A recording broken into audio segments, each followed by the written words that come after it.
Hold on.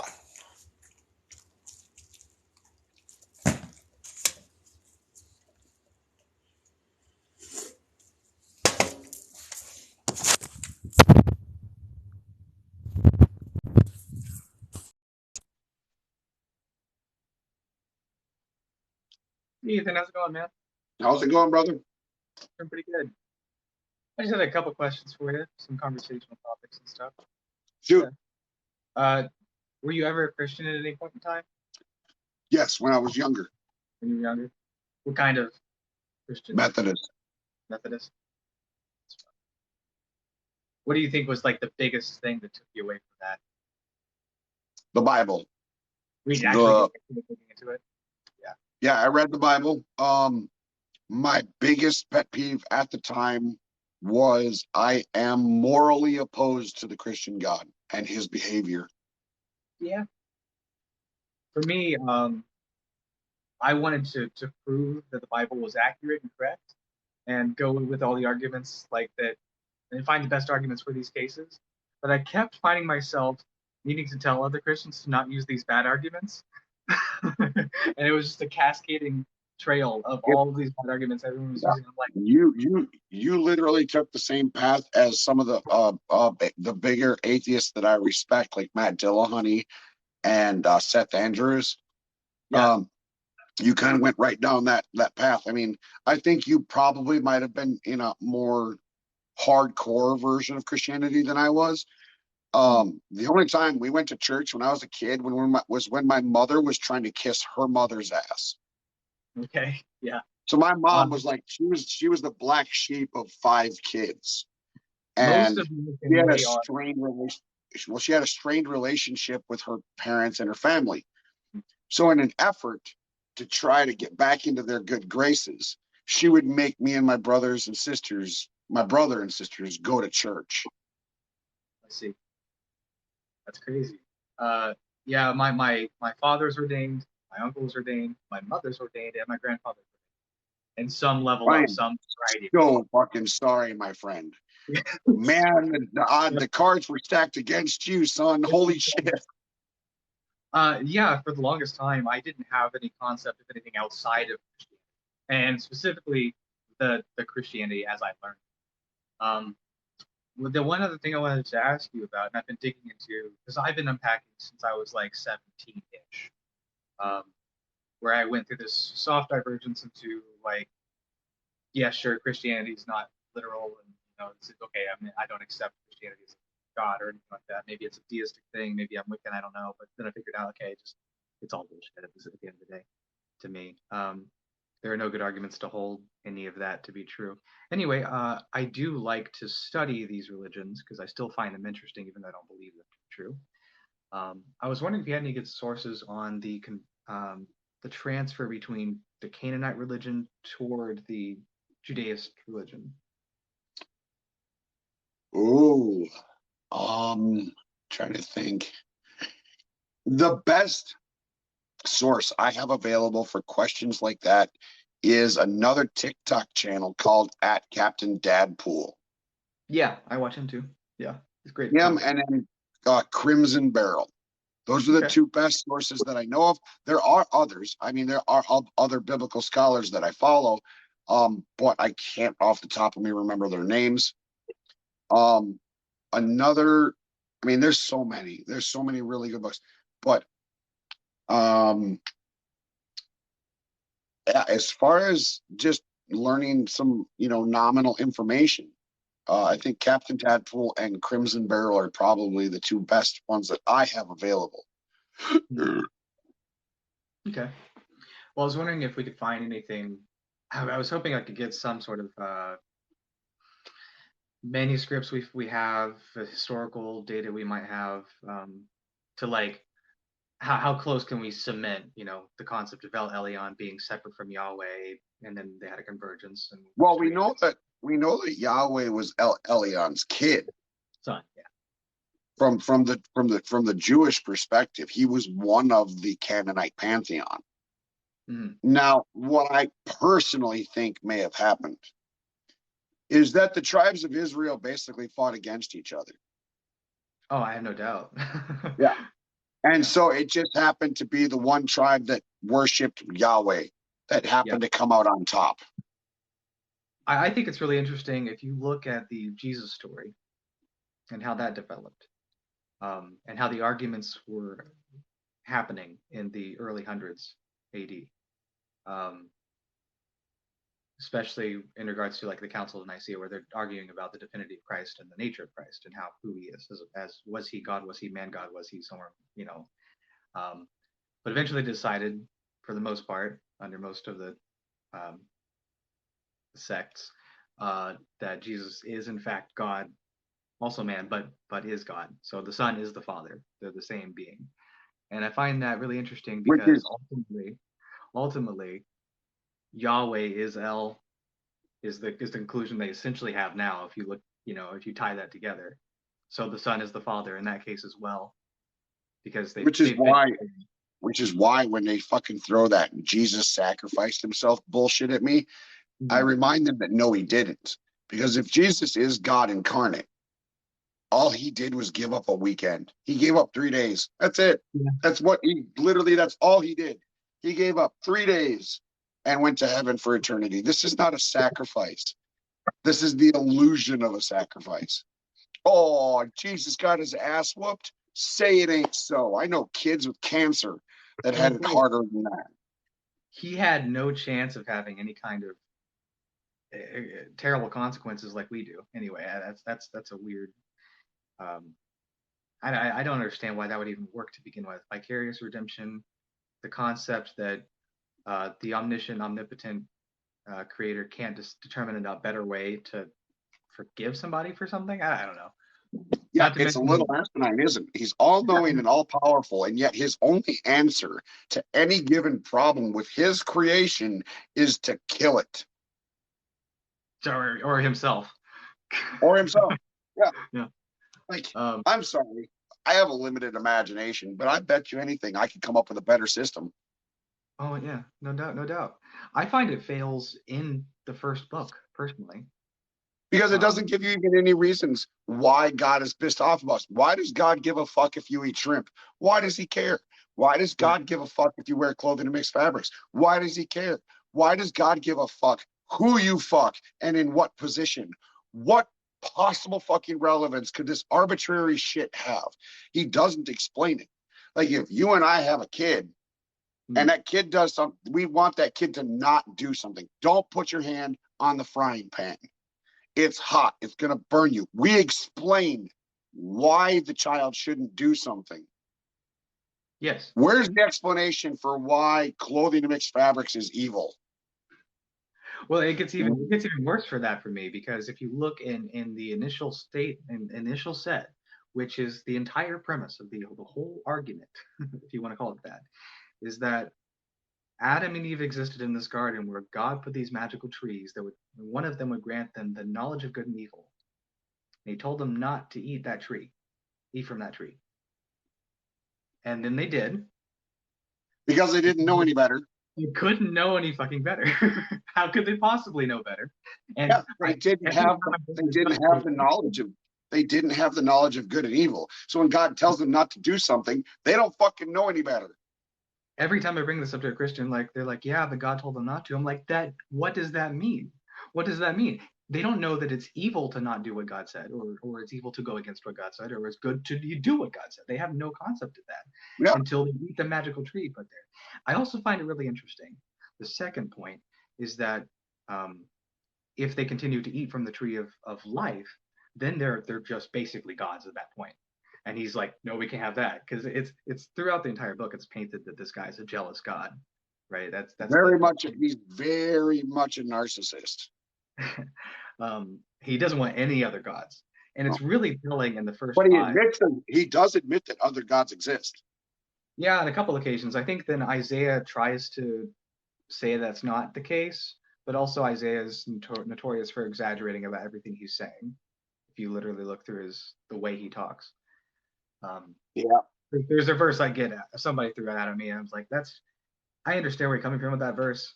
But first off, it's contradictory to what you would hear before. And it makes a lot of sense that due to the techniques of Isaiah's writing, that he would be exaggerating this moment like every other. You read the book, you know. Authors have particular styles. Anyway, in rant on that. The Garden of Eden story, that makes no sense as a concept. Well, I mean, even it's not even just that it doesn't make sense.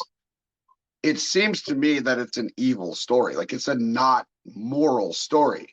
We break it down for a second. God is lonely, so he creates Adam and Eve. He puts them in the garden, and they are supposedly happy. He puts a tree in a garden and tells them not to eat from it, knowing full well that they're gonna fucking eat from it. And he wants Adam and Eve to remain ignorant. I wonder when they gain knowledge, he punishes them for it, even though he knew in advance they were going to do it. Like, he literally set us up for failure. I wonder if in the initial context of the writer's mind, or oratory's mind, whatever was the case, that they didn't conceive of an omniscient God like the whole story is now. I wonder if it was more like a human-like being was the initial concept. I think that's probably what we're looking at, and then it evolved. That being evolved as a character to be more omniscient, more omnipotent, more.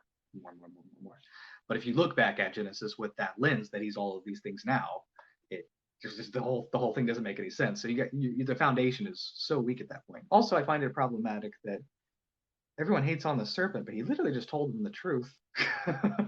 he's the only one that didn't lie to him. Yeah, he is the only one that didn't lie. But they also conflate the serpent with the Satan, and that's not the same character. No, the Satan's not really a consistent character. It's just a title. It doesn't specifically refer to a given character. Satan is a title that means the adversary. Yes. That's all it means. It doesn't actually have a connotation to a specific character. Yeah. It may refer to the same character a few times, I'm not sure, but I don't think it applies to the same character consistently. And Lucifer's only ever brought up one time, ever, in Isaiah. Yeah.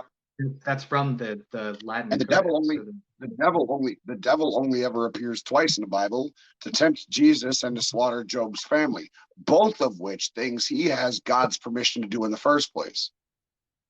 Yeah. That's interesting. I didn't know about it. Yeah, it doesn't really add up. Yeah. And it's also, here's a thing that always sort of drove me wild. Like, they have this concept, these angels exist, and they're above us, but they're below God. And how do you differentiate that between lesser gods? Like, why is this monotheistic? How do you come to the conclusion, if you have demons and you have Satan and you have all these powerful angels, that this religion is a monotheistic religion? And not to mention the Trinity. I think it's human knowledge to get lazier and lazier I think it's human nature for the brain to become lazier and stagnant over time. Mm-hmm. I think that's a yes and no. Look, we always try to look for the simplest pattern, right? That's the human brain. It's always trying to find the simplest pattern. What's easier? A singular God for everything, every single thing that occurs. So, like, thousands of gods, or one? Which one's easier? Certainly probably easier for the oratory to remember, to say, whenever they're telling. Eventually, with enough time, you're going to see humanity probably break down to having just one language. That'd be kind of cool in some aspects. Would be. And it might be partly English. Well, it might be partly English. It might be partly Spanish. It might be. We don't know what it'll be. But at some point, to make society easier, that's a likelihood. We are probably going to break ourselves down to a singular language. I think that's just a process of. I think it's a process of elimination. Yeah, there's been a lot of hope in unifying language. I know somebody developed, I think, Esperanto in I want to say the 80s for that distinct purpose. Have you ever heard of Esperanto? No. It's a Latin-based language that somebody had developed for the express purpose of unifying people talking. It's kind of just has a neat little history, but it didn't really take off. There are a few niche people that are into it. I happen to have known one. Okay. Yeah, it's just neat. Let's see. It's one other thing I had in my mind, back of my head. There.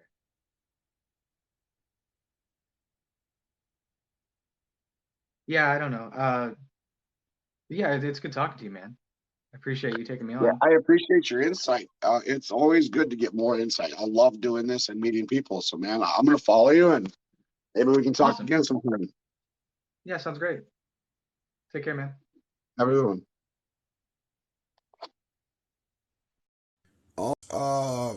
For everybody, really quick, because I have a friend commenting it on occasion. My Venmo and my Cash App are up here. I am on dialysis for kidney failure. Doing this is kind of technically at this point a part-time job. I do work as a rideshare driver. It's schedule based. I was at work earlier this afternoon. But I am struggling financially because of the dialysis and kidney failure. So if you feel as though something I am saying is worth some type of merit, you can toss me a few bucks. I'd appreciate it. $1, $2, however many. If you think I'm full of shit, you don't have to donate. That's fine. But I appreciate every gift that is given. Thank you guys so much for the support. All right, we have guest requests. We're going to get into them. Let's start with the guest. I apologize if I get your screen name wrong. Yo. How's it going? Yeah, good. What's on your mind? How's your stream going? I'm sorry? How's your stream going? Am I live? Yeah. It's going very well. How old are you? 27. Liar. I don't do minors. Stay the fuck off of my live. I'm not remotely joking. This isn't fucking funny. I do not talk to kids. Period. End of story. I don't need some Karen mom in my goddamn DMs chewing my ass out because I influenced her child away from God. Let's see.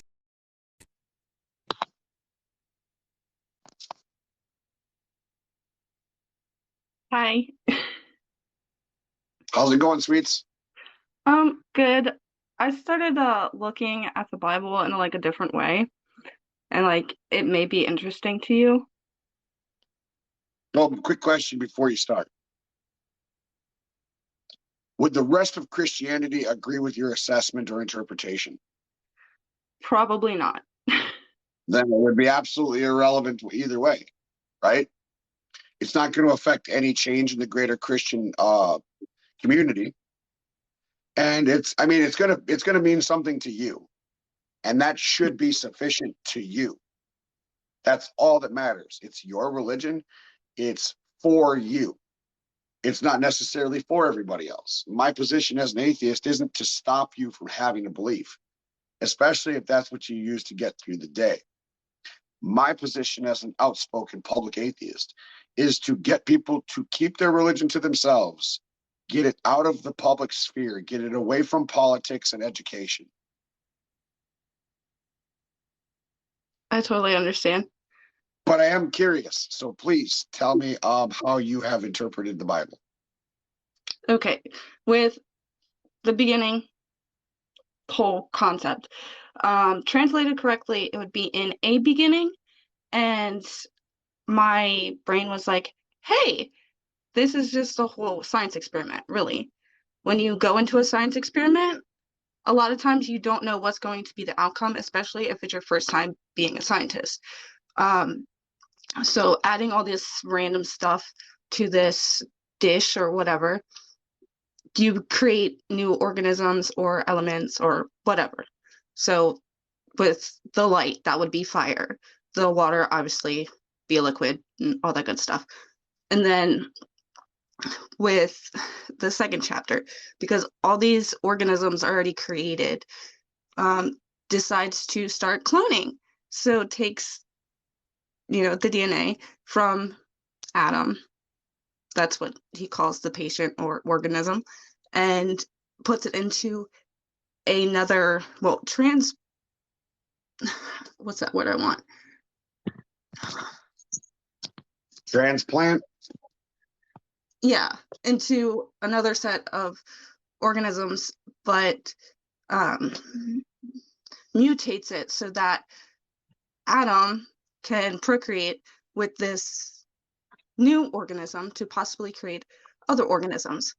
And since they are not actually introduced to any kind of knowledge except don't do this, you can do anything else, and the scientist just sits back and observes and waits for the one thing that he stated not to do, their mindset would not comprehend, because I feel when we're born, our entire brain is non-binary. Like, we all wear diapers. We all have to have formula and all that good stuff. I agree with you. I think that by and large, gender norms, religion, everything that we think we know, prejudice is all taught to us when we are children. Yeah. Taught or picked for us. Like, religion in my family was picked for me, and then I was just like, I question things too much, so I became the doxy.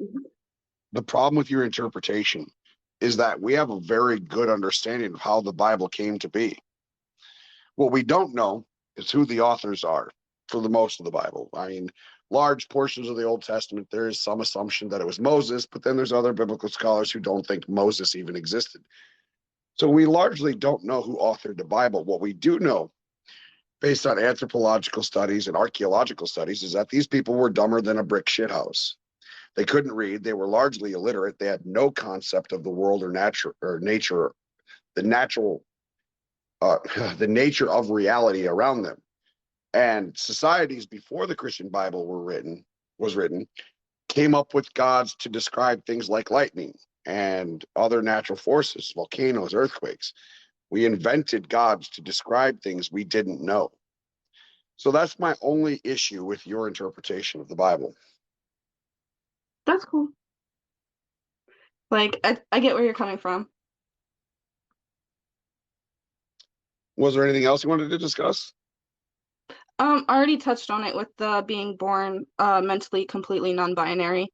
And then I absolutely agree with that. I don't think that there is a difference between, well, strictly speaking, boys and girls in regards to behavior outside of what they're taught to be. Boys are taught to like trucks and guns. Girls are taught to like Barbies and makeup. This is a binary system that we have developed. I think that if you were to raise a child static and they were allowed to make up their own fucking mind about the things they liked, you would see a completely different society. Yes, I think people would be more accepting and more caring, I guess. True. What I'm looking for. But the thing with being a parent is that you want your kid to emulate you. That's what parents do. Yeah. Parents get mad or disappointed when their children doesn't agree with them on religion. Parents get mad or disappointed when their children don't agree with them on politics. Parents will get mad if their children dress a certain way or, whatever. I've met parents that get mad at their boys for playing with dolls. Parents want their children to be them, and it's unfortunate. Yeah.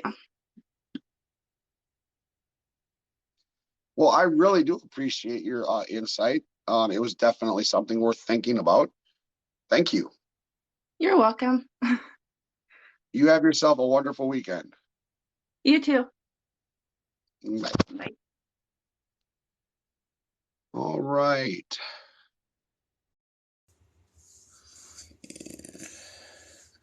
I generalize too much. How so? How is it that I generalize too much?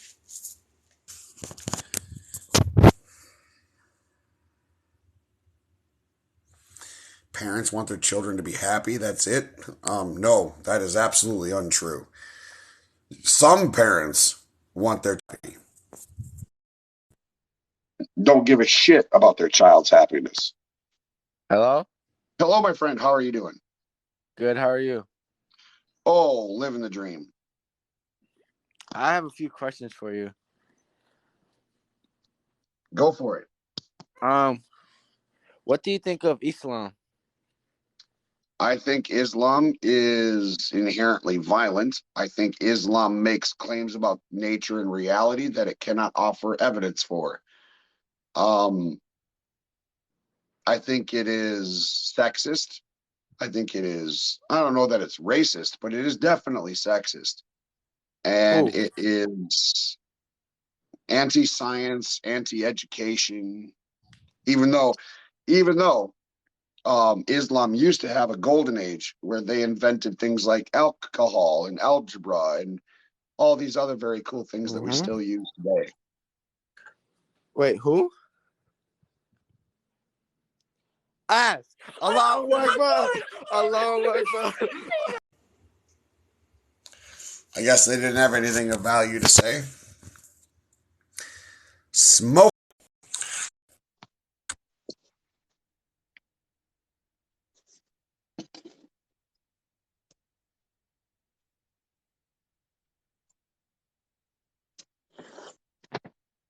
Hello, my friend. Are you there? I am. How's it going? Not too bad, my friend. Not too bad. So I'm not gonna lie. New watching you live. I got a couple things to say. I totally agree with everything that you've been saying. 110%. I will fully start out by saying that not one particular religion in this entire world has actually nailed it. Right. Not one. You find all these little differences, but one key thing that's there's energy. Right? There is something that everybody believes in. Right? Now you take that and you manifest this idea, and that's where all these stories come from. That's where you get the Torah. That's where you get the Old Testament, the New Testament. You get the Satanic Bible. You get all these different things, all wrapped up in one belief, right? And that's that there is something at the end of the. Oh, you disconnected. What the hell happened? All right, I'm going to address as much of that as I can. Yeah. These belief systems are built on fear. Fear of what we don't understand. That's it. If there is an all-encompassing energy, we are largely unaware of it. And we cannot prove these claims that are made by religious communities. And keeping in mind that each of the gods from the varying different religions contradict each other, so they cannot all be the same God. The God of Islam contradicts the God of the Bible, contradicts the Jewish gods.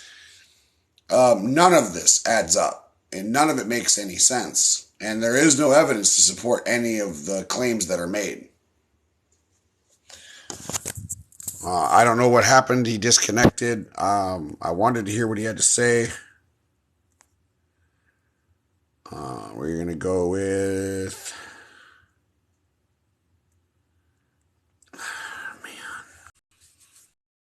We'll go with this individual.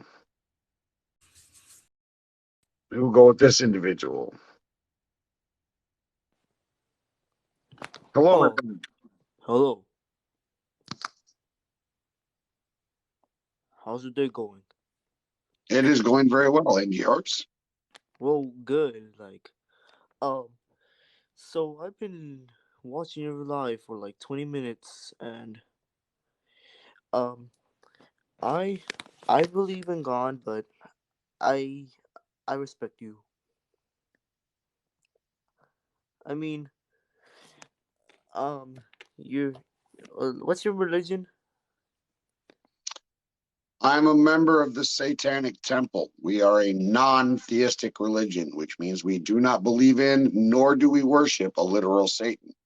We are a civil rights organization that fights against religious tyranny. So look, I respect you. We can have peace.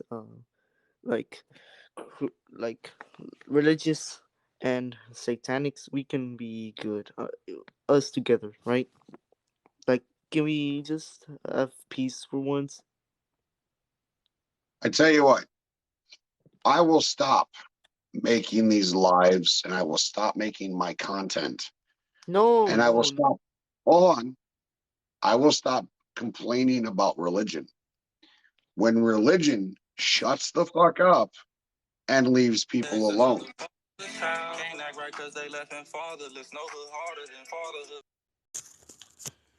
What is with these fucking guest requests? If you aren't seriously about having a conversation, do not send in a guest request. Fucking trolls and their bullshit.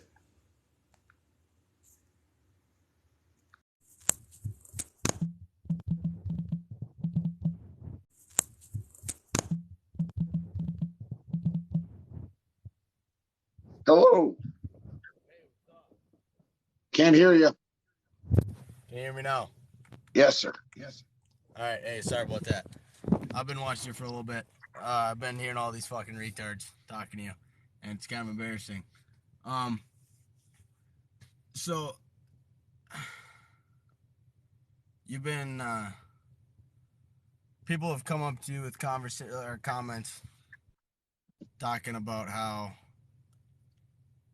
they what you said like the Bible, right? But what do you mean? How many other Bibles are there out there? Well, There's within the Christian hundreds of religion, Bibles out there, right? within the Christian religion, there are several different interpretations of the Bible. Yes. Okay. Also, you said, dude, I'm not gonna lie to you. I've been drinking right now, but God hits me at times, and yeah, no, I'm not drunk, but God hits me at times, and I start thinking, and your life hit me between the fucking eyeballs. There's, I don't know what, like, when you were talking about the Old Testament and the New Testament, something hit me. So you know the Bible, right? Like the Holy Bible, the Christian Bible, like you know it, correct? Yes, I know a good portion of it. Okay, so just an honest question: were like in your past, were you some kind of a Christian? Like, did you call yourself a Christian in the past? Yes, I was a Methodist. You were a Methodist. Okay, I'm not 110% sure what Methodists believe. I don't really know what the fuck Lutherans believe. I It's don't really more, care. I guess, it's a more progressive version of being Lutheran. Well, like I said, Lutheran, Baptist, Methodist, fucking, it don't really matter at this point. Moral of the story is I'm an American, all right?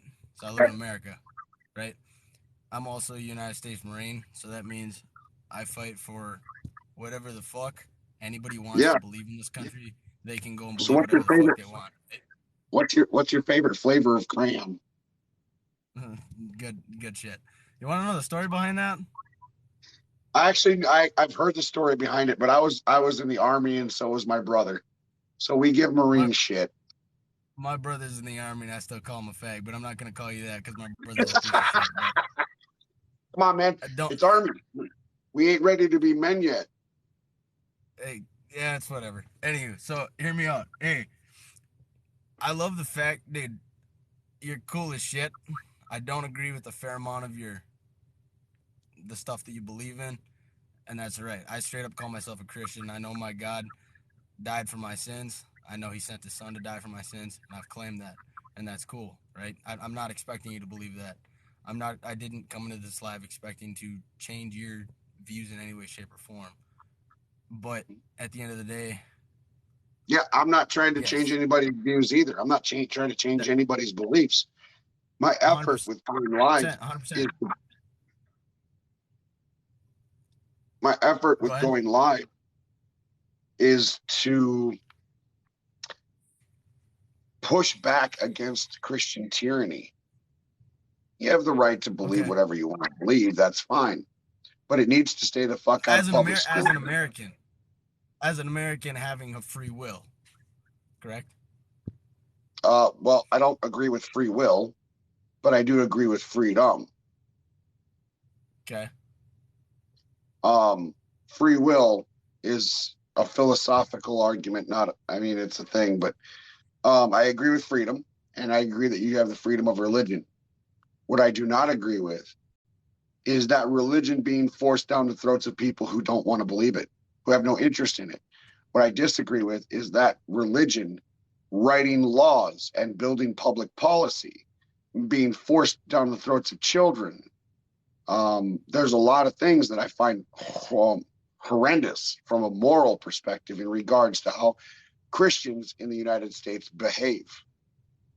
So sorry, quick. I hate to interrupt. I'm sorry. No disrespect at all. 100%. But so through school, you made a comment about algebra in the past, about that last video with the Indonesian dude or whatever talking about Islam, how things in the past are taught down from generation to generation, correct? Yep. Say we value algebra, we value the, I don't know, all kinds of other shit that are, whatever. Moral story is when a parent teaches their children at a young age, the parent is teaching, dude, I'm married, I'm fucking 19 years old, I'm just growing up in this shit, right? But I'm not having kids yet, but I'm waiting to have kids, and I'm letting you know right now, when I do, my opinion, if God allows me to have kids, then I'm going to allow them to make their own choices, but I will, my goal is to try to raise them up in the way that my parents raised me, because I see that as right. Some of the things, here's one second, I apologize, 1 second. Some of the things that my parents did were extremely wrong. Some of the things that my parents believe in are extremely wrong. But I'm not one of those motherfuckers that'll go out there and start priding around his bullshit because his parents taught him this. You know what I'm saying? I'm one of those people that looks at my parents and writes down on a notepad what they did wrong and what they did right. Learns from the shit that they did wrong so that he doesn't do it wrong in the future. You understand what I'm saying? Right. So my parents say, beat me too aggressively, right? That's something I probably ain't gonna do to my kids. My parents beat me when I knew that I did. My parents beat me when I knew that I did something wrong, right? That's probably something I'm gonna end up doing. Okay, you kind of get what I'm saying, though. Yes, sir, I do. So my question is, I'm not sure where you land on your religious or political beliefs, but let's say one of your kids that you eventually have comes out as gay or transgender. How are you going to respond to that? So, personally, my beliefs, God made Adam and Eve, not Adam and Steve. Okay, you came from one man and one woman, right? Penis, vagina, common sense. You put hear me out. There's a donut in one box, and there's a donut hole in another box. You put the donut hole in the fucking donut, you get a whole ass donut. You don't get a fucking jelly donut. Like that shit don't work like that. It's common sense. Sperm, egg, fertilization, bam. You get a child. Okay? Okay. God said. So you think the only purpose of life is to have kids? Incorrect. These are my beliefs. The purpose of life, God making us and giving us life, was a test between him, Satan, the angels, everything before this whole earth happened, right? Like you said, you've read the Bible, correct? God made us for his glory. And you're wrong. Okay. Tell me how. So the problem with Christians, especially modern Christians, is that by and large, they don't read the Bible. And the ones that do, hold on, the ones that do cherry pick the living fuck out of it. If you can Correct. manage to find it, if you can manage to find a Christian that has taken the time to read the entire Bible, you also have a Christian that has not studied the anthropology, that has not studied the archaeology, and has no concept for the context inside the Bible, outside of the Bible. They base their entire worldview off this one singular position, and that's it. And they do not consider other sources of information. I can quite literally bring up articles about how evolution is a fact. We have more evidence for evolution than we do for the theory of gravity. And all of us experience gravity on a daily basis. And that disproves Adam and Eve. I have articles upon articles from anthropologists and archaeologists and biblical scholars who say, yeah, the mass exodus out of Egypt never happened. They never had Hebrew slaves in mass. Never happened. Okay, hold on. Why then in 2015 did they find thousands of chariots, swords, armor, and all that shit in the bottom of the Red Sea? How do you get a chariot from one landmass to another landmass? With a boat. With a ship. Yeah, they found no boats. Yes, they did. What you're talking about, I can actually pull up the article right now. Okay. Okay, can I answer one can I ask one question though, or make a statement real quick while you're doing that? Go for it.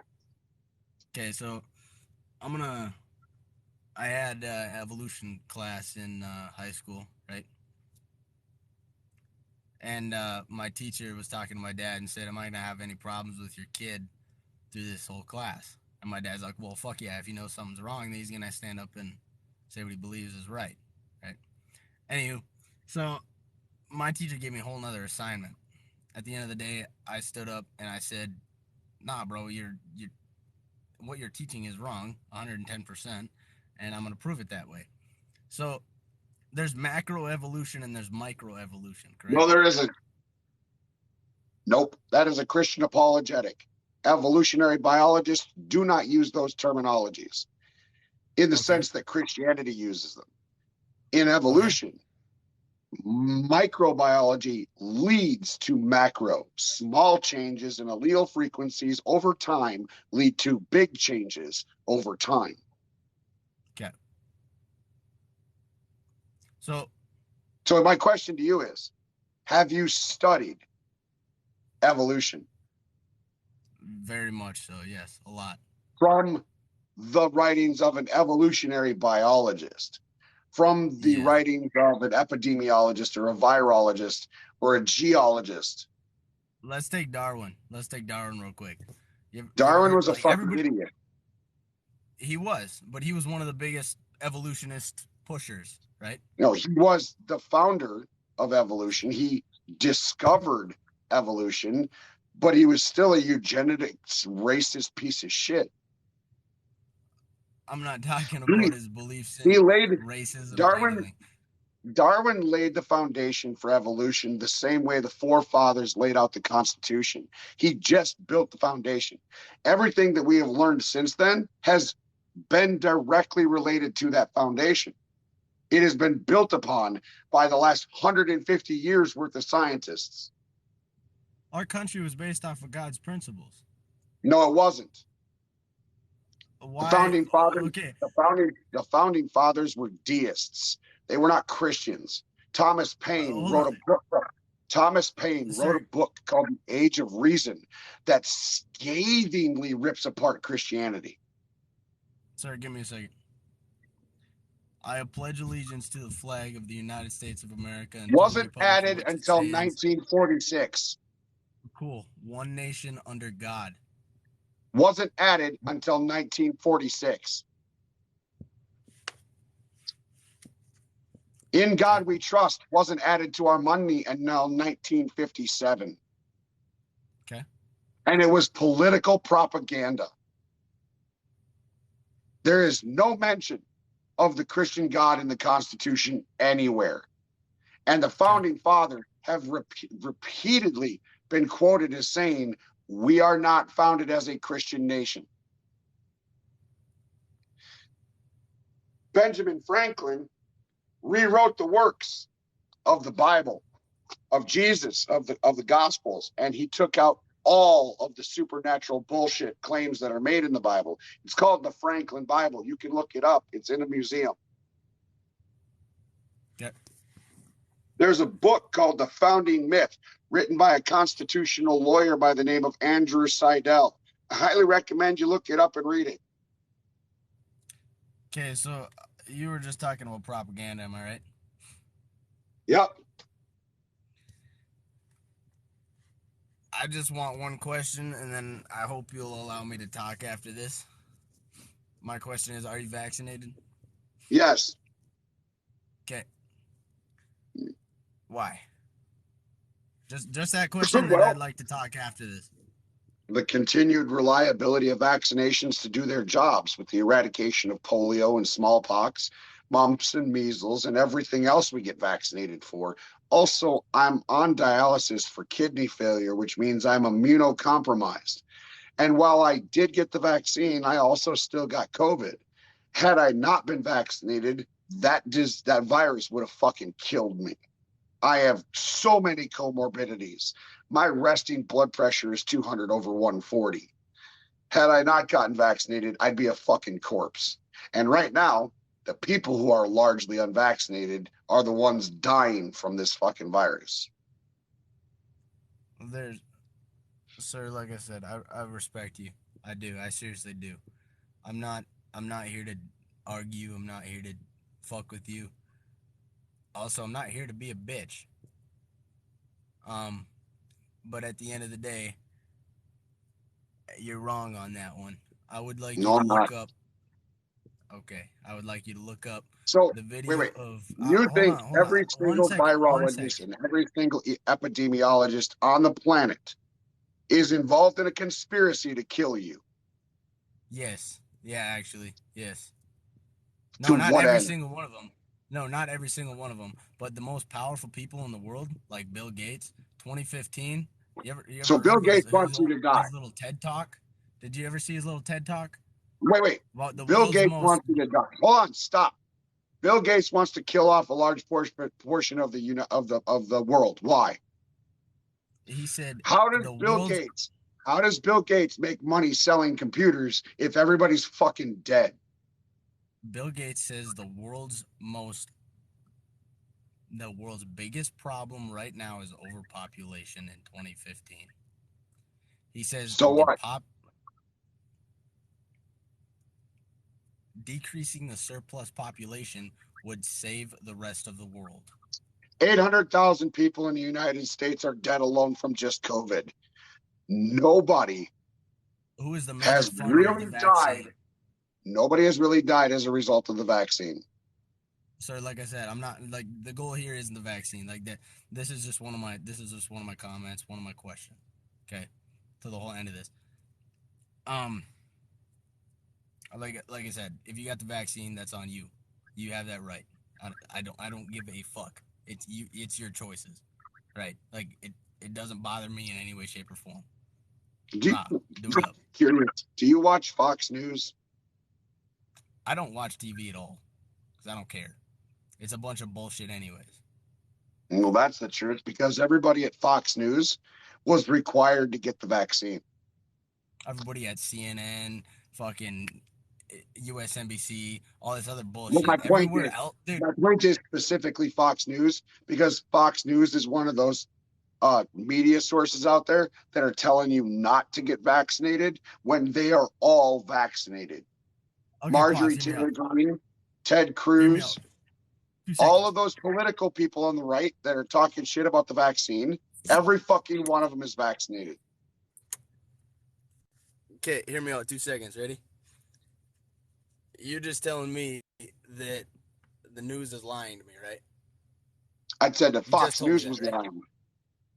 Yes, Fox News is lying. Like, do you believe that CNN is like right versus Fox News being wrong, or what? No, I don't watch CNN. I think CNN is too far left. The moral of the story is, like, you really can't believe anything anybody says on the media anymore. Yes, correct? You can do research instead of being nihilistic. You can do research. Hold hold on. Instead of being nihilistic about everything and just not trusting anybody, you can do research on the efficacy of various news media organizations. The BBC, NPR, and ABC News are three of the most neutral news organizations on the planet. And by the way, this virus isn't just fucking Americans. This virus is fucking people all over the world. I understand. I do. I'm not talking about this virus, so like my whole main goal was here to get around to the fact that a lot of the shit that you look up online is altered by retards from Fox News, retards from CNN, retards from MSNBC. No. The CDC is not altered by news media. The CDC reports data.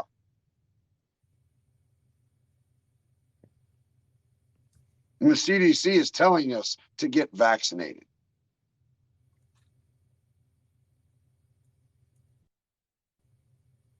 Also, mind you, let's go back to the nation of the founding fathers. Thomas Jefferson said Christianity is neither is nor ever was a part of the common law. James Madison, religion and government will both exist in greater purity the less they are mixed together. John Adams, the government of the United States is not in any sense founded on the Christian religion.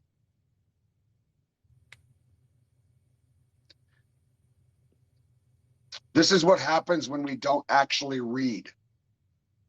We come under disillusion.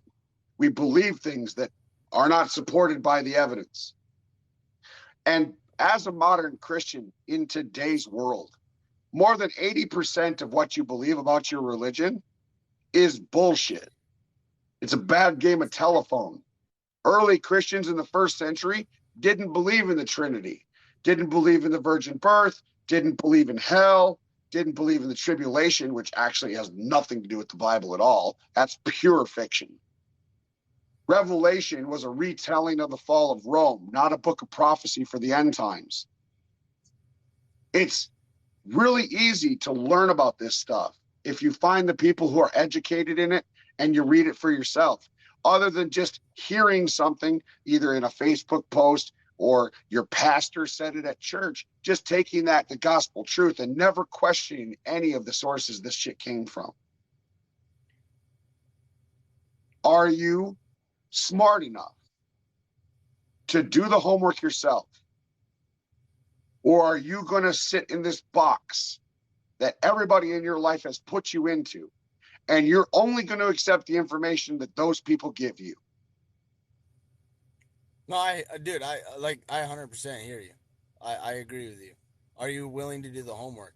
People don't like you've definitely given me a lot of things to do some research on. But yeah, most mammalian, and another thing, most mammalian species have gay tendencies. Lions, dolphins, penguins form gayer lifetime relationships.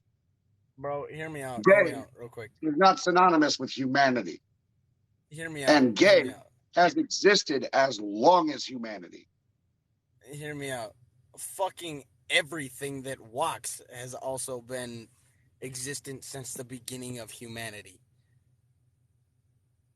Am I wrong with that? Where did AIDS come from? People fucking monkeys. People fucking no, animals. that's not how. Fucking, that's not how AIDS. That's not how AIDS happened. AIDS happened because somebody. AIDS happened because somebody ate raw meat. It had nothing to do with fucking monkeys. Do you read, or are you just regurgitating the stupid shit you heard on the internet? I don't hear any of this shit on the internet. I don't do the That's internet. exactly where I heard that rumor.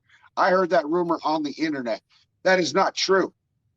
It was a hunter. It was a hunter. Snapchat, and that's it. It was a hunter that ate raw meat from a monkey. That's how we developed. That's how we got AIDS in the community. And AIDS isn't just a homosexual thing. That was a 19-something odd fucking propaganda line of bullshit, because women get AIDS also, not just men. Can we agree on one thing though? Hear me out. Do men and women not fuck a lot of different random shit? What do you mean? So there's videos all over the place about women like they're like I could pull up a video right now about a chick fucking a dog. So I don't know what? if you listen to Up. So yeah, exactly. So what? That's her deal. That I don't have any problem with that at this point. Like Well, my only personally, issue not with all about that. My only issue with that is that the dog cannot actually give consent. So technically, bestiality is immoral from that perspective. Okay, like I said, my point of view, I don't care what a motherfucker does in their own house. They have the right to do that. Your beliefs are going to inform your actions, and your actions have consequences. You don't live in a vacuum. When you go to vote, it has an impact on other people's lives. Do you vote? Yes. Right or left? Left. Left? And I'm not a liberal. Okay, I consider myself a progressive humanist. I don't know what that means, but I believe in science, education, and equality. Bro, there is so much science. Dude, I've read the Bible probably, like, I'm being 110% with you. I've gone to, like, I know it's a whole big thing, right? Like, it just a bunch of bullshit coming from some retard on TikTok, right? I've been to probably 8, 9, 10 different countries telling other people about Christ. My words, like, so you're a colonizer. What's that? So you're a colonizer. You have used your religion over indigenous people. No. I believe that, so if you've done any research on the Bible, which you said you have, then God calls us as Christians to be disciples. And he also calls you to own slaves as property. You going to do that too? That is not what he says in any way, shape, or form. Where? Yes, it is. Where does he say that, my guy? Exodus 21. He says it in Leviticus. Fuck, even Jesus says it in Ephesians. Slaves, obey your masters as you would the Lord. Or the part in Deuteronomy where God slaves. Or the part in Deuteronomy. Or the part in Deuteronomy that says you can rape a woman and your only punishment will be you owe 50 pieces of silver and you're to marry her. Or the part of the Bible where God commands the Israelites through Moses to wipe out the Midianites. He says, kill before you the fathers, the mothers, the women who have known a man, and the young boys. But keep the young girl virgins for yourself.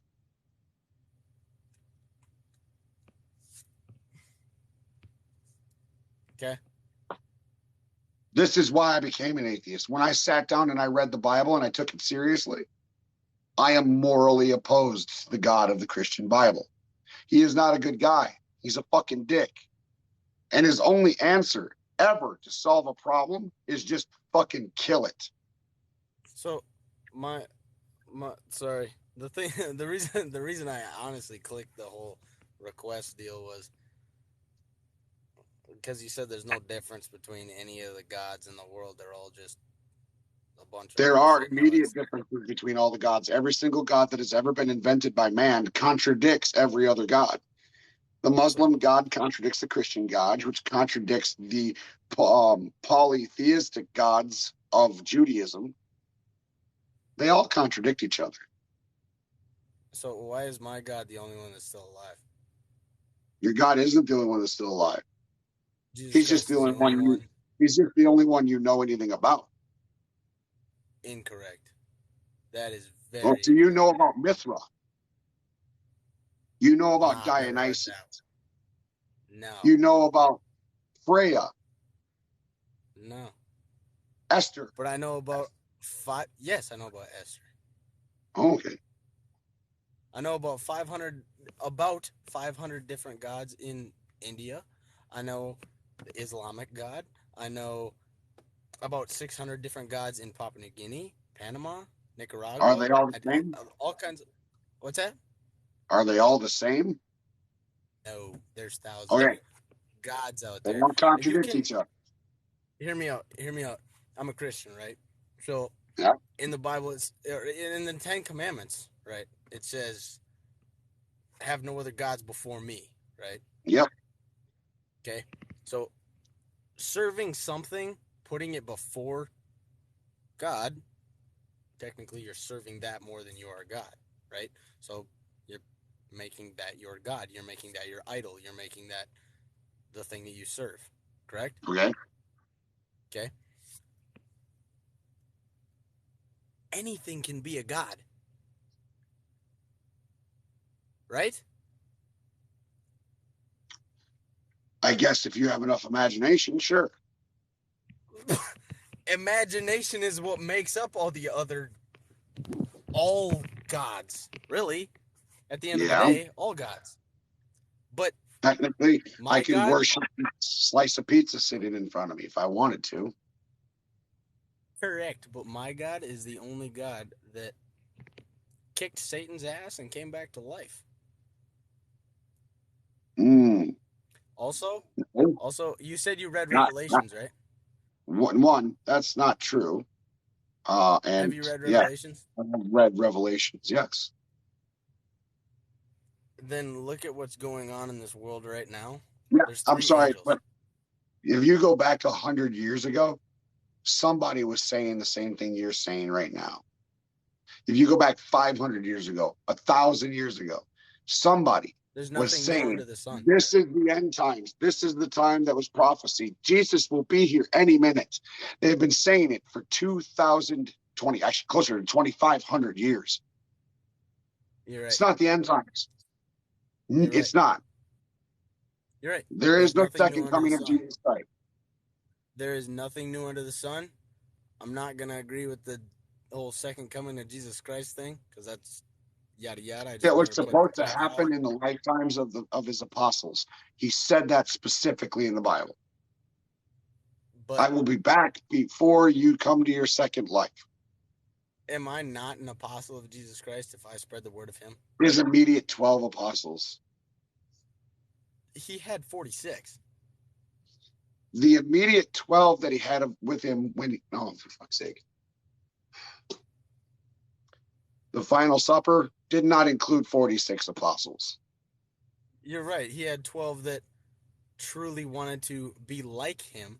Yeah, those are the 12 I'm talking about, as those are the 12 that most commonly get mentioned when we have discussions about Jesus. Okay. But there were 46 main apostles. Fine, even if there was 46, Jesus still is having quoted as said, I will be back before your second life. To his apostles. Okay. How about this? Why do you just take the Bible at face value? Why aren't you reading the book of Adam or the book of Judas or the book of Epoch or the book of Thomas? Why are you only reading the books that some Christian council in the first century decided should be included in the Bible? Why aren't you reading the other books? You take the majority, right? I've read them. I've read the book of the Maccabees. I've read it. Yes. I've read Adam. I've read the Catholic Bible. I've read a lot of other. So the book of Adam quite literally depicts your God as the evil entity, the bad guy. So does the book of Judas. Okay. Why don't you believe those books? Because there's no science to back them up. There's no science to back up any claim made in the Bible either. So God invented science, right? God invented. No, God did not invent science. Hear me out.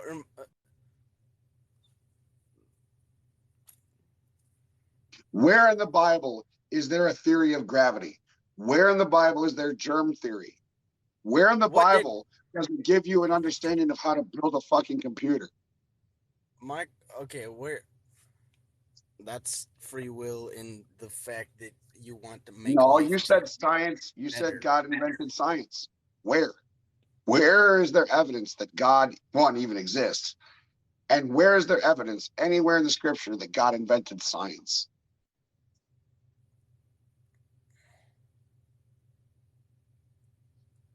Name one thing in the Bible that's even remotely Hear me out. I'm trying. Like, hear me out. I'm trying to bring up an explanation to this that, like, because I've talked to people that believe the same shit that you do, and it's cool. It's all right. But I just got a different Your worldview is way. authoritarian, man. Look, your worldview is authoritarian in the sense that you think your religion is truth. And you think, to some degree, that everybody should follow it. Now, you might not think that it should be written into law, but somewhere your religion has convinced you that that your one position on this subject is absolutely true, and that everybody else is wrong. That you are the good guy, and everybody else who disagrees with you is the bad guy. Do you understand what position that puts you in? From a moral perspective. There is one truth when it comes to religion. Any religion. It pits you against other people. It is tribalistic.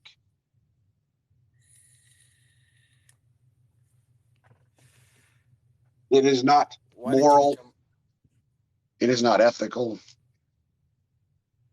Name for me one ethical proclamation made by Christianity, specifically by Christianity. Bro, I'm 19. What do you mean? Well, you are of the position that your religion, you're of the position that your religion is the ultimate moral the ultimate moral arbiter of life. What is one moral proclamation made by Christianity that is inherently Christian?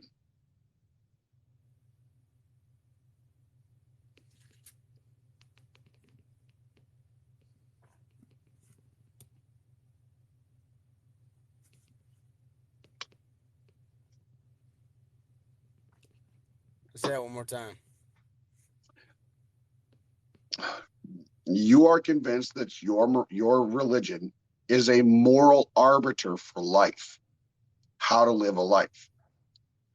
Name for me one Christian proclamation that is inherently Christian, a moral absolute that is inherently Christian.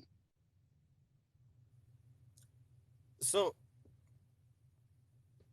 the fact that, I mean, free will. Free will is not a moral proclamation, and free will is a myth. It doesn't exist. So you wake up in the morning, you don't have the choice between fucking Cocoa Puffs and Frosted Flakes? Like, is that... All right, let's use your analogy right there. There is a replacement for free will, and it's called determinism. Now, you can argue between soft determinism and hard determinism.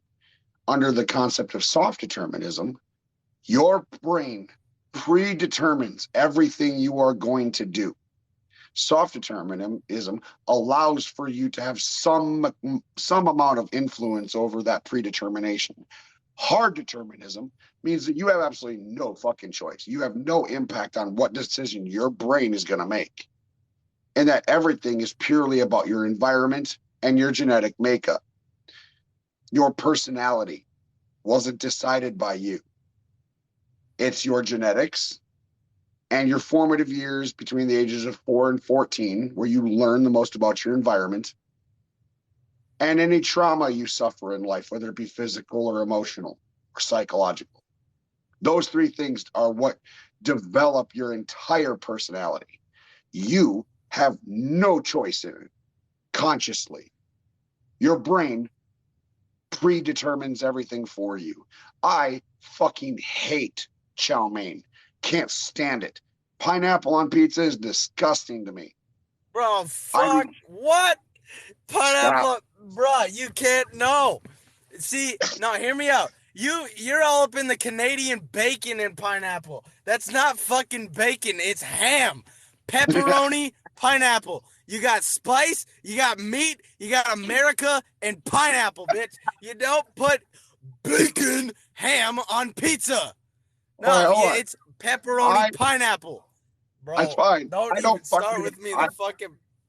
I don't find it appealing. Look, I mean, I understand, but I don't find it appealing. But hey, hear me out. Hey, I have tried it. Hold on. You don't like something, right? Let me get to my point.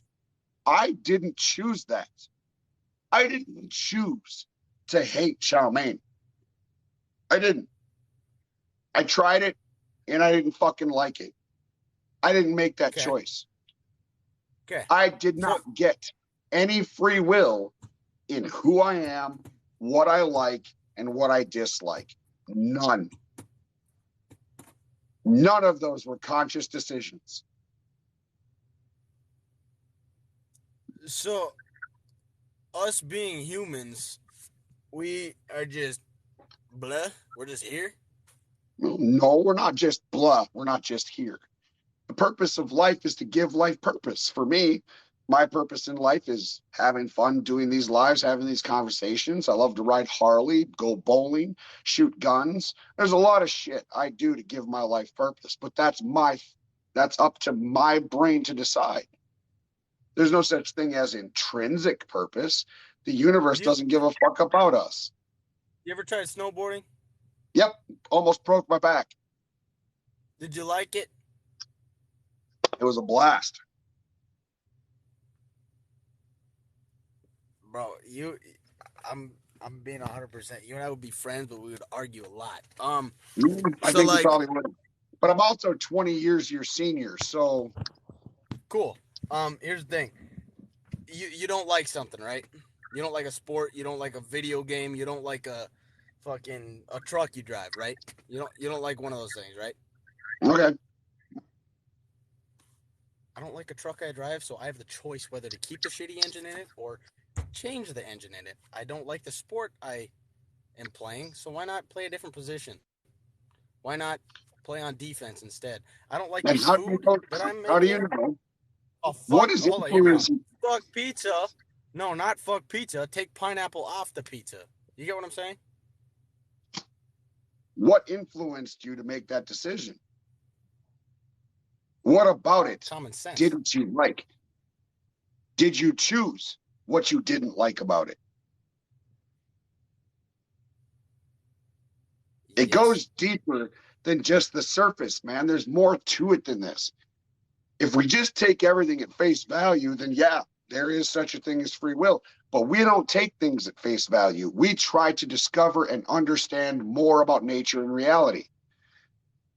Unfortunately, your religion is not any help at all on that front. Christianity has been around for roughly 2,500 years, and it has discovered nothing. It has brought nothing of benefit to mankind, bro, other than allowing people to bury their head in the sand and ignore problems. Like I said, I agree with a fair amount of stuff that you're saying, but like the other 0.75%, I mean, again, it doesn't matter whether I agree with it or not. Like, you're not going to care, and it's great. I don't care whether you care or not. I truly don't. That's great. But I do care. Otherwise, I wouldn't be having these conversations. Okay. Hear me out. If somebody's going to make a claim, they need to provide evidence for that claim. It's just that simple. If I tell you that I have a pink and purple polka dotted unicorn in my bathroom, well, that'd be pretty fucking interesting.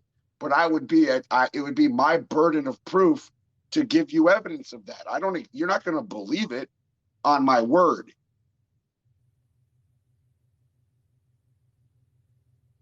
So if religion, especially Christians, are going to make claims about nature, reality, humanity, then they need to provide evidence for those claims. The Bible's already got and the mind evidence.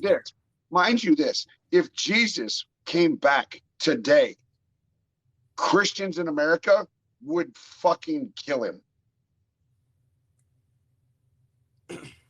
Just because you're a Christian, like, just because you go to church don't mean you're a Christian, my guy. Well, I mean, sorry, Jesus was a brown Middle Easterner who was a fucking socialist to the core. The vaping disciple. Okay, this motherfucker in the comments, she said the vaping disciple. You put you put whatever you want into your body, I'll put whatever the fuck I want into my body. Shut the fuck up. Yeah. All right, go ahead, my bad. No, it's fine. Jesus, yeah, I've had people in the comments bitch at me for smoking cigarettes. I tell them to go fuck themselves all the time. They're fucking, dude, Jesus, fucking, it's America. You talk whatever the fuck you want to talk. I'll talk American. Shut the fuck up. Holy shit. All right, go ahead. Jesus. All right, go ahead. Nobody in this country would listen to Jesus except a bunch of liberals. What did Jesus teach in the Bible? What was his whole entire thing? What do you, he had a bunch of things. Yeah. Feed the homeless, help the sick, socialism. And yet, Christian conservatives in the United States vote against those fucking things constantly. Socialism is more of a, hey, you can sit on your couch and people that work will pay for whatever the fuck you want. No, that's not what socialism is. And that's what right-wing media tell you socialism is. I'm not a socialist. I'm not advocating for it. But I'm telling you that the Jesus of the Bible was a socialist. How though?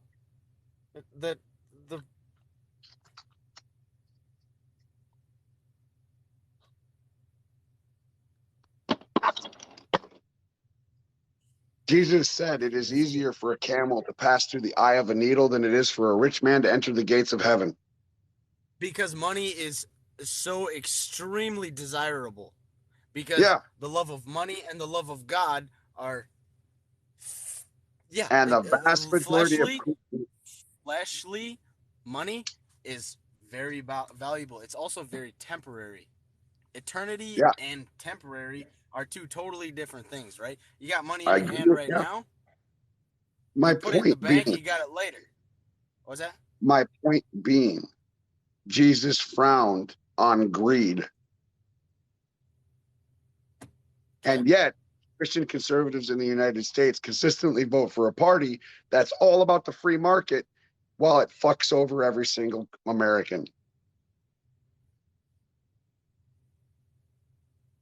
What? No, it fucks over the Americans that don't work. No, it doesn't. Yeah, dude, I shit you not. Yes, all these comments, all these fucking retards that are willing to Stop. The unemployment rate is under 5%. This narrative that Americans don't work is absolute bullshit. It's not fucking true. No, I hear you. I'm agreeing with you. What I'm letting you know right now is... Here's an example. I work. I'm on dialysis, working a job against my doctor's best wishes. He's told me I shouldn't be working. I get $1,000 a month in disability, 400 of which, or 500 of which goes to child support, 120 of which goes to my Medicare premiums. I get $440 a month. So I have to work or I'm homeless. The apartment complex that I live in just bumped their rent. If I sign a new contract, a new 13-month lease in March, it is going from $1,400 a month to $2,090 a month. That's free market. People who work get fucked constantly because rich people take advantage of everybody. How those rich people get there? Exploiting other people. You think Bezos You think Bezos honestly worked hard enough in his life to earn $200 billion? I don't know who the fuck Bezos is, but do you think Bill Gates earned that much? Bezos. No, Bill Gates had brains. Elon Musk had brains, right? They had brains to do all this other shit. All these dude, hold on. I got family that runs. Hold on. I want to get this point across. Elon Musk didn't work for his billions. No. He capitalized on the work of other people. Okay. He started a company, sure. But all of his profit came from the effort that his employees put forth, not him. My old man is a heavy equipment diesel mechanic. Busted his ass his whole life. He's got more work in his index finger than Elon Musk has in his entire fucking body. And my old man is Dude. nowhere near a billionaire. My brother, huge army retard guy, right? Huge army guy, right? Brains like none other. He got all the book smarts, okay? I got all the quote-unquote common sense. Shut the fuck up in the comments, by the way. I got all the common sense. He got the book smarts, okay? This motherfucker has crashed 6 cars in the last 3 years. I'm still on my first truck, and I've made it into my bitch, and this is my deal, right? At the end of the day, people work with different parts of their body, do they not? I work with my hands. Motherfucker works with his brains. He doesn't break a sweat, and no, I don't believe he should, like, bro. All these comments are pissing me off. Oh my fuck! Have y'all never had alcohol before? Shut the fuck up. Okay. All right, what? Did you get what I was saying though with the whole? How is working with your brains better? So I've never met anybody who works with their hands that's made $1 billion.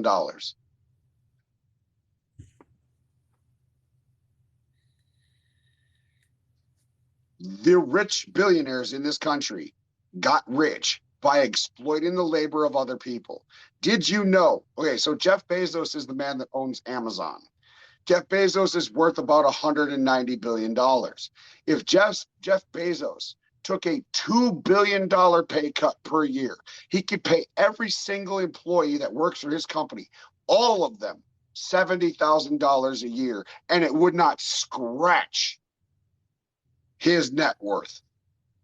My uncle, my father, and my other uncle, right? One had the brains, one had the work ethic, one had the fucking, what was the other one? One had like the smarts, I guess you could say. No, well, sorry, one had the money, one had the work ethic, one had the brains. You know what I'm saying there? 3 different powers. They both made one company, right? It was a landscaping company. 25 years ago, they started this. One rented a truck, a trailer, and a lawnmower, okay? But the other one had the money to do so. My father was apparently, I've heard his side of the story, and his side of the story was the one that he had the work ethic, okay? So he helped build the company through the work, right? 20 years later,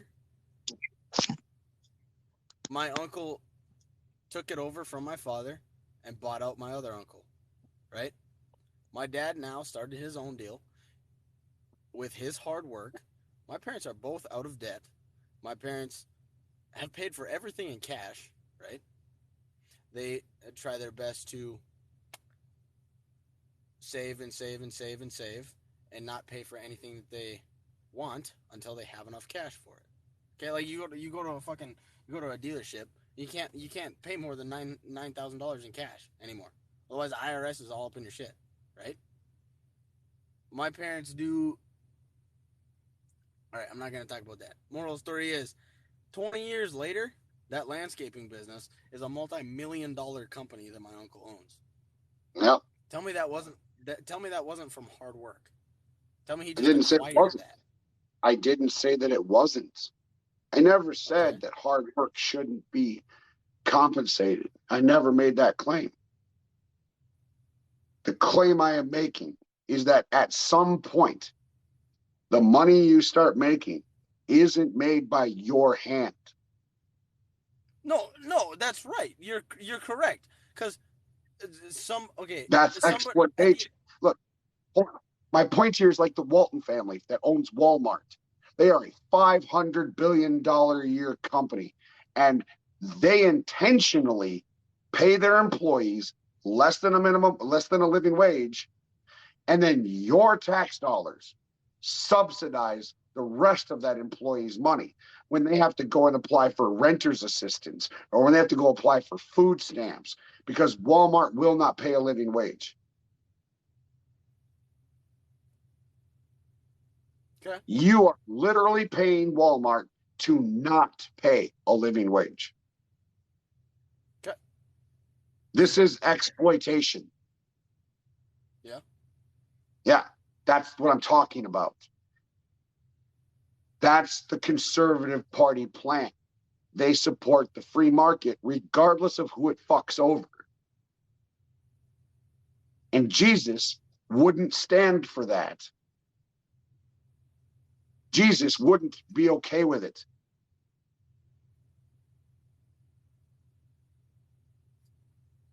Jesus wanted to help the poor out of poverty. Jesus wanted to heal the sick, and we can't even get health care in this country.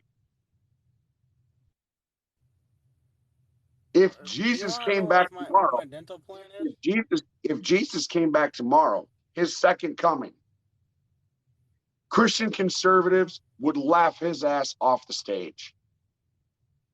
You want to know what my dental plan is? Rip it out with the pliers? No, brush my fucking teeth. Not everybody has that. Not everybody has that privilege there, bud. I'm on dialysis. Dude, Dialysis is rotting my fucking teeth. I was married once before. My wife had 3 pregnancies. In her 3rd pregnancy, her bone density plummeted, and she shattered her ankle on a 6-inch drop, and her teeth rotted out of her face. Not everybody lives life the way you do. Not everybody has your luck. I'm aware of that. I don't have a whole lot of luck, but I have a fair amount of luck. You're right. But I got that because my parents and the parents before them and the parents before them and the parents before them passed down from generation Has nothing to do with it. They passed down a work ethic. You are not a female that is capable of getting pregnant and losing your bone density. No. You are not sick in any way that disables you. Okay. You got lucky. I would give anything to not be kidney failure. Anything. Because dialysis fucking hurts. It is goddamn painful and exhausting. I spend more time sleeping than anything else. And I hate it because I feel like I'm wasting away and my life is just passing away before my eyes. I can't do anything. I can't travel. I can't do shit. Before I got sick, I had a CDL. I was a truck driver and I was driving locally and I was making really good fucking money. Now I'm back on fucking dialysis. I work as a rideshare driver because nobody else will hire me because of my medical schedule, and I am broke. Circumstance means everything. If you have all the right circumstances, then you're relatively privileged and life is going to be somewhat easy for you. And yes, it is going to require work on your part. But not everybody has that privilege. Sometimes things just go horribly wrong and you can't plan for it. And Christian conservatives in the United States refuse to understand that. And as far as the politics of it goes, how many conservatives, when you were in high school, when you were... as far as politics goes, conservatives have no plans for immigration, no plans for health care, no plans for education, no plans for the economy. When Trump was president, he actually wrote up an infrastructure bill for our roads, hospitals, and all the stuff we need. And every single Democrat signed it. Biden writes up a fucking infrastructure bill that includes the same shit: roads, airports, hospitals, etc. 13 Republicans sign it, and the rest of the Republican Party drags them through the mud and treats them like shit. They will lose their elections at the local level because they voted for Biden's infrastructure plan. The Christian Party, the conservative party in the United States, has absolutely driven its entire intelligence off a fucking cliff. They lost their minds. They are so anti-progress that they can't even give us a simple infrastructure bill. Christians are not behaving like Christians.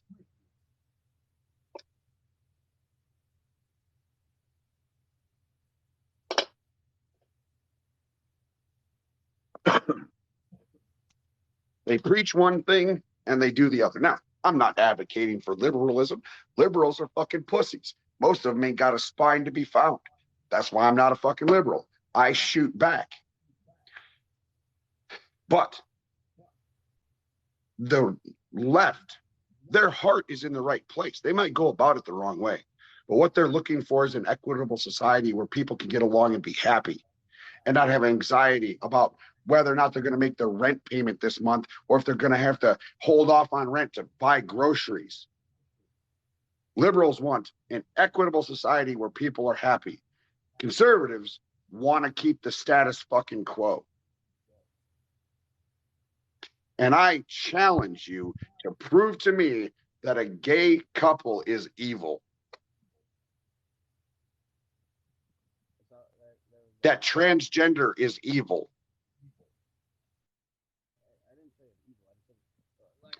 That education is evil. That science is all this bad shit. Because the conservative Christian Party, the Republicans right now, are anti-education, anti-science, anti-women's rights, anti all kinds of shit. They're not pro anything except guns and God. No, we're pro America, pro freedom, pro choice, pro do whatever. I can't hear you. Sorry, talking there to you my go. truck. Yeah, talking to my pickup. We're not pro guns, pro God. We're pro. Yes, you're right. We are pro guns, pro God, but also, Which makes no sense at all. I'm sorry. God said absolutely nothing in the Bible about owning guns. Here's the thing. I am pro-gun. Here's the thing. Here, Dude, when the Bible was written, there was like swords and like spears and shit. There was no guns. This is my carry. This is my EDC, cool. my everyday carry. I'm pro-gun as fuck. But we need to do something. There is no fucking excuse in this world why it's children in public school systems should be having to do school shooter situation drills and awareness. Because people are dumb. Hold up. People are dumb, are they not? Some. Wait, hold up. You hear me out. You ban guns. Who's gonna have the guns? Who said ban? Criminals. Who said ban? I never said nobody ban. said that. No, hold on. I'm not talking about you and me in this conversation right now. I'm talking about you ban guns. Who's gonna have the guns? The criminals. I didn't Who's gonna say shoot up the schools? I didn't say anything about banning guns. I'm aware of that. My position on this is that certain types of people shouldn't have access to fucking firearms. Like, for instance, a certain amount of people shouldn't have access to fucking driver's licenses, but apparently I gotta step on the gas when a Karen's about to step in front of me. Like, what am I supposed to do about that? Like, a car isn't a fucking weapon. It can be used as one, but it's initial. That's incorrect. I've used my pickup as a weapon many times. Stop. A car was not built for the specific purpose of being a weapon. It can be used as one, but that's not its intent. A gun's intent is to kill. Period. That's Correct. what it was invented for. But America used it to defend. America made a gun to defend no, they didn't make the guns. I apologize. Using my words wrong here. They allowed guns in the Constitution and allowed us to. I agree with you. I often quote Colt, Samuel Colt, who said, God created man. Samuel Colt made him equal. I like that quote because it's true to some degree. I don't like the God part of it. But if you have a 120-pound girl being attacked by a 270-pound man and she has a gun, it's a good chance she's going to survive that attack. Even if the 270-pound man guy is, but yeah. The equality of it, right. The gun makes the situation more equal. I agree with you. But there are people who should not have guns. Period. End of story. And we need to figure out a system. We need to figure out a system to fix that. Conservative Here's the thing. won't even How many people are in the United States, though? How many people are in the United States? 380-ish million. 20. What, 4 years ago there was 400 million or some shit? No, it's like 320 million, 330 million, something like that. That's the population of the U.S. Dude, there's smart people, there's dumb people, right? There's strong people, there's weak people, there's fat people, there's skinny people. But that doesn't matter. That's irrelevant to my point. There are people who are emotionally and psychologically unstable who should not have access to firearms. And when we broach this subject at the political level, conservatives just shut it down.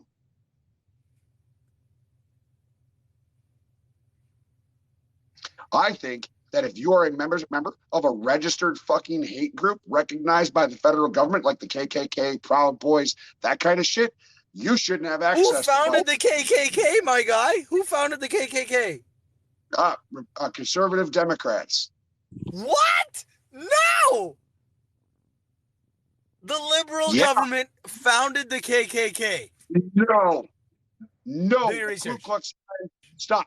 Do your research. No, that is absolutely untrue. The Ku Klux Klan was conservative Democrats. Now, today, the Ku Klux Klan votes entirely Republican. So do the Proud Boys. Every registered hate group in the United States votes conservative.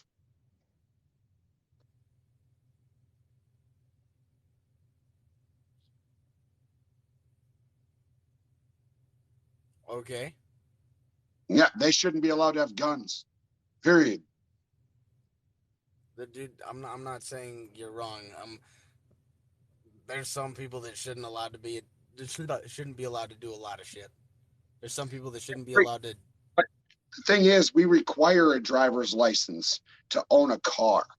Why don't we require a license to own guns? No. Required. You don't need a driver's license to own a car, but you need a driver's license to drive it legally on the road. I can drive a car all I want until I get caught. That's my fucking point. But we also require education on how to operate a motor vehicle safely. Why aren't we requiring education on how to operate guns safely? Because cars weren't in our Constitution. So what? What do you mean, so what? You think requiring education to operate a firearm safely violates the Second Amendment? So, I'm 19, right? The legal age of what? Buying alcohol, buying nicotine, buying whatever else, it just got changed to 21, right? Yeah. Because apparently 18-year-olds don't have the wherewithal and maturity to handle situations correctly, which is irritating considering they are old enough to fight a fucking war. But anyway, continue. You just made my point. I'm 19 years old and I can go join the military and have a gun and yet defend our country, right? But yet I'm not allowed to buy this shit, right? Right? Well, a lot of it has to do with maturity. In the U.S. military, your life is structured. You follow orders. But this can't take a life. This ain't gonna take a life in 0.2 seconds. But I swear to fuck, my AR is gonna drop you in 3.2 seconds. You know what I'm saying? You got to argue with the special interest groups, man. They're the ones that do that shit. No, what? I don't care about the special interest groups. I'm talking about your point. You were saying that like some people are not allowed to own guns, right? Special interest groups are the ones that lobby on Congress to make laws that regulate your right to buy shit or own shit. I can buy and own, in all honesty, whatever the fuck I want. You can't buy and own a pistol or an AR. You have to be 21. And in most states, it requires a license. I can own an AR at age 18. Where do you My father live? has to buy it for me, but I can own it. See, No, you can't. Your father has to buy it, and you cannot own it. You can't carry it. It's illegal for me You to can buy this, but I you can can shoot own it. You can shoot it, but you can't own it. I promise you, my guy. You are 21 and have a license to own an AR-15 or a pistol. What's that? You have to be 21 and have a license to purchase a firearm in order to buy and own an AR-15 or pistol. What state do you live in? Arizona. Texas, Here, you don't need a permit to carry. At age not 18, anymore. you can buy. Exactly. Not anymore. But There's 17 states. Hold on. I'm agreeing with some of the shit you're saying. What's that? Even in Texas, you have to be 21. Negative. At 18 years old in Texas, you're allowed to buy ammo, but not buy guns, quote unquote, right?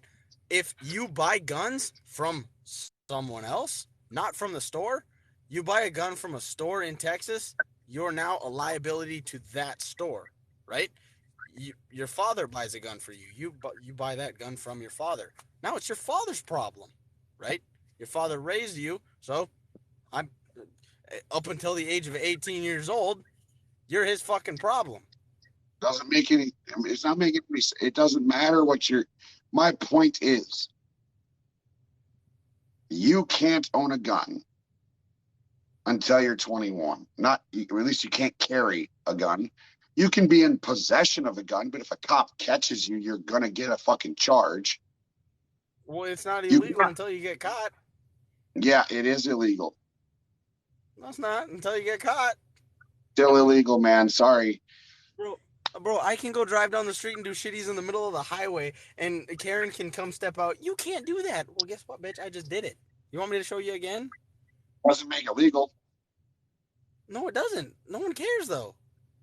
Is that my how choice? Christian... That is my choice to make the wrong decision, whether I know it's wrong or right, and my choice to take the risk of getting in trouble or not.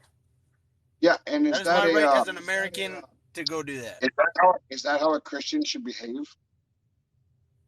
Just follow the law whenever it's fucking convenient? Is that patriotism? No, that's not what I said at all. Well, that's my point, or at least part of it. That's not what I said at all, though. I didn't point that towards Christianity at all. Well, no, it wasn't pointed towards Christianity. I was just making a point. Okay. If you add your religion to it, then you're just being dishonest, and that's not very Christian of you. Go out intentionally breaking the law and knowing that you likely won't get caught. That's dishonesty. That's lying. That's not very Christian. Again, my goal in that comment wasn't to point it towards Christianity in any way. No, I know it wasn't. I was making a separate point. Okay. Look, man, it's been a lot of fun. You are a trip to talk to. I hope we get to talk again, but I want to move on to another guest request. I drink too much. Y'all in the comments are fucking retarded. All right, peace out, bro.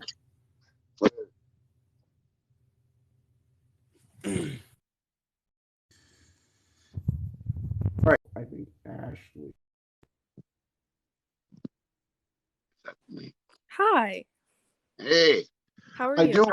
I'm doing well. Before we get started, I do want to apologize that I let that one drag out as long as I did. He's a kid. I mean, I don't know what we can expect out of that. He is a kid, so let's just take it as him being a kid. How you doing today? I'm good. How are you? Oh, full of joy. As full per of usual. joy. Well, first, do you care if I talk just about like how I grew up with like religion? Go for it. Or can we talk about religion again? Or guns or whatever he was talking about? We can talk about religion. So I grew up Christian. My mom was raised non-denominational and my dad was raised Catholic. they're divorced now, but it's just like wild to me seeing and like growing up in like a Christian household, just how many fake Christians there are. Like literally I went to I didn't want to, but my mom literally made me go to church on Easter, and I'm not sure which denomination it was, but literally the pastor was basically just screaming about, if you're not Christian, you're going to hell. And that was his whole sermon, like on Easter. That's And it's every just like, Christian. Rob, yeah, that's nearly all denominations of Christianity. There are a few liberal ones that don't do that, but by and large, that's Christianity in a nutshell. yeah. And I just think it's interesting. But I do agree with everything you were saying. And I just wanted to, I don't know if you talked about this before, but I was wondering, like your beliefs on like, what do you think about like when we die? Like, do you think we like, obviously like heaven, spiritual, like, I didn't know what your thoughts on that were. I have no evidence that an afterlife exists, but I do have all the evidence that when the brain is damaged, it fundamentally alters your entire existence, your personality, everything about you. So the evidence would point to when the brain dies, you die. Because without the brain, you cannot process information. Without the brain, you cannot see. Without eyes, without ears, without a nose, you cannot smell. And without a brain, you cannot process this information. So the evidence would point to that once the brain is dead, you are dead. Okay, thank you. Also, I don't know if you know anything about this. You were talking about a bunch of different religions, and I know some religions, because like gods and goddesses, like deities. I didn't know if you knew anything about that or had an opinion on like those kind of things, like people who work with like deities, or I mean, claim to, obviously. Say that again. People who claim what? There's like, I forget what their like religion is, but people who claim to work with like deities. I didn't know if you had any thoughts on that. People who claim to work with deities.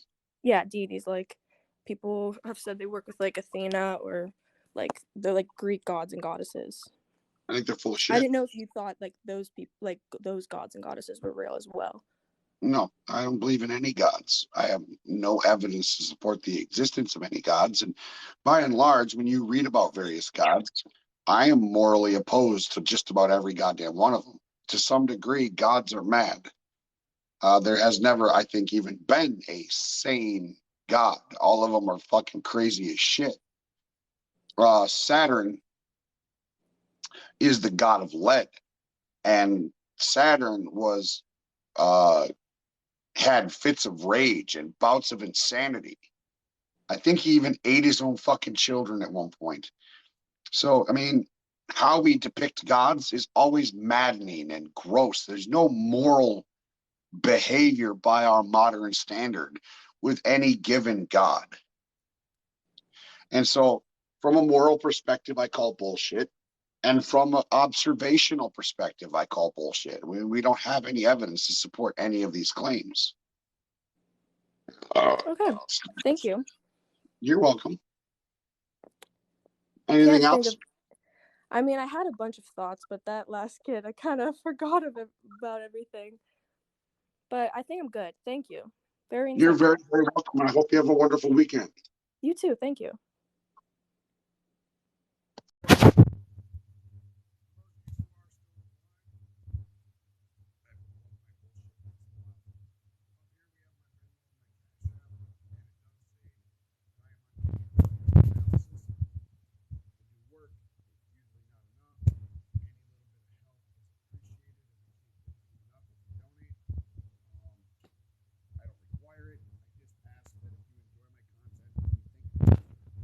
A few bucks that you donate.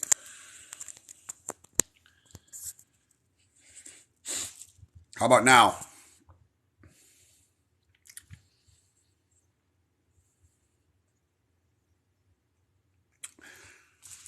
All right, so I'm going to rephrase that because apparently I was covering the mic. Up here is my Venmo and my Cash App. I am kidney failure on dialysis, and while I do work a job, it is barely enough to get by. So any donations are greatly appreciated. A few bucks here and there if you think what I have to say is either entertaining or something you enjoy and you feel like it deserves a few bucks, I appreciate the help. I don't require it. It's not mandatory. I'm still going to keep doing what I'm doing regardless. It's just helpful if you want to put something up. So, in the guest requests, fine.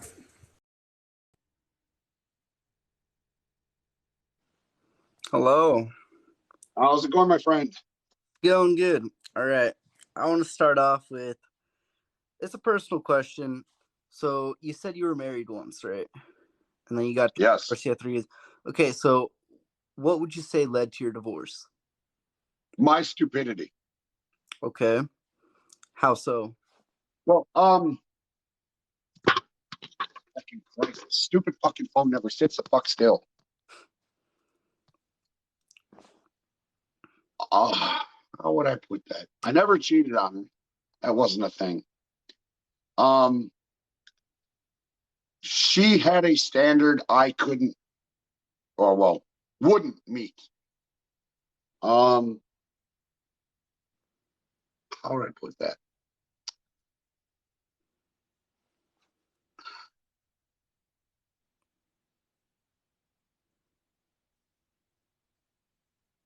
It's very complicated. It actually, the blame falls on both of us. It honestly wasn't just me. I mean, I'm difficult to live with, but I think the blame fell on both of us. I think we kind of just fell apart. How long were you all married for? Well, we were together for 7 years, married for 4. One of the things that contributed to us to falling apart was I picked up a CDL and I started driving over the road for about 1 year and 3 months. Okay. And the time apart killed our relationship. We got to a point where we really couldn't communicate very well anymore. It was difficult. And how many kids did you get? Well, how many kids do you have? I have 2 boys that are mine, but I was never married to their mothers. And I had 3 stepchildren with that wife. Okay. Now I'm going to go to another question. So what was the cause for your kidney failure? Was it due to drinking or just purely genetic? Purely whatever. It was just autoimmune disease. Okay. Okay, now I'm going to go to something more like at the start of your life. So at one point you believed, correct? Yes. What was the turning point? I read the Bible and I realized that I am morally opposed to the Christian God. And I also don't believe any of the claims of supernatural bullshit. But you believe there's a God? No. I'm an atheist. Okay, okay, so at one point you did believe, you read the Bible. Which specific parts of the Bible did you not like? I remember you said something about slavery, those parts. What other parts? Literally all of it. I mean, if I was to have read the Bible from the perspective of like Shakespeare, like I would read Shakespeare, the Bible would have been fine. It just would have been a series of stories. But because the Bible is this all-encompassing line of bullshit that everybody's expected to follow and find their moral guidance from, the proclamations that it makes are nonsense. Starting with Adam and Eve. Adam and Eve is bullshit. Straight up. The older I got, the more I learned. Evolution disproves Adam and Eve. Well, evolution's still a theory. There's nothing to prove No, evolution. you misunderstand the word theory. The way you use it isn't the same as the way a scientist uses it. When a scientist says theory, what they mean is the best known explanation based on the available evidence. It is, at this point, settled science. We have more evidence of evolution than we do for the theory of gravity. That's besides the point. You cannot test evolution. Yes, they can. And yes, they have. And they've observed evolution in nature. Yes. It's not feasible. Yes, If it is. Have you studied evolution with an evolutionary biologist? I truthfully don't. I haven't. That's Okay, not so my. then you can't say whether or not it's possible. I can't say whether or not it's possible because I don't study it. Yes, that's true. But at the end of the day, No but. it's No but. it If you can don't know anything about it, look, my old man had a saying when I was growing up as a kid, because I was a stupid, mouthy little fucker. My old man said, "It is better to be thought a fool than to open your mouth and remove all doubt." If I personally don't know something about a subject, I refrain from informing an opinion about it because I don't know anything about it. I'm not going to sit here and try to tell you what fuel mixture brings about the greatest amount of thrust in a rocket because I'm not a fucking rocket scientist. Yeah, obviously. Yeah, Well, I'm if trying you to. don't know anything about evolution I and you do. I haven't read know. about Okay, it, let me rephrase that. I know some stuff about evolution. like, I've taken biology. I've taken biology classes. I've yeah, but taken even biology is only psychology. 10. So even Biology is the then, outlier. It's yeah, only tangentially related to the study of evolution. I agree. It's Okay, not. let me rephrase that.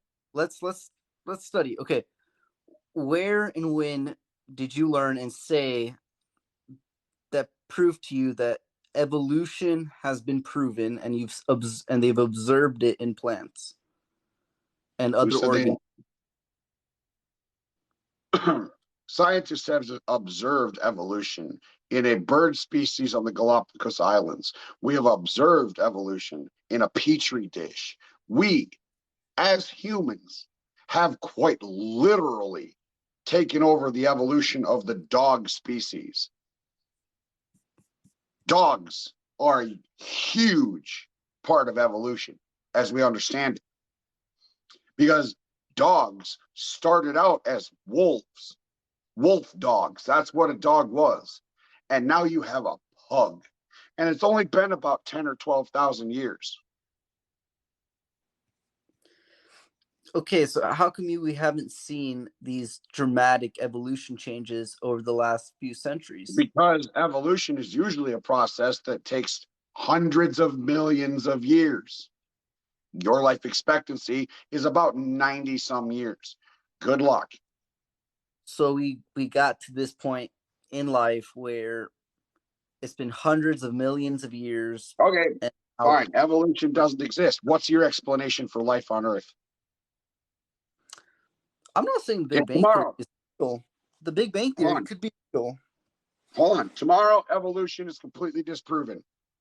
What's your evidence? How do you explain life on Earth? What tool, what mechanism are you going to use to explain life on Earth? God created an organism that. Prove it. You're sitting here bitching that evolution doesn't have any evidence to support it, but then you're going to put forth the hypothesis of a God you can't prove exists? If I could prove the existence of God,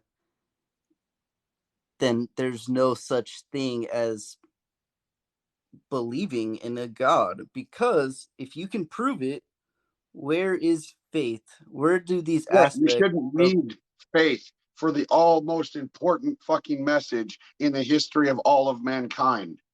Kind of ridiculous. But anyway, what's required for love to exist? The scientific method is the tool we use to observe nature, make predictions, and improve our lives. That's what science has done. Yes, because as humans, we are religion done? And we want to improve our life, correct? What has religion done? Religion's done a lot. Besides murder people for believing differently. Those are extremists. No, it's not. Early Christians spent the first several centuries of Christianity murdering each other. And it just so happened that the Catholic Church won. There was actually a denomination of Christians early in the first few centuries that was made up entirely of women.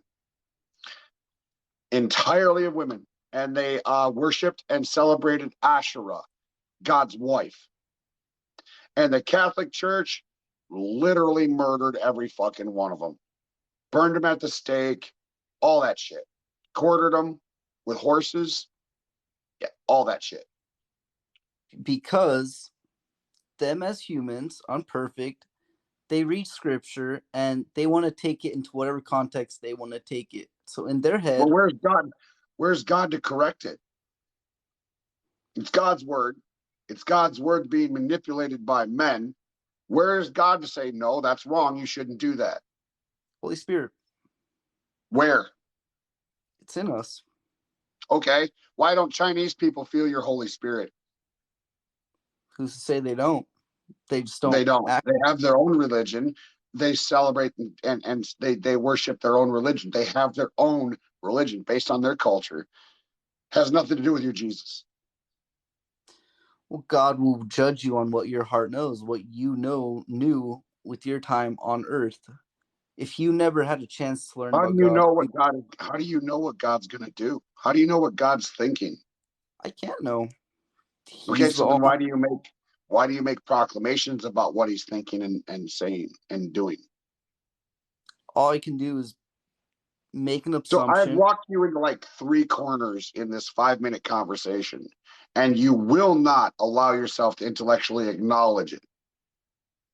Intellectually acknowledge. You say evolution is bullshit because there's no evidence to support it. And then you throw out the idea of a God claim with no evidence to support it. Do you recognize the double standard? Let me get myself out of this corner. Okay. Let me ask you a question. What is required for love to exist? A brain. What is okay? But for it to be true love, what is required? A brain. Another thing. No, there is no other thing. A brain. That is what processes the concept of love. There is no other organ in your body that does that. Love. Okay. Let me rephrase this. Love is oxytocin and dopamine and electrical signals in your brain. That is it. Let me rephrase this. I can love you as a human, but I'm not forced to love you. If I was forced, it's no longer correct. Yeah, sure. Okay, so we were put on this earth to love God with our own free will. It's free will. Okay, so you're not backing yourself out of this corner. The standard here is you say evolution is untrue because of a lack of evidence. I'm telling you, if you're going to have that standard, then where's the evidence for God? Let me finish my thought process. That's not a thought process. You're not answering the question. Let me just answer my questions, and then we'll get to your point. What is required for love to be real? It cannot be forced, right? Sure, but for love to be true love, it cannot be forced. I can't be forced to love someone, correct? Correct. It requires free will to love someone, right? No. Okay, let's go with your predestination. Fine. Determinism. What was it? Determinism. Determinism, my bad. Let's go with your determinism. So I was determined to love you. Let's go with that. Okay. I was determined in my life that like tomorrow I met you and it was determined that I was going to love you ahead of time, right? Okay. Okay. It was determined, but it still required free will in a sense, did it not? Nope. Why did it not? Did you get to choose why you love me? Was there some attraction there about my personality, something you liked? Did I make you laugh? Were you in a good mood that day when you met me? Were you in a bad mood when you met me and I somehow made you feel better about the situations? There are so many external influences in everything we do. You cannot possibly know what inspired you to behave the way you behave. I agree with that. I'm not gonna lie. I do agree with that.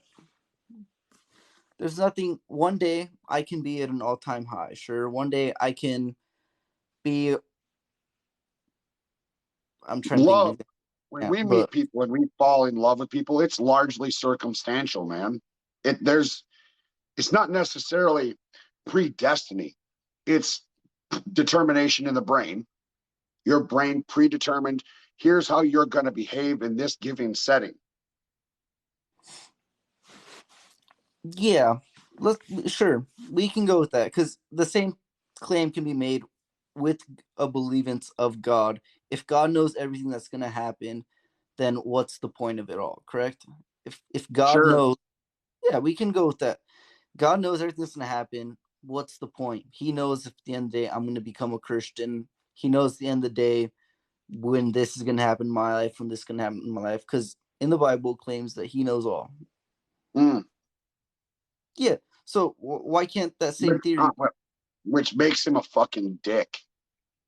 Why does it make him a dick? 6-year-old just died from bone cancer, in literal agony and pain, with his parents crying and praying over the top of him. Your God created a 6-year-old and then killed him immediately in one of the most painful ways possible. Okay, yeah, it's his creation. That's a dick. That's a big fucking dick. Okay, that's not something I would do. Or yeah, because okay, I have a moral fucking compass. Yes. So let's look at this from an outside perspective. You still have not answered my question.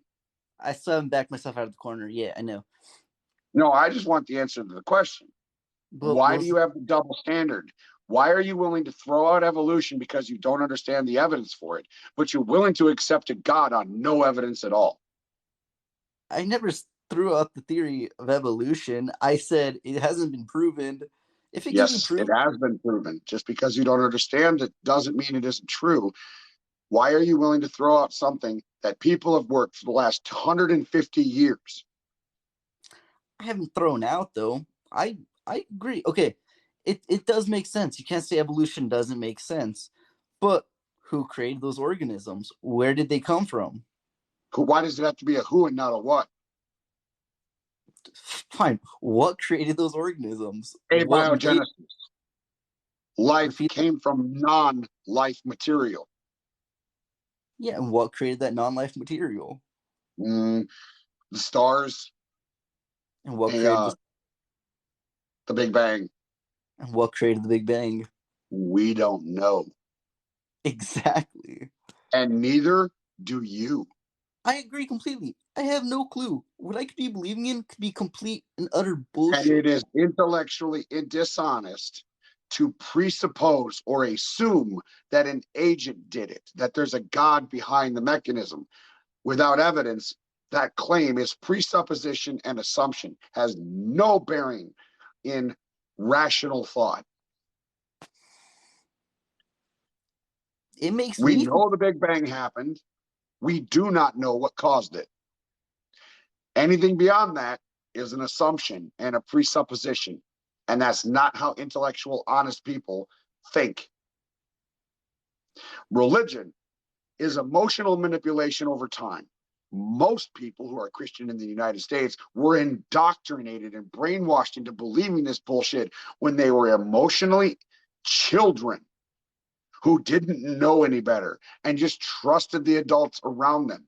Try this. In your mind, build a society where religion isn't taught until you're 18 years old. Then look at the claims made in the Bible about talking donkeys and snakes and other weird shit, and tell me how many of those 18-year-olds are going to believe it. I think they'll get to a point in their life where they're going to feel so low and they're going to reach for something that... Why not?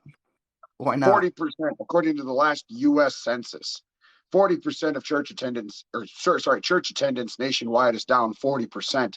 I read an opinion piece a few days after that said they expect that number to double in the next 10 years. Yeah, that makes sense. Why? Because religion doesn't make up for that gap when you're down and feeling low.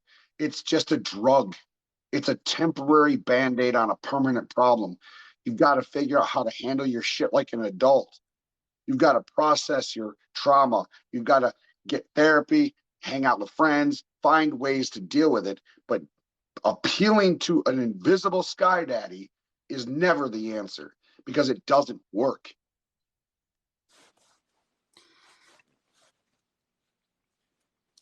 I'm going to be honest. I believe in a God. Mm-hmm. I believe that there is something out there that can happen. I believe that it's possible. You know what I mean? In my head, it's possible. I didn't say it was impossible. I'm an atheist. My position is neutral. I never said there was no God. I said I'm not convinced that there's a God due to insufficient evidence. It's not the same thing. Sure, tomorrow God could be proven. Okay, great. Well, what would it take for you to believe that God is real? Well, if there's an all-knowing God, he would already know that now, wouldn't he? He would know what it would take. He would know what it would take to convince me, and he hasn't done it. But okay, shy of that God to convince me himself, if you and I are standing on a building and we drop a tennis ball, you and I can sit down, and based on the amount of time it takes that tennis ball to fall through the air and hit the ground, we can calculate its weight, wind resistance, the force of gravity, or the gravity that force. We can measure the force of gravity on the object. We can measure everything about it. That's my standard of evidence for God, when we can measure everything about it. Okay. So let's keep this all in mind. Okay, so let's go back to your 6-year-old thing with the bone marrow and died. And yes, it's an awful thing. Okay, let's look at this from another perspective. Say another world, you are the creator of that world. Let's look at it from this perspective, and you just created this art piece, and this art piece is gonna make everyone absolutely go crazy, blah blah blah, whatever. And you decide, I'm going to destroy this art piece because I don't want these people to go crazy. It's you created it. Why can't you destroy it? It sounds stupid. It is a little stupid how analysis. You hear yourself? You hear yourself? You hear yourself talking? Yeah. I know the way I analyze, the way I said it is stupid because I'm thinking of it on the spot. I'm not gonna lie. Yeah, but if you reword it, if you try to reword it, you're basically saying the same thing. You can't get away from the logic of this. Okay.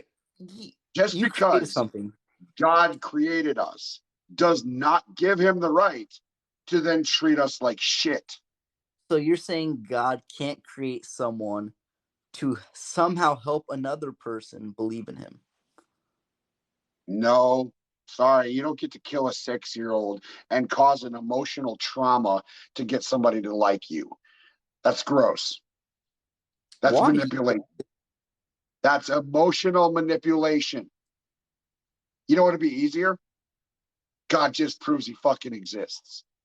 It would just be easier. That would be it's done. Here, I'm God. I'm here. I'm going to be a part of your everyday life. If you need me, I'm always here to help. Blah, blah, blah, blah, blah. That's God. That's what God could do. And if you still believe in free will, God could show you that he is real and not affect your free will. You can still choose whether or not to worship him.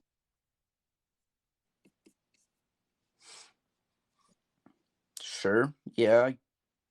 He's God. He can do that because sure, he has all the almighty power. Here's a question for you. Do you have kids? No, I don't have kids, so I can't relate to you in any level. Okay. So let's imagine that you have a child. If God suddenly appeared before you and told you to murder your child, would you do it? If he can prove to me that he is God? No.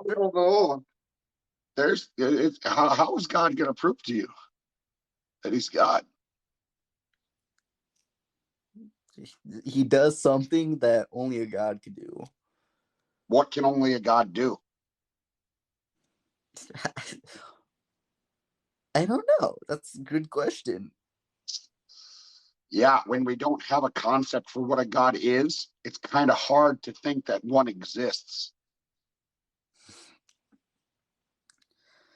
And it's even more difficult to build a character profile of that God, what he wants from us, all that stuff.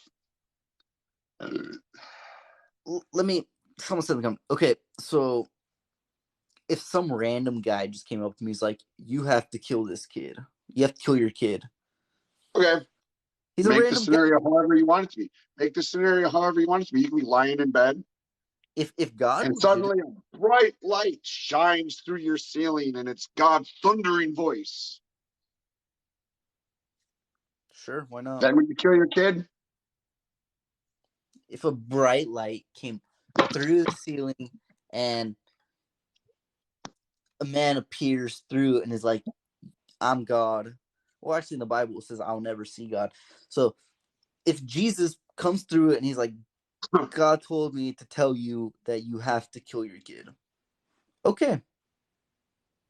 Sure, why Then not? you're a disgusting human being, because you want to know what I would do? I'd tell him to go fuck himself. That's what I would do.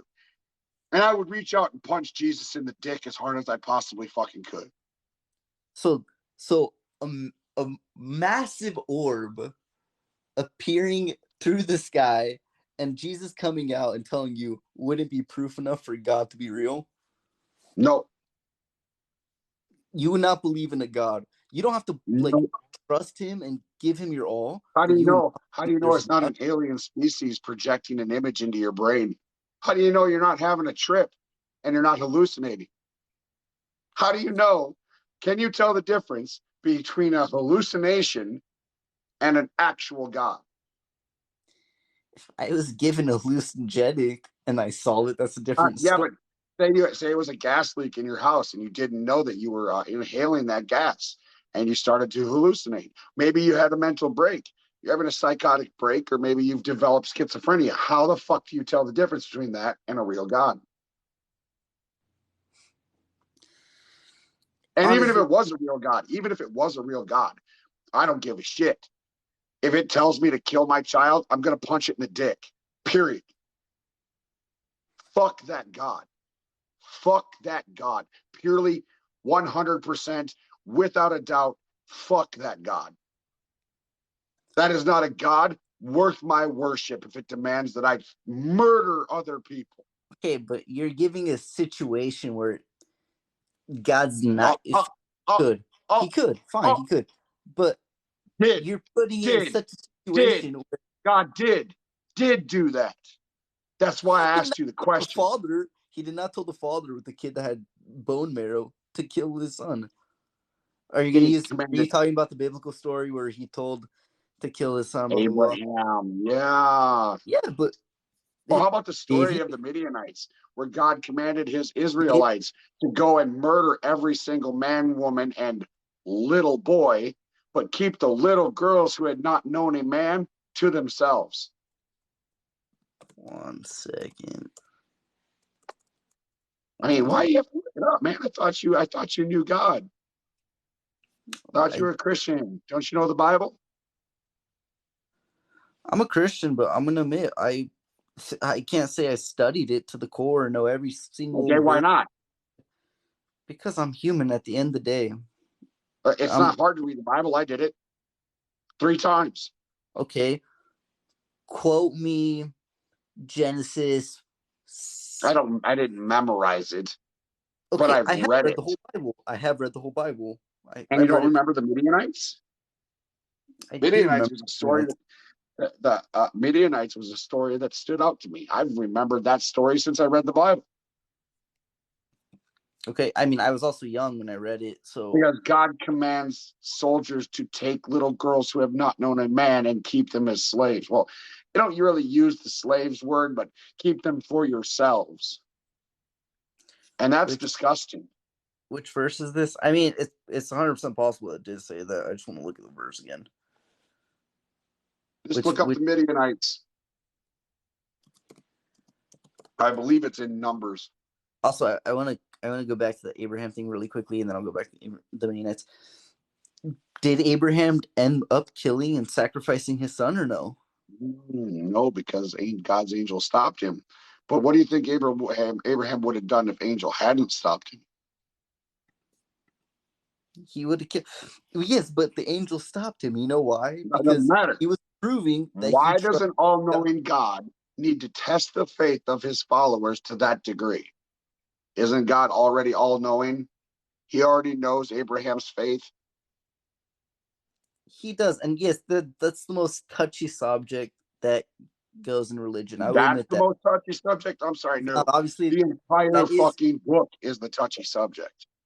This is one of the most touchy subjects because it's so controversial. I can't prove it. You can't prove it. No one can prove it. It's So then why make a claim based on it? Because honestly, man, I don't know. At the end of the day, it's faith, and Faith is not a pathway to the truth. What denomination Christian are you? oh, I was raised Pentecostal, and then I'm more non-denominational now. All right, so you believe in a non-denominational God. Which God is right? Baptist, First Baptist, Reformed Baptist, Lutheran, Methodist, non-denomination. Which version of the Jesus and God are correct? How do you know you have the right God? I think religion as a whole has been taken. Each of these little sub-religions has been taken to a point. How do you know the one true God isn't Allah? How do you know the one true God isn't the Jewish God, If you look at those scriptures, Elohim? If you look at those scriptures, they have false prophecy. So does Christianity. Where? The whole fucking book. If you Give think me one Testament, example. if you think the New Testament fulfills prophecy of the Old Testament, you lack imagination. Give me one exact example. If there is the whole book, give me one exact example in this whole book where there's a false prophecy. Here is a novel.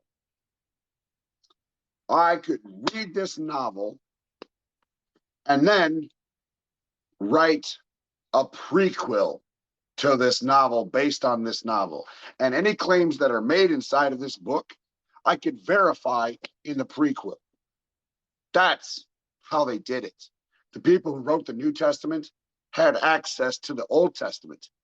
And they read the Old Testament saying, well, here's this thing that's a prophecy. We should fulfill that in the New Testament. They did it on purpose.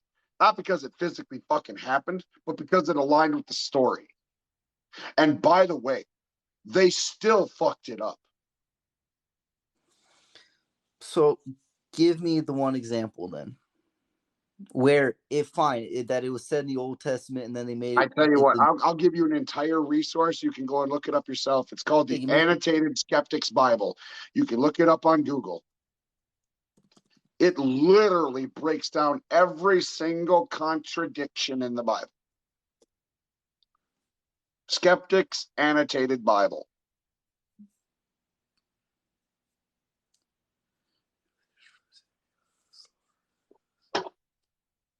I will be right back. Okay.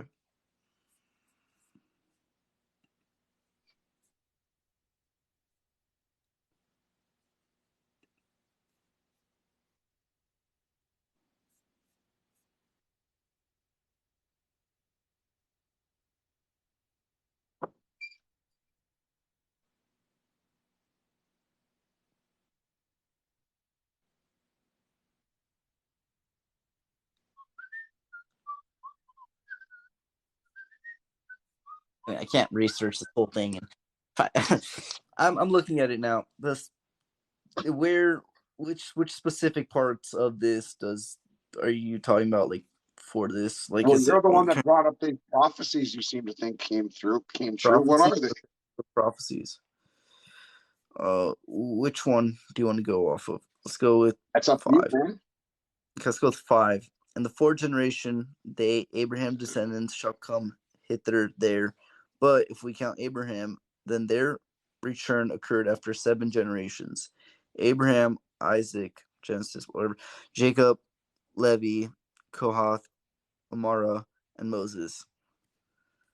Okay, where does it disprove this prophecy? It's just showing me a prophecy. God damn this motherfucking phone. Where am I supposed to click something? Just so I understand it Hold better. on. I came here, click prophecy, and then what am I supposed to click here? I was reading this one right here. So you have to actually, okay, so read it. We have, so I'm looking at prophecy and misquotes in Genesis. We can go with the number 2 one that says, as a punishment for killing Abel, God says Cain will be a fugitive and a vagabond. Yet in just a few verses, Cain will settle down, marry, have a son, and build a city. That is not the behavior you expect of a fugitive and a vagabond.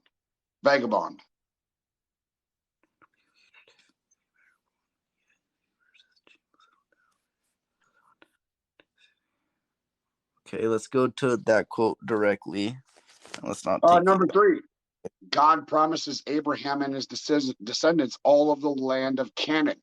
But both from a historical perspective and the biblical perspective show that God's promise to Abraham was never fulfilled. 1 second. I'm trying to look at exactly when in the Bible it said it did say that. I know it says that, but I want to look They at literally give you context. Bible quotes in here, man. Like they lay out all the Bible quotes here. Single quotes taken out of context, because what does it say after Cain will be a fugitive and a vagabond? The Skeptic Annotated Bible was put together by biblical scholars, not dumb shits who didn't know what they were doing. Yeah, I agree with that. They have a better understanding of the context than you and I do. Yeah, they devote their whole life to it. So I'm going to trust the website. After he Cain killed his brother Abel, God.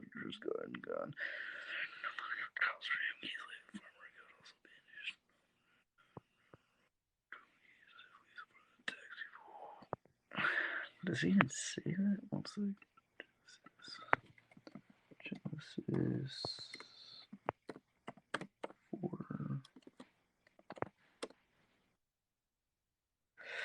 Behold, thou hast driven me out this day from the face of the earth, and from thy face shall I be hid, and I shall be a fugitive and a vanguard in the earth, and it shall come to pass that everyone shall come to pass.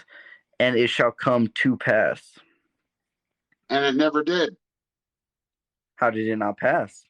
He settled down, marry, have a son. Yeah, and that's not what a fugitive or a vagabond is. A fugitive and a vagabond is not somebody that settles down and starts a family.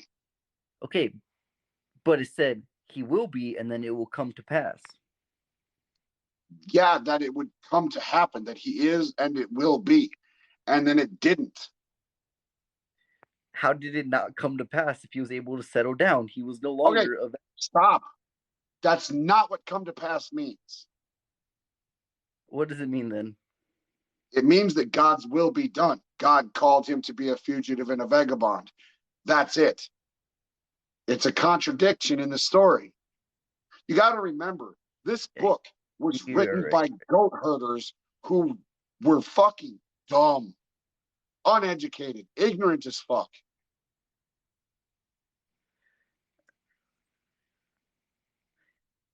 I mean, yeah, no, I can see it from that interpretation, and it shall come to pass, like it will happen because God said it. Yeah, that's what it shall come to pass means in the Bible. That's literally what that means. Let's see. What does it shall come?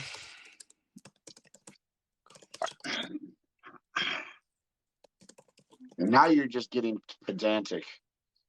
Well, no, because I have challenged you and challenged you and challenged you, and now you're breaking it down to just one phrase that you don't understand. I'm not a biblical scholar. I'm 19 years old. Neither am I. I'm not a biblical scholar. You've done far more research than I have. We can admit that, right? Which, I mean, honestly shows a spectacular lack of faith on your part. It's your God. You should be doing more work on this than me. Yeah, I should. You're not wrong. I should be. But Christians don't. More than 90% of Christians, more than 90% of Christians have never read the Bible. Never. Yeah. I agree with that. Kind of a contradictory position to take, to believe in a God and then not worry about reading his word, what he says, what he wants. Doesn't make a whole lot of sense, does it? I have read his word, but at the same time, I've read it at different periods in my life where my mind processes at different rates, correct? Where you cherry picked various parts of the Bible to read. Yeah, when I was 14 and read the Bible the first time, I interpreted it one way, and then when I was 16, I interpreted it another way, and then when I was 18, I interpreted it another way. So how old were you when you interpreted the Bible and you sat down and you read it? 14. First time. Yes, but the time when you truly read it and you decided, I don't want to believe in this. 14. And have you reread it? The other two times I read it, it wasn't for the purpose of belief. The other two times I read it, it was for the purpose of understanding and reference. I had already not believed it by the time I read it the second time. Christian God in the Old Testament is not a moral God. Even if he did try to fix that, make the system better in the New Testament with a new covenant, it doesn't matter. The Old Testament is still a description to the Christian God's character, who he is as a God. And he is a fucking dick. He is not moral by any measure of today's morality. None.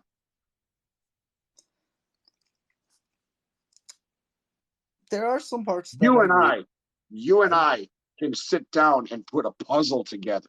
We can figure out how to build a puzzle. Your God's answer to that problem is just throw the fucking puzzle in the garbage. That's how your God deals with anything that challenges his authority.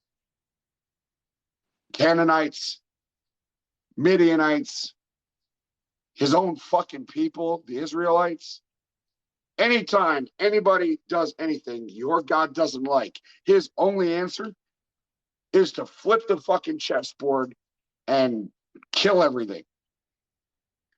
This is not the behavior of an intelligent, benevolent, loving being.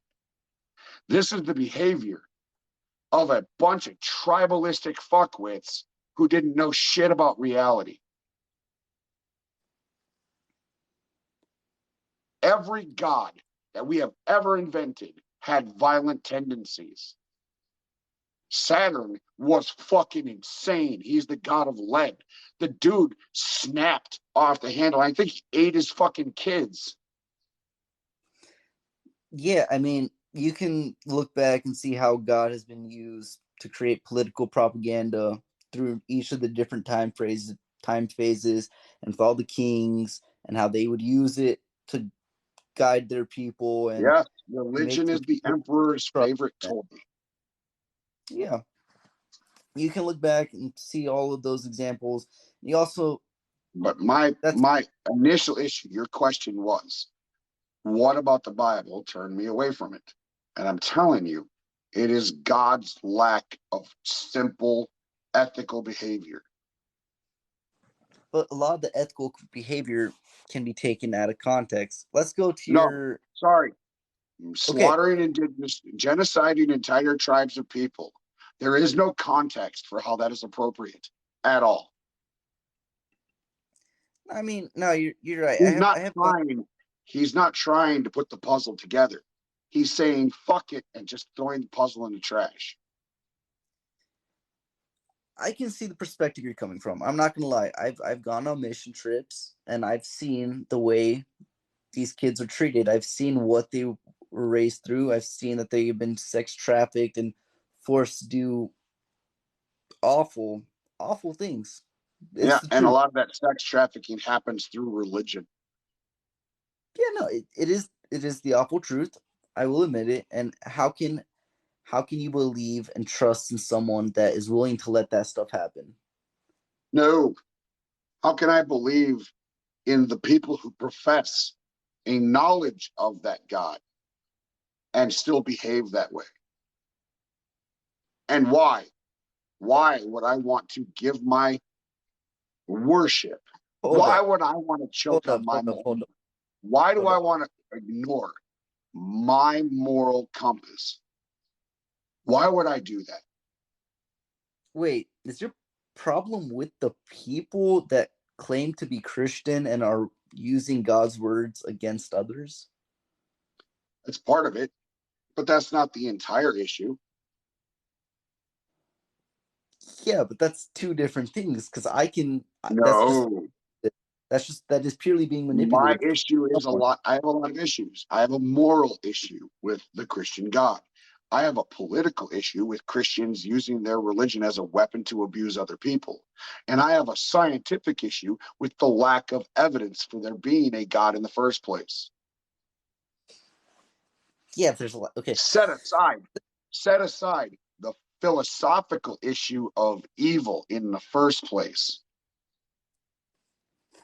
Okay, but I have a problem with false preachers. They will take it out of context to the fullest, and they will use it. Who gets to decide who is and who isn't a false preacher? Are you the arbiter of what is and is not appropriately Christian? No, because at the end of the day, we are all humans. At the end of the So day, then who gets to decide? Who gets to decide what is and is not? Who is and is not the arbiter of Christianity? how we interpret the Bible. You interpret the Bible as something that just shows how evil people are and how evil God is and how God lets all these things happen. I don't think people are evil. I don't think evil exists. So how do you have morals? Evil has nothing to do with morality. What does morality have to do then with? Do you like being punched in the face? No. No, neither. I don't like being punched in the face either. It kind of fucking sucks. Okay. So you and I both have a subjective moral standard that neither one of us want to be punched in the face. As a society, you and I can come together and we can say, hey, you don't want to be punched in the face and I don't want to be punched in the face. And honestly, I have no desire to punch you in the face. And I'm pretty sure you don't have a desire to punch me in the face. So how about we make a law that says we can't punch each other in the face? That's morality in a nutshell. It's just that simple. Yeah, but I can still punch you in the face. Yeah, Just because doesn't mean which means you can do a wrong thing. Doesn't make you evil.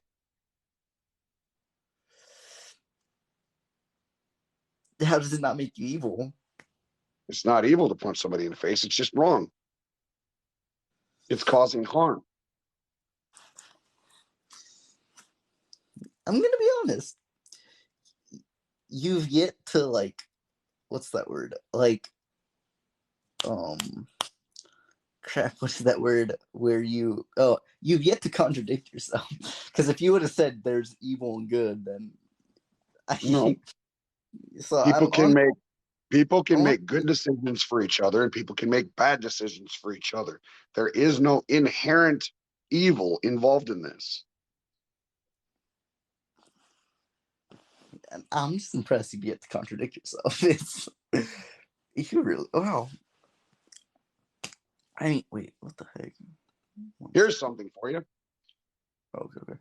Go on. In the 10 Commandments, it says thou shalt not kill. Here's one of the problems I have, philosophically speaking, with Christianity, in a nutshell, as a whole, not just denominationally, but as a whole. They have a narrow worldview. Everything is simple. It's black and white. It's good and evil. It's yes and no. Christianity does not account for nuance, and life is nothing but nuance. For example, in our laws, murder is justified to a degree, or is understood to a degree. A man cheats, or a woman cheats on her man. He comes home after work and catches her. He shoots them both. This is called a crime of passion. It comes with a different degree of murder than a premeditated murder. And involuntary manslaughter is a different thing from all of those. And if I'm in my house and somebody breaks in and threatens my life and I shoot them dead, that is also a different degree of murder. Some of them are justified and warranted. Some of them are not. But that's nuance because intent matters. It isn't as simple as just saying murder is wrong. Intent matters. And Christianity, religion the world over again, has no account for that intent.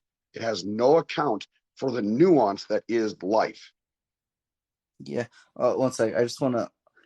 Christian Guriel 877. He's not claiming that there is a Satan, but there's no God. So your claim there is No, I wrong. don't believe in Satan. Yeah, And besides, exactly. I don't think a lot of people. Satan isn't a real character anyway. Satan is a title, in the same way that God is a title. Yeah. He doesn't really talk specifically about a given character. Yeah, Satan is technically Lucifer. Yeah, but I wanted to point that out because I feel like a lot Satan of people. and Lucifer are different. They're not the same. What do you mean? Repeat that. Satan is not Lucifer. Then who is Satan? Satan is a title. It is not a character. Yes, it's a title for who. Lucifer's title Or is a Satan. person. Like I could say a title is doctor. Yeah. I can say doctor, and it refers to any number of people. Satan is a title that could refer to any number of people. Well, no, because in the Bible. No. In the Bible, it translates to the word adversary. It does not specifically talk about a given character. It is a title. Yes.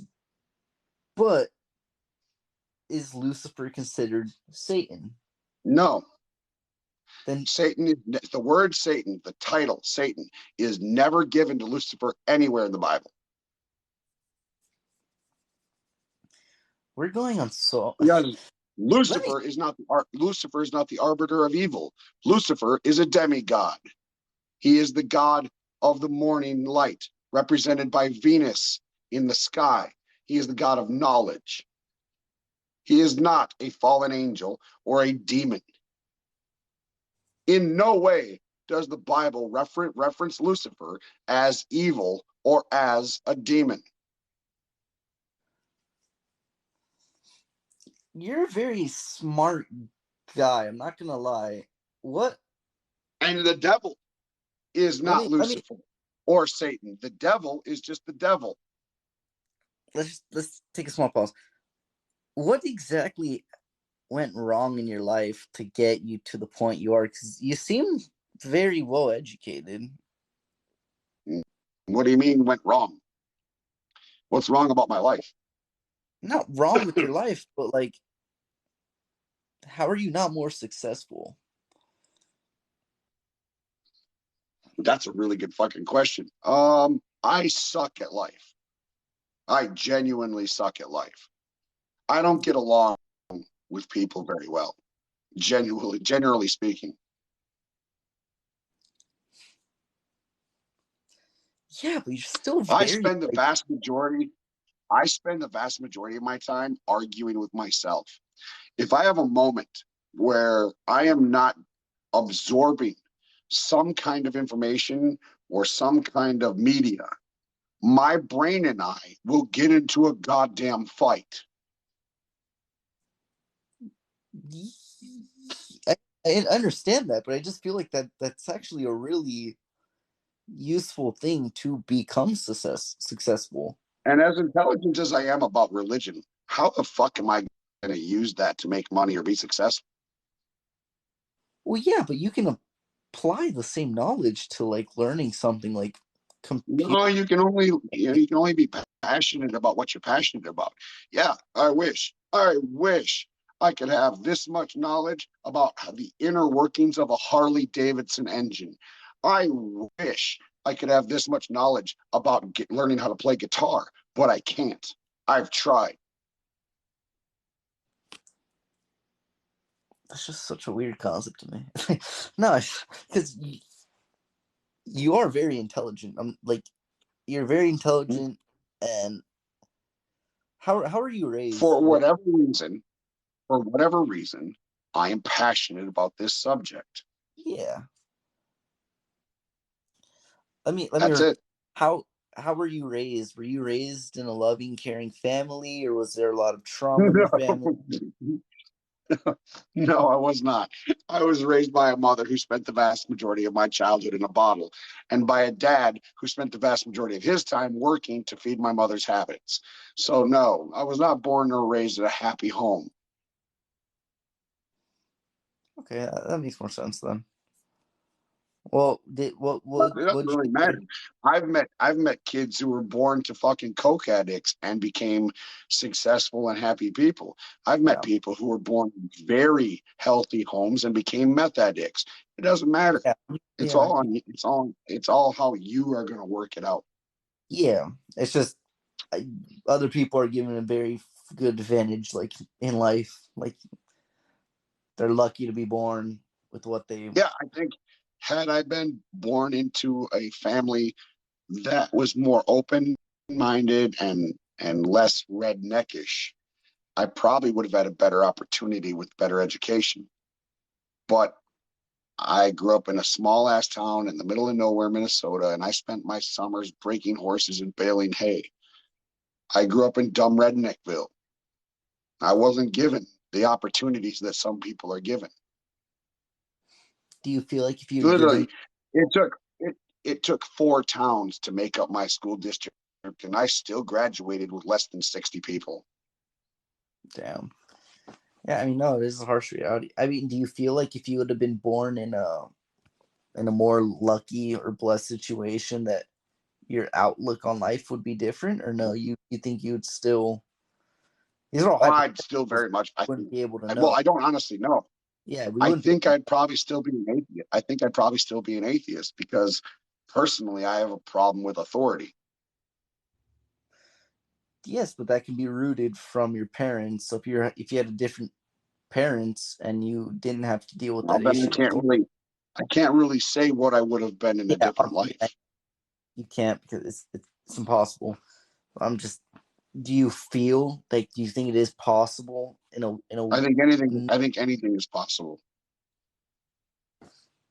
I mean, clear. Well, no, because you would believe in God if you prove it, but then you think God's dick. Oh,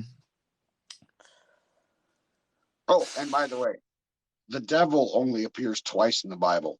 Once to tempt Jesus, and the other time to destroy Job's life. Both times he is given permission to do these things by God. The devil is an employee of God. He does what God tells him to do. That's not true. Because if you actually did read it, I do remember the story. The devil comes to God and says, he's just believing in you because you've given him such a good life and blah, blah, blah. If he was given these harsh circumstances, he wouldn't believe in you. So God's like, fine, go for it. Give him these harsh circumstances. What do you want to say? The devil did not do it on his own. The devil did it with God's permission. Yeah, because at the end of the day, God is better and stronger than the devil. Yeah, of course. Because the devil is God's bitch. The devil does what God tells the devil to do. The devil can never just act on his own. Well, yeah, because at the end of the day, you can't have good without evil. So if there's God and it is claiming good, you can't have good without evil. So you do have to have something that is evil at the end of the day. So you have to have something devil. So my point being, the only evil the devil does is the evil that God allows the devil to do. To prove their faith. Irrelevant. If God is allowing evil, he is not fucking benevolent. No, I mean, you do make a good point that I actually should research. Like, if God created it all, then you have the devil and he has hell. Why does he let himself? Hell doesn't exist. First century Christians did not believe in hell. Hell didn't become a part of Christian doctrine until the 5th century. What do you mean a part of Christian? Like, it wasn't written about until after this. Was not written about as it was not preached as part of Christian doctrine until the 5th century. Yeah, no, because because if you look at the first century, they interpret stuff different. At the end of the day, No, because in the first century, Christianity was largely based off of Judaism. And in the first century, there was still Judaism involved with Christianity. And under the Judaistic perspective, there is no hell. When you die and your soul is found to be unclean, you are simply annihilated. You cease to exist. You are destroyed. It's written in the Bible as the wage of sin is death.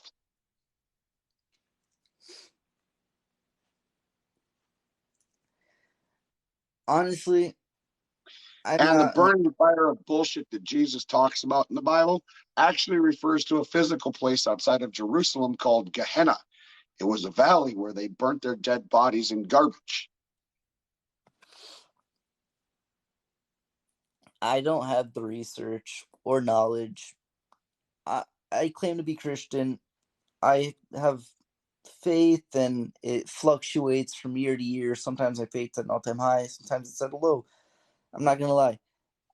I don't know a lot. I know a decent amount. I know what people have told me and how I want to interpret it after I've done a little bit of due diligence and a little bit of research. That's how I based all my stuff. And I'm always here to talk. Yeah, at the end of the day, there's either a God or there isn't. And if there is, you want to say that he's a dick. But that's because that's your interpretation of it. No, it's not my interpretation. It has nothing to do with my interpretation. I get my information from biblical scholars, people who study this. I get my information from archaeologists and anthropologists, people who have written papers and books and articles about these topics and subjects. I don't consider one single source. I consider multiple sources. Yeah, but who's to say those sources aren't wrong? Well, that's why they corroborate each other. It's called peer review study.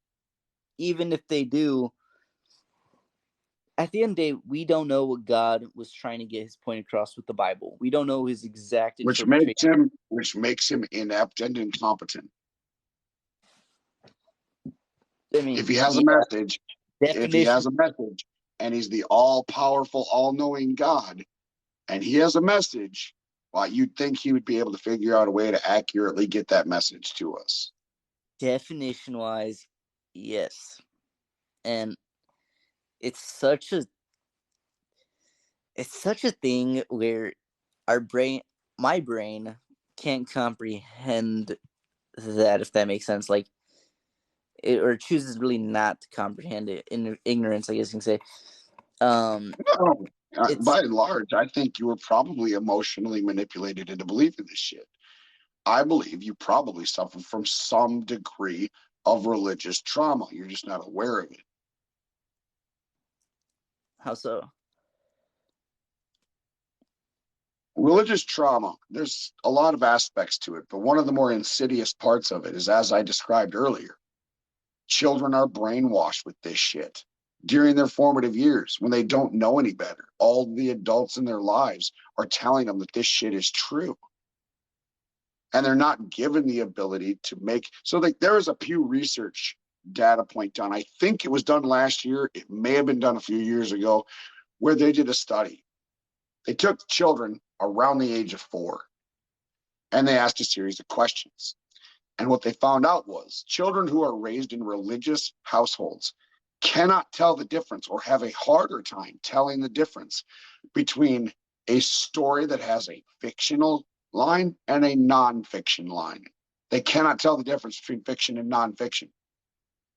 Children who are born into non-religious households can very accurately tell the difference between a fictional character and a non-fictional character. They did a study on this? I'm actually what was the name of the study? I'm actually very curious. Peer research. I genuinely want to look more into this, because like I'm amazed that I actually got like allowed, because they're pretty strict what peer research is allowed to do, and I mean, if you say it happened, odds are you're not lying, but I want to also research it because I'm curious.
I mean, I'm trying to look too. I really don't see the study. I'm gonna find it. Give me a sec. Okay. I mean, it's not that important. I can keep looking into it myself. No, because I don't think you would lie. There's no reason to lie. I would be shocked if they actually got that research study approved, because that has its own morality issues that I would be shocked if it was approved. Why would that have morality issues? What would be Because immoral about doing that study? you're raising kids in a scenario where they're forced to learn about nonfiction, and you're raising another set when they're and No, they're not. No, wait, stop. That's not what I said. What'd you say? There is a family that has children that raise them in religion. Those Okay. children cannot tell the difference between reality and fiction. There are other children that are raised in non-religious households by non-religious family, and those children do a better job of understanding the difference between fiction and nonfiction. Okay. I mean, I still want to look at it because I want to look at all the different aspects of it. Like, what did they take into account? You know, the one thing I'm finding absolutely amazing here is that you're willing to do all of this research to decipher whether or not what I'm saying is true, but you won't apply that same standard to a belief in God.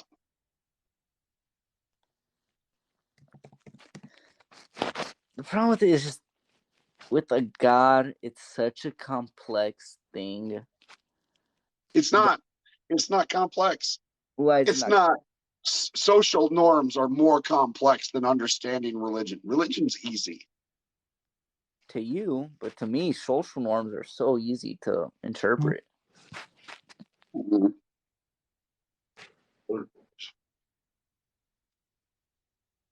Like you said earlier, for you, you're passionate about this, so your brain can understand it better. If I'm passionate about something like, I don't know, psychology, my brain would be able to. It was not a Pew Research. It was the University of Boston. Okay. BBC. It's an article at the BBC.com. So that makes more sense. You're going to directly search children in religious households can't understand reality. Do that exact Google search. The first article that'll come up will be the BBC. Children in religion households can't understand reality. Understand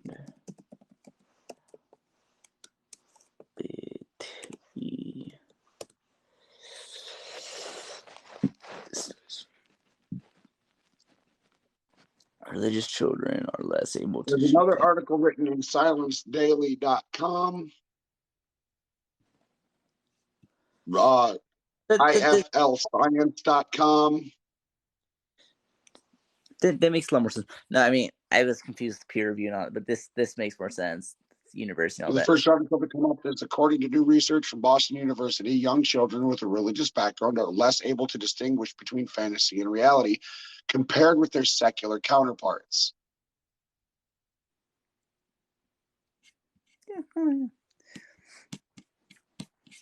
Okay, now that I have that article, can you keep deep diving in the trauma thingy? Well, I mean, you can research religious trauma syndrome. It was discovered by, I can't remember, a female psychologist, I think back in 2015, if I'm correct.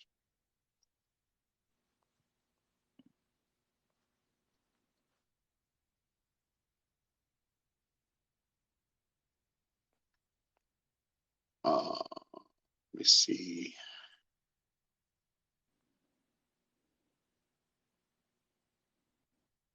There's a Wikipedia. We'll do the Wikipedia just because it's fucking easier. That's fine. Trying to remember the doctor that discovered it. I mean, I'll take your word for it. Wikipedia is fine. I mean, at the end of the day, it's just interpretation. No, this is an interpretation. All right, here you go. I'll give you the first final paragraph. Religious trauma syndrome, RTS, is recognized in psychology and psychotherapy as a set of symptoms ranging in severity experienced by those who have participated in or been or left behind authoritarian, dogmatic, and controlling religious groups and belief systems. Symptoms include cognitive, affective, functional, and social-cultural issues, as well as developmental delays. Oh, I lost him. He went away. All right.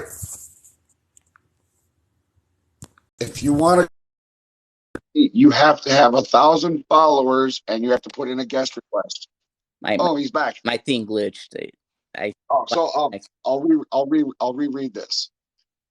Religious trauma syndrome, RTS, is recognized in psychology and psychotherapy as a set of symptoms ranging in severity experienced by those who have participated in or left behind authoritarian, dogmatic, and controlling religious groups and belief systems.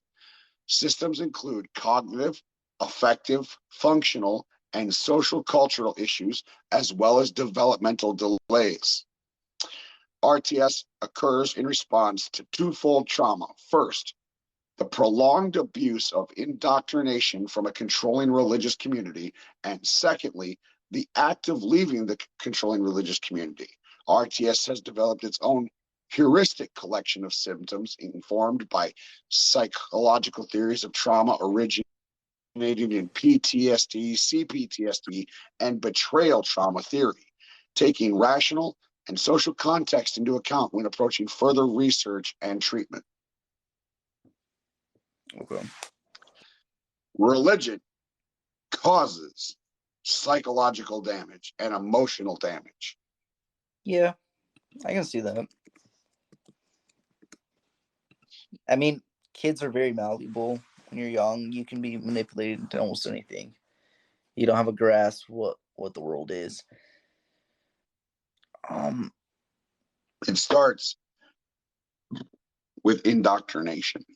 It starts when you're a child. It's emotional manipulation and emotional abuse. But if my problem is, if there's no God, then what's the point? The purpose of life is to give life purpose. That's for you to fucking decide. I find purpose in having these conversations. I find purpose in riding my motorcycle, going and shooting a game of pool or bowling, going to the movies or watching my anime. I find purpose in everything I do. That's the purpose. But there is no intrinsic purpose of life. And if you think you're finding an intrinsic purpose of life through the lens of Christianity, I would like to inform you that the Bible describes heaven as a place where you remain prostrate in eternal reverence of God. It is not a place where you get a fucking mansion and you get to hang out with your loved ones and party all day. Yeah, it does say that, actually. It does say that. What kind of fucking heaven is that? I'm sorry. I'd rather go to hell and sit next to Einstein while I get tortured to death and listen to his theory of relativity. That would be more entertaining. Also, I'm pansexual, so I will happily go to hell and hang out with every single hot gay guy that has ever existed. I mean, the Bible doesn't say you can't struggle with gay thoughts and all that. It doesn't say you can't struggle with being gay. It says you shouldn't Give act. me one reason why God thinks gay is bad. I mean, I couldn't. It's arbitrary as fuck.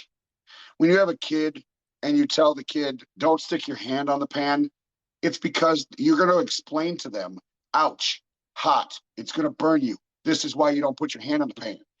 God, the Almighty, can't be bothered to give us an explanation as to why something is wrong, just that it is wrong according to him.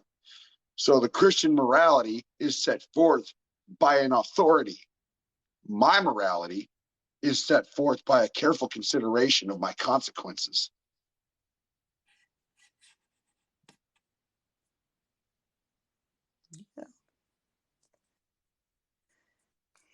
Yeah, no.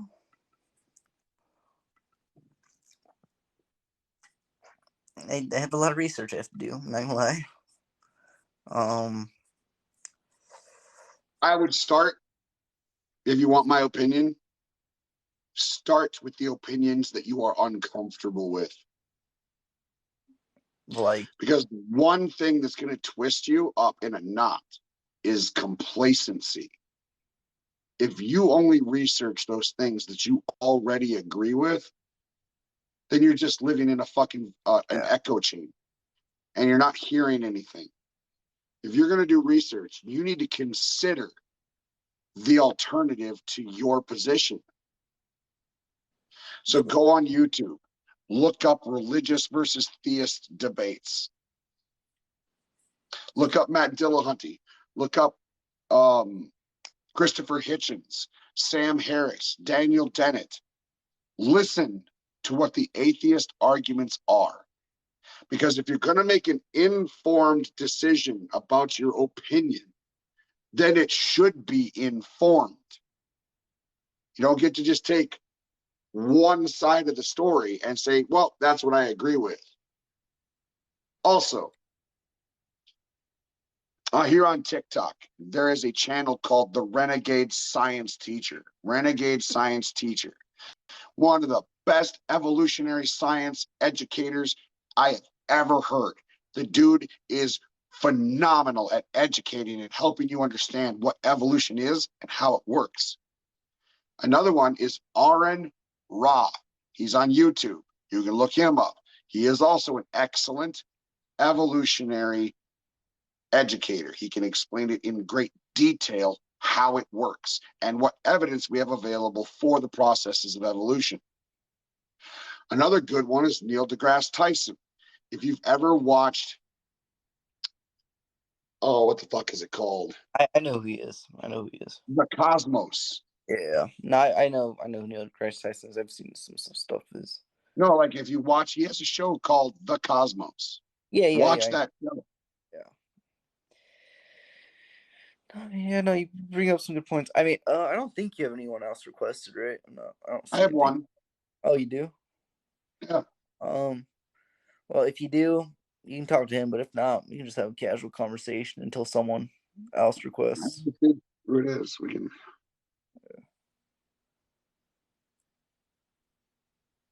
Smoking. Well, I mean, if you want to hang out for a little while, I can talk to them and then you can jump back on. Yeah, talk to them for a little bit and then see what he wants to say, and then I can hop back on. I All want to right, ask sounds some good. other stuff about like just other stuff in your life. I like All right. picking stuff. Okay.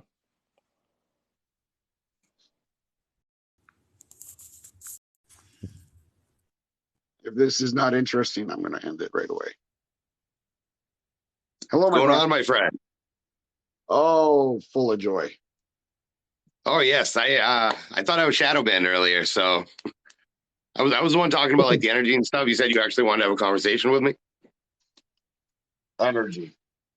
Yes, yes. How they Define didn't nail any one particular thing with the religions. define energy. All right, so you think about balance in the world, right? Everything in the world has, an equal and opposite. Every action has an equal and opposite reaction, right? It's the human That's nature, physics. right? That's not Absolutely. human nature. Sure, to some degree that is human nature, but not always. Go ahead. All right. Well, so you think about it that way. I'm sorry, I'm tired as hell right now. I've been waiting to get back into the thing for like hours at this point. So it's like Sorry. it's like 5 in the Go morning ahead. in my area right now. But it's all right. So basically, what I was going to say earlier was you nailed just about everything I was saying about the fear. The whole basis upon religion was created to divide people. It wasn't Well, I don't think created. that's how it started. I don't think that's how it started. I think that's how it turned out. It was an unintended consequence. I mean, it depends on Our where you look at initial it. attempt at You think our about these our leaders, right, that push all our, this stuff onto people. And our initial attempt at creating gods was an effort to describe the forces of nature around us. It was our first attempt at science and understanding nature. right, The absolutely. moment that some Peckerwood stood up and said, "I speak for God," that it became something it wasn't.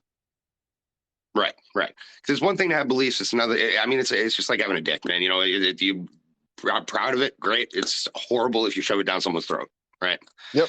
But fact of the matter remains, you are completely right. Like I said earlier, like I agree with 110% of everything that you've been saying. You did make just about every single point that I was gonna make in the live earlier, but there was one point that I really wanted to make that I can't even remember right now because, like I said, I am really tired at this point. But, sorry for the long wait, man. It's being live. oh no, If I get it's cool. like I think I was 3,000 shadow banned, people, honestly. Like I really do think I was shadow banned because I was posting comments and they're like, "Yo, if anybody can see this, like, let me know." Like nobody said anything, so I was like, "Yep, I'm shadow banned." But that's possible. I haven't. It's a difficult thing sometimes. I don't understand the TikTok algorithm very well. yeah, no, I'm still pretty new to it too. I mean, I just hit the 1,000 mark, so I'm just now starting to do lives and stuff. But yeah, I completely agree with what you're saying, 110%. If you're trying to They never understand nailed it with energy, anything. I like the idea. I mean, it's great to get people, believe something to believe in and all that. I do believe you are a product of absolutely what you put yourself around, like the law of attraction, right? If you put out positive energy, then your world will be a little more positive. It's all like the serotonin balance, man. Like if you pump out a lot of serotonin in your brain, your world's going to be happy, right? If you're surrounded by like negative stuff, you're going to be a negative person. So I think to some degree that is very true. I think happiness is largely a choice. It's looking at the world and deciding to see the better parts of it, and rather than deciding to see the negative parts of it. Yep, absolutely. Now, as that relates to religion, it's all a power struggle, and I don't know if anybody really understand that, but the fact of the matter is, you're sitting here talking about the book, right? But it goes so much further than the book, man. You talk about the Vatican, you talk about the Pope. What about the lost chapter that they're hiding in the Vatican that they won't release? I don't believe in conspiracy theories.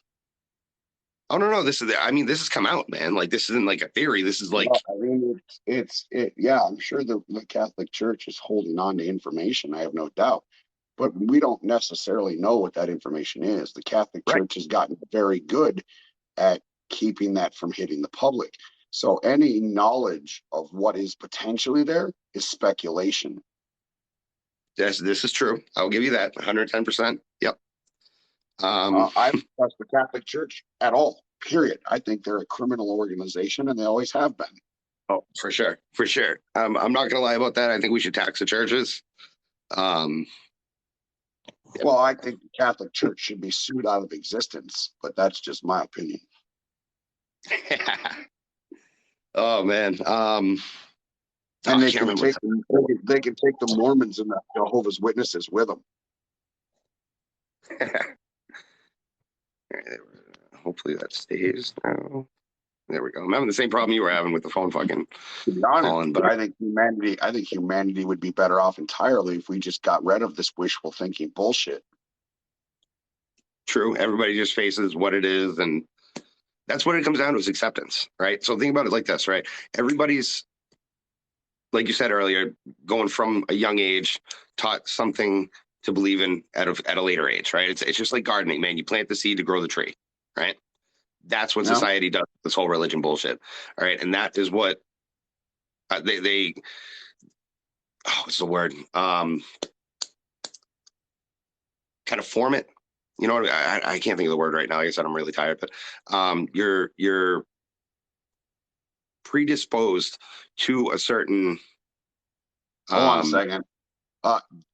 G-Gab or whatever your name is. I cannot pick you to go live with me.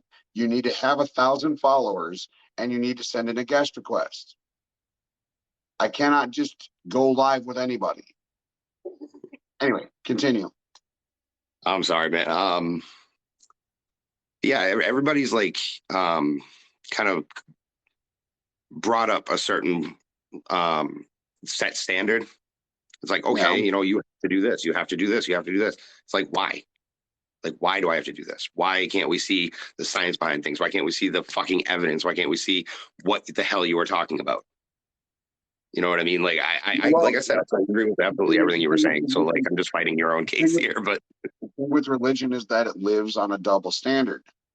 Muslims will swear up and down without evidence that their God exists. But when asked about the Christian God, they will give the double standard. Well, there's no evidence for the Christian God. Completely missing the fucking fact they have no evidence for their God. Right, right. And this is why I was saying earlier that it was created, all religion was straight up created to divide people, to create this, like you said, like the wars. You know what I mean? You get more wars over religion, especially, you know, in the olden times, than you do anything. That's it's history. Christians, you know what I mean? It's Christians in the first few centuries spent more time killing other Christians than anybody else. Right, right. You got that. You got, I don't know. There's more wars than I can think of that were religion based than, I mean, even recently, you know, they claimed it, you know, on oil and all that, and obviously there's a thing going on now with Russia and Ukraine, and I think that's going to personally stem World War III. But you know, it is what it is, right? But I appreciate all this wonderful support that I'm getting in the comments too. By the way, I don't want the people in the comments thinking that I'm not hearing what they're saying. I am, and I appreciate the support. And to your point, religion is a function of our emotional instinct. It appeals to our emotional instinct, our lizard brains that's still afraid of the potential predator on the Serengeti. It's something that eventually I think will be left behind if humanity can evolve past the need for that emotional instinct. I feel that. I feel that. Oh my God! I'm sorry, man. That drunk kid earlier had me almost falling asleep. I was half laughing, and I was like, "Oh my God, this is the youth of America now." And no disrespect to the service member, so like, you know what I mean. But like, come on. I had him stumped more than once. Oh yeah. Oh yeah. But it's not hard. Yeah. It's not hard. It's not hard. It's not even a challenge to stump somebody who hasn't done any research. That kid's beliefs strictly came from the way he was raised, and he never questioned it. He's never done his own research. You know, you plant the seed, you grow the tree. You know, and that's what a prime example right there. So, yeah, he never questioned it. Somebody told him that America was founded on Christian values. No, it fucking wasn't. A simple historical, just read a little bit about history and you can find out that that's absolutely untrue. The problem is there aren't enough people out there challenging that worldview. Yeah. Don't get me wrong. The non-believer and atheist movement is growing, especially on TikTok. The number of deconversion channels in regards to Mormonism and Jehovah's Witnesses, the number of atheist channels, the number of members of the Satanic Church and the Satanic Temple who have started channels on TikTok is exploding, but it's not enough. We barely make up 27% of the overall population of the United States.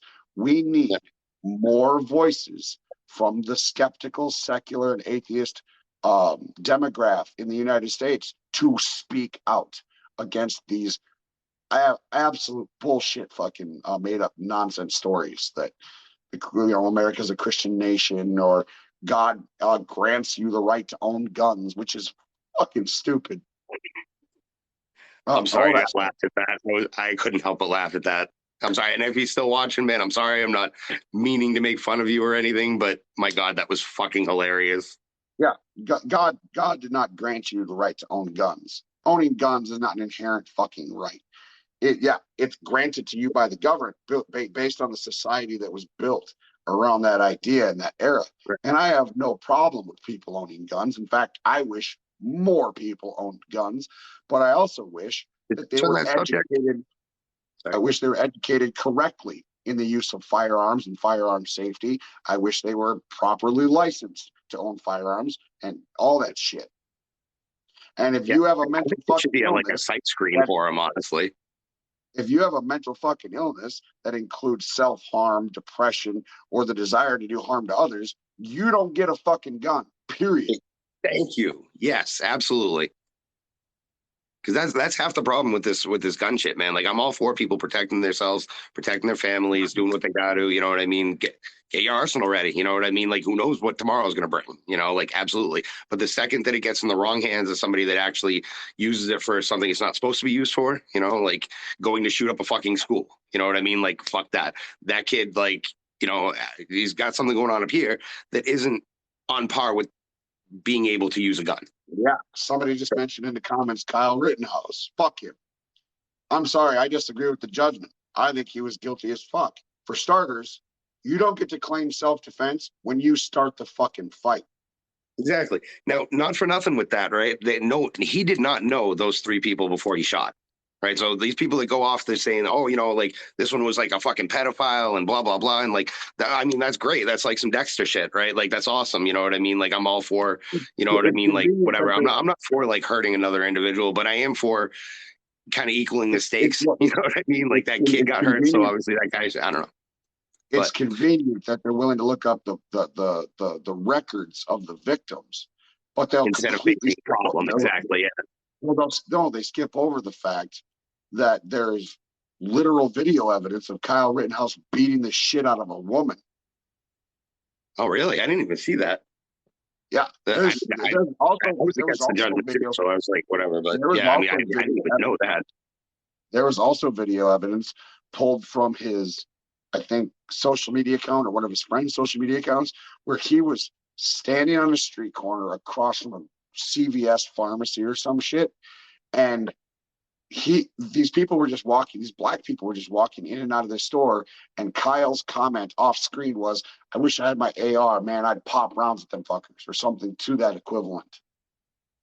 He had that's what people that should not have done. Like, he had violent tendencies before he went to that fucking protest. Right. It was inevitable that he was going to do something stupid. Oh, yeah. And I'm sorry, like, I do kind of blame the parents a little bit for that, too, because, I mean, they transported him 100%. with the gun across state lines, like... Yeah. You know, his parents they had to have known, you know, like... His parents are 100% as guilty as he is. Right. That's exactly the way I'd put it. I wouldn't put it, like, all the guilt on them, because obviously they didn't pull the trigger. You know what I mean? They provided the gun. They essentially did. I mean... The way they raised him, in the ideology that they raised him in, and then helping him create the situation that caused it in the first place. Yeah, they're as guilty. They essentially that's actually what my next point was, the manipulation, like straight up. Like, Kyle Rittenhouse was a fucking child. He is a 17-year-old with a less than developed fucking brain and a less than developed sense of emotional wellness. He's going through puberty. His parents brainwashed him into this. Yeah, no, I believe that full on. Yeah. But like I said, I wouldn't put all the blame on the parents. You got to give some accountability towards the person that actually did the act. You know what I mean? No, and I don't blame the parents entirely. I think they're equally.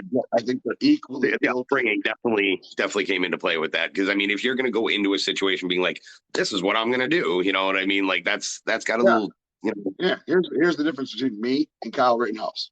I am a goddamn adult, and I know better than to put myself in a situation where something like that is going to happen, or even could potentially happen. Yeah. I mean, most adults, man, they're like, okay, you know, there's shit going on there. I'm going that way, you know, like unless it's something you really, really stand up for. Like I'm married, right? Like I got my wife, she's asleep, whatever, and like, but I have fought frontline for cannabis legalization. I've literally been on the news regulating cannabis rights in Massachusetts, right? There's that. I fought for gay rights. I fought literally on the front line against picketers for the, you know, the gay rights, all that. Like I've gone against all this shit, right? And the fact of the matter remains that everybody is fucking ignorant. It doesn't matter who you are in this world. You are in some way, shape, or form fucking ignorant. Well, it depends. I classify ignorance in two separate factions. There's ignorant due to a lack of understanding, a lack of knowledge, and a lack of education. And then there is intentional ignorance, where people intentionally avoid the obvious in favor of their personal bias. Right. People believe what they believe, and there's no change in it. Yeah. And that's where it points to the religion thing, you know, is because like you can preach till you're fucking blue in the mouth, but if somebody's like that drunk dude, they're not gonna take it in at all. They're gonna be like, oh, you know, like that's bullshit, blah blah blah, and they're not gonna face reality, you know, and that's what it comes down to. I think to avoid ignorance, the better option is to stay away from absolutes. Yeah. When we start talking about absolutes, so when we bring up the gun debate, you cannot absolutely ban guns, and you cannot absolutely have no regulations on guns. This is a bad idea either way. So what do? You create a system of regulation that imposes moderation. Yeah. Everything should be in moderation. You eat too much, problem. You drink too much, problem. You drive too fast, you create a problem. You drive too slow, you create a problem. There is a thing as middle ground, and moderation is where everybody should be reaching. Yeah, no, I completely agree with that. Actually, that's funny. My grandmother used to shove that down my throat growing up. Actually, it was everything's good in moderation. So it's kind of a good thing to live by. Another good thing to live by, and this is one of the bigger failings of Christianity is this world would suffice if people would mind their own fucking business. Right. Absolutely. Like people preach all the time. They're like, oh, America, land of the free. Okay, if it's land of the free, then let me do what the fuck I want and say what the fuck I'm saying. You know, like don't fucking be a snowflake and get offended by literally every single thing that is coming out. Like I'm sorry. That falls on both sides of the political spectrum. By both sides want to regulate speech, because Christian conservatives definitely want to regulate your ability to believe in whatever religion you want, and liberals, you know, some variation of liberal wants. I would personally, I would do it just because I'm a snarky shithead. But if you were to walk into a bar in Seattle and start a joke with a black guy, a white guy, and a Mexican, somebody's brain is gonna fucking melt and call you a racist. Oh yeah, dude. These days, oh my god, yes. So you've got to get away from all of that. You got to get away from the absolutes. You cannot absolutely remove people's right to say shit, and you cannot absolutely you've got to get away from all of that. You got to get away from the absolutes. You cannot absolutely remove people's right to say shit, and you cannot absolutely let everybody say whatever they want. There is, again, moderation. Right. But that's exactly what I was getting to, though, is like everybody's getting offended by literally every little thing. Right. Yeah.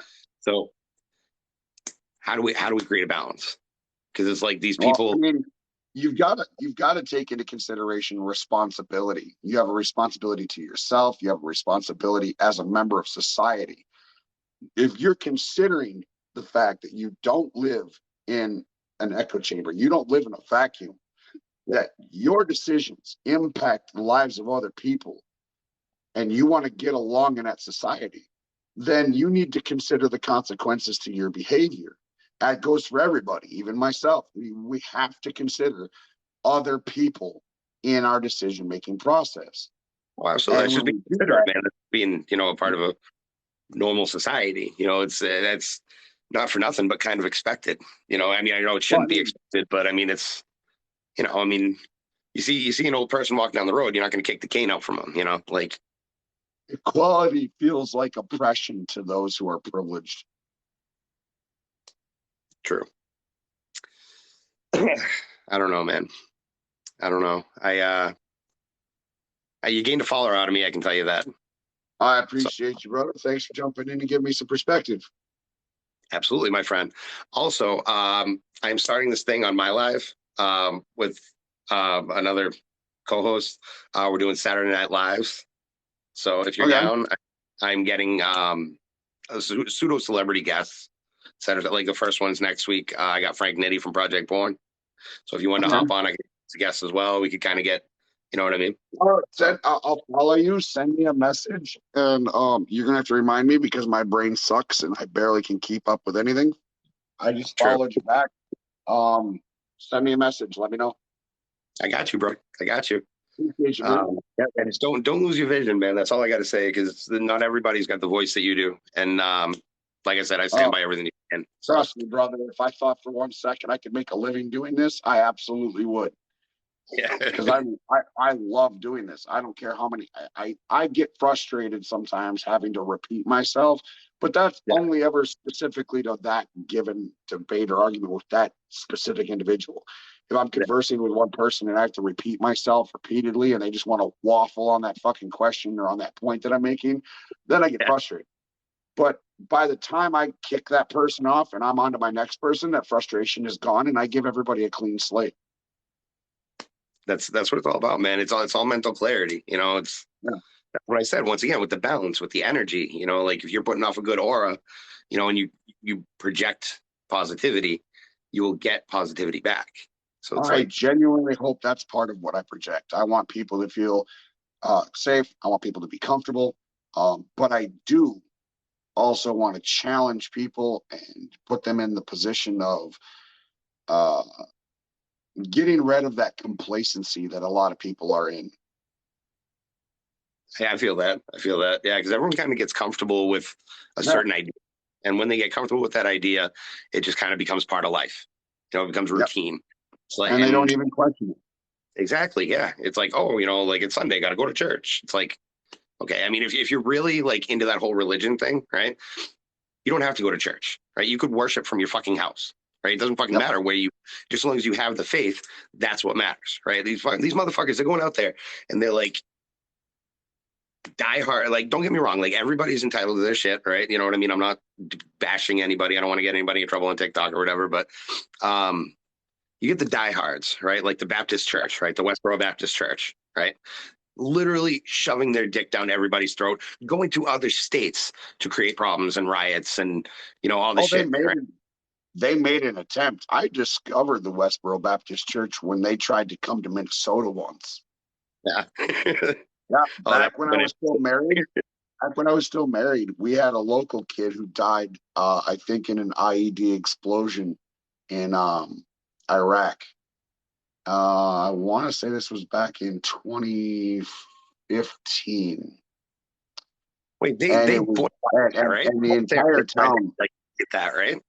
Well, the entire town of Waseca, Minnesota, just about the entire time. There's better than 5,000 people out, man, on the main road on old Highway 14, waiting for his body to be delivered to his family. Like literally half the fucking county showed up. It was crazy. All in support of this family, all in support of this kid. I think he was like 19 years old and he died in Iraq. I'm sorry, the Westboro Baptist Church. The Westboro Baptist Church was slotted to protest his funeral. I heard about that. Yeah, that was the most ridiculous time I heard about them, and I went packing heat because I wanted them to be there. I don't blame you though. I mean, I was carrying a Rock Island Armory Tech Ultra 2011, which is a modified heavy steel body 1911 chambered in 9mm, double stacked of 17 rounds. That gun was beast as fuck. And I had that big, heavy son of a bitch on my hip. Oh, jeez. Let them fuck with you, right? Yeah, they could try to fuck. The thing is, they're cowards. They will sit there and they will bitch and moan and protest. But if you show them the slightest amount of, if you show them the slightest amount of aggression, they will turn around and they will be like some dude playing soccer who nobody touched him, but he's on the ground bitching about it anyway. Yeah. It's like you fake the trip, and take the fall. Yeah, what I'm talking about. Cowards. I mean, it's pretty simple. They're cowards. I've met real gangsters in my life. They don't sit there and tell you to try something. They just walk up and punch you in the face. They don't give a shit. So when you see these TikTok cares, when you see these, I talk until you blew in the mouth, and then it's, But when you see these TikTok Richards and Karens, well, try something. Put your hands on me. Fucking pussies. Yeah. They won't do anything because they don't want to own up to the responsibility of it. They want you to do it so that they can get your ass in trouble. They are bitches, every one of them.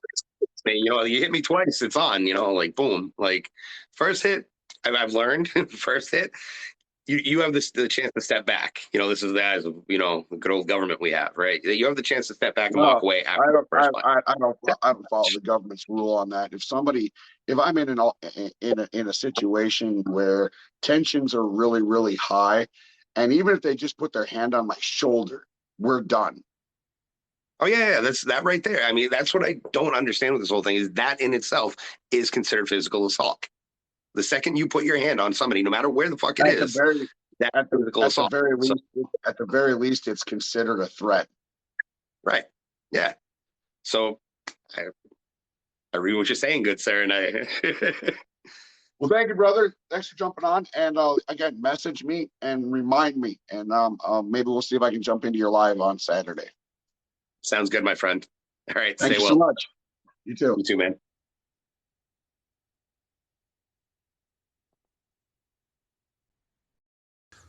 Well, we still have 110 people in the live, and I don't have any more guest requests. So, guest requests. I cannot read your name. Big Toe. I'll call you Toe. How are you doing, Big Toe? Hi. Makes my sexual tendencies come out. Kinky.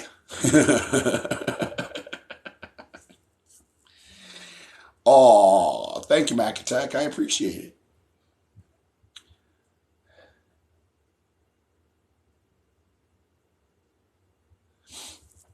I hope you are all having a wonderful evening. I'm sorry, hon. I am never getting married ever the fuck again. Ever. Never gonna happen. I'm sorry. As sweet as you probably are, I'm never getting married ever again. Well, thank you, Spencer. I appreciate this support. Kiss. Oh, Mercy. Thanks, you too. Oh, thank you. Loving the live. Thank you, Rob. I appreciate it. Can we just live together? I'll listen to you all day and I'll help you pay rent. Can we just live together? Oh, live together. I'll listen to you all day and I'll help you pay rent. I mean, I do need a roommate, I guess, if I want to keep my current apartment, but it's really fucking expensive. I mean, shared rent in this apartment would be $1,000 a piece. And that's just rent. That does include in utilities, which are actually pretty decent here. Utilities are kind of expensive. And then internet, so that could end up being more like $2,600 a month or something around there, maybe $2,400. I wish I could get one.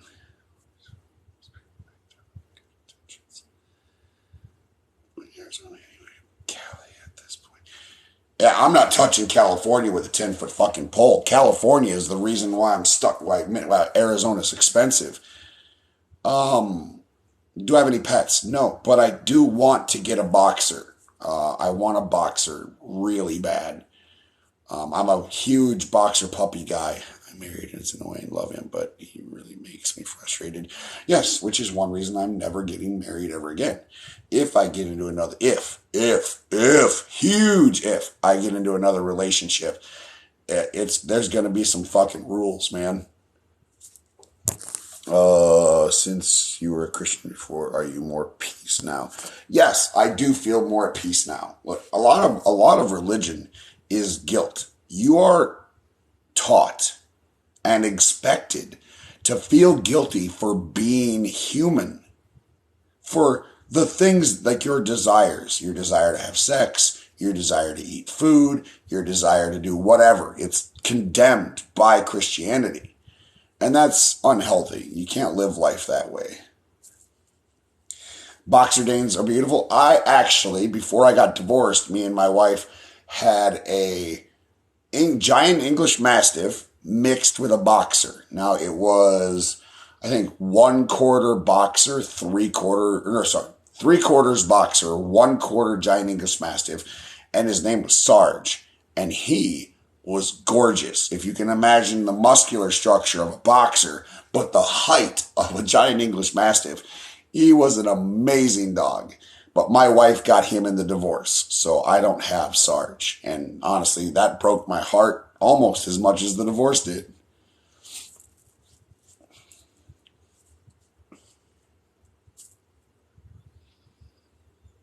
I do have a few videos and pictures of Sarge still. I have a fat dog. He chill though, so it's alright. I like chill dogs. I don't really like dogs that are super hyperactive. I don't like those little yappy fuckers that just never shut the fuck up. I can't stand if it doesn't at least come up to my knee. I don't consider it a dog. I consider it a rodent. Colonel, I was going to go with LT. I was going to call the next one Lieutenant.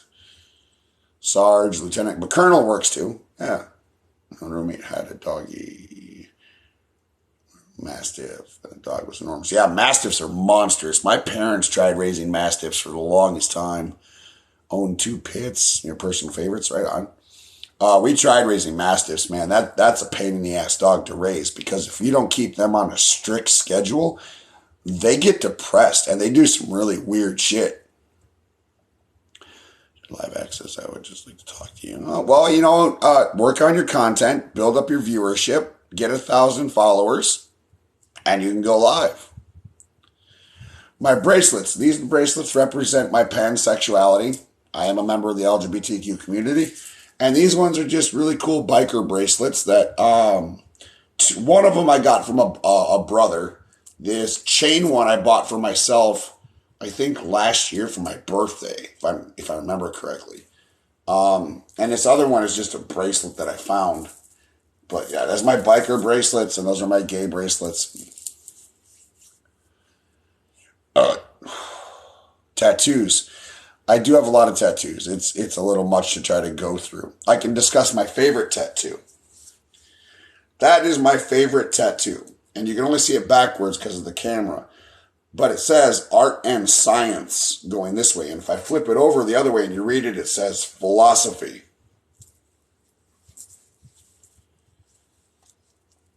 But let's see, I'm straight for you. How do you feel about astrology? It's bullshit. There's no way in hell we have absolute scientific data that shows that your personality is a combination of your genetics, your early childhood development, and any trauma that you deal with in life. It has nothing to do with stars. Stars have no impact on your life at all. Like none.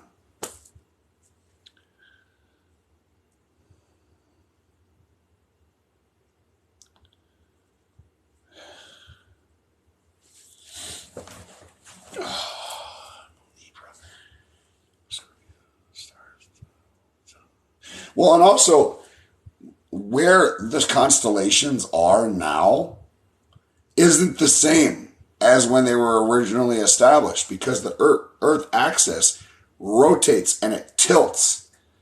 So the stars in the sky have changed over a millennia. They're not the same.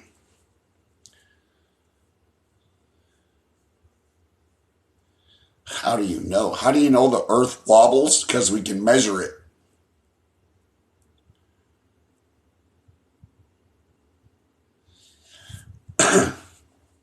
Favorite food? Ooh. Steak and potatoes. But it's determined by the state. Who gets to decide? Who is the arbiter of what the stars say about your personality? It sure as fuck isn't an all-intelligent creator or being. This shit is made up by people. I usually go to like the Texas Steakhouse. They have a Dallas filet. I usually get the 8 ounce and I eat it medium rare. Least favorite food? I fucking hate chow mein. I hate chow mein. It is hands down the most disgusting thing I have ever had in my life. We could just be in a domestic partnership. Favorite book? Brian's Winter. So I don't know how many of you remember Hatchet, the book and the movie. There was a social push to get Gary Paulson to write a shorter novel about the character Brian, if he had not been rescued from the wilderness. And he has to survive a winter. So it's called, the novel, it's a short novel, it's called Brian's Winter, which takes up at the point where right before Brian was rescued, and it helps, and you read about Brian surviving through the winter. That novel's one of my favorites. The second favorite novel is actually a Star Wars book called,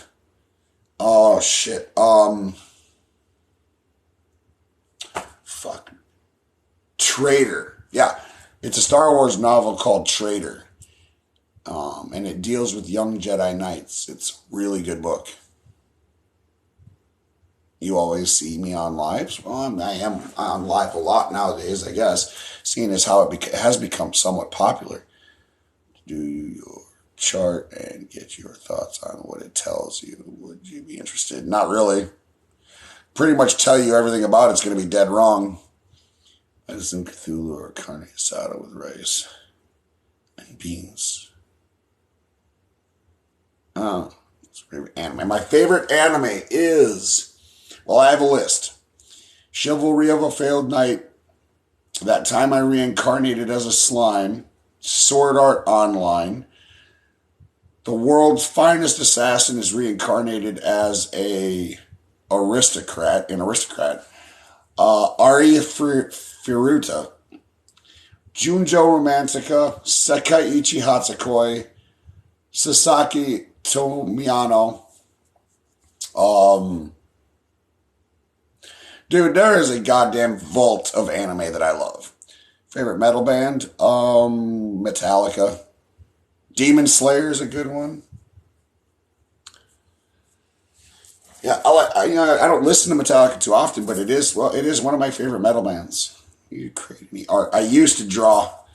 I used to design. No, I don't like Attack on Titan. I hate that show.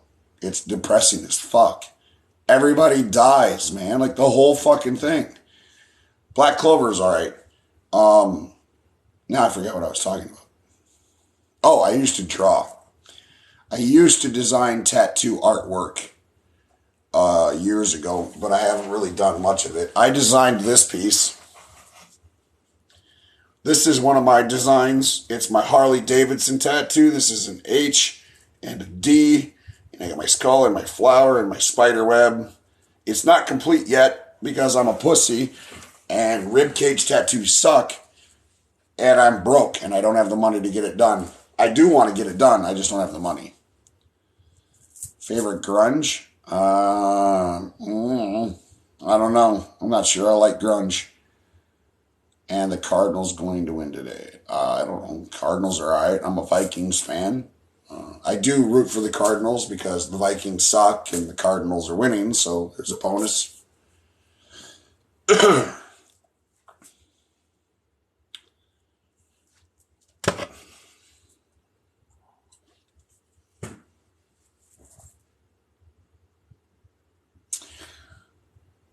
It's not that impressive. I played football in junior high. I like Naruto. I played football in junior high and I never took it seriously because my parents did not support it. They helped me pay for it, they got me in, but they wouldn't come to any of my practices or games. Do you play any video games? Yes, on a rare occasion I do play video games, but not very often. I hate horror movies. I do not watch them. Yuck. Cool necklace. I'm getting one. Yep. It's Sigil of Baphomet. You can actually order them online. Yo-Yo Hakusho is a pretty good anime. I play on Xbox One.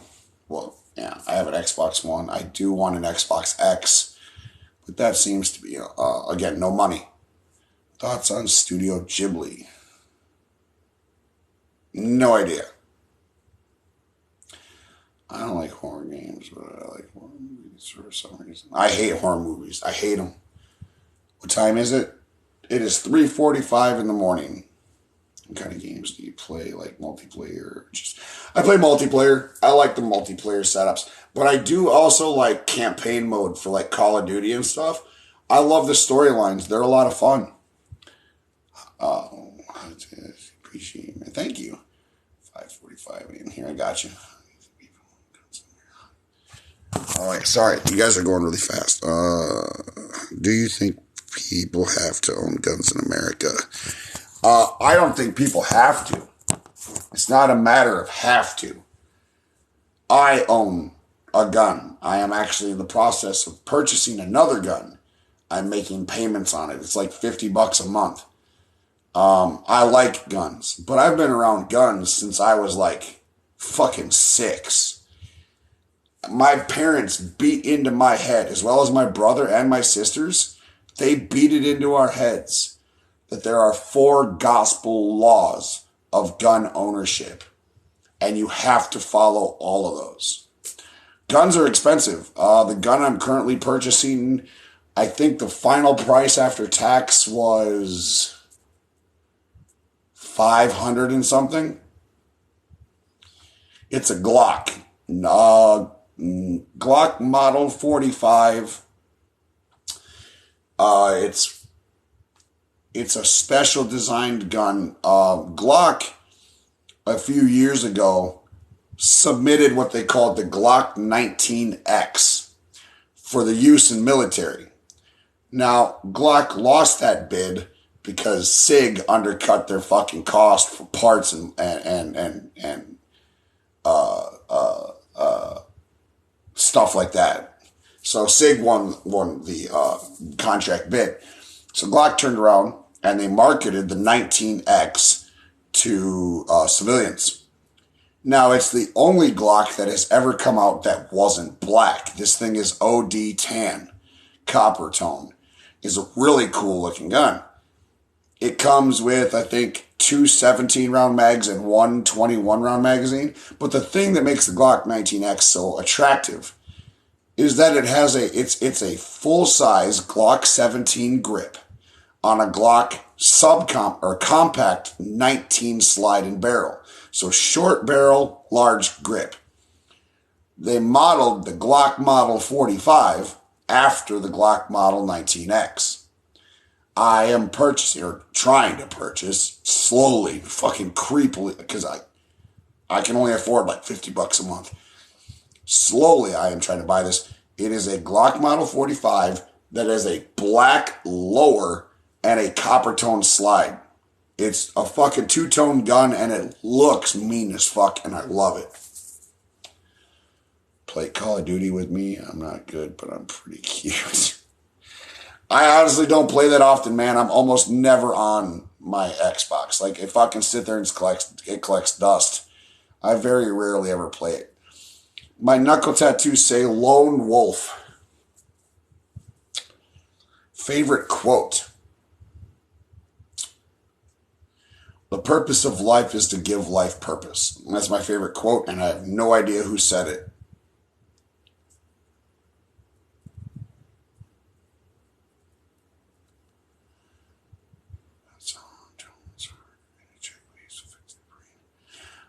Yeah, I think that frequencies can have an impact on emotion. Like, people are emotionally attached to music. I think that some frequencies, do you hunt? No, I do not. I used to, but I don't anymore. I think frequencies can have an impact on your brain for sure. I think for every action, there is an equal and opposing reaction. If you smack the brain with a bunch of fucking sound waves, it's going to cause a reaction. Biggest pet peeves. Intentional stupidity is probably my biggest pet peeve. And people being an asshole for the sake of being an asshole. That woman that walks around and considers herself a bitch and thinks that that's some kind of fucking flex, that person's annoying as fuck. The dude that walks around and considers himself an asshole and just treats people like shit, thinking that everything he's doing is some kind of flex, he's a fucking dick. I don't like that. There's no reason to be unnecessarily aggressive. What is something that attracts you to someone? Intelligence. Really. It's kind of the thing.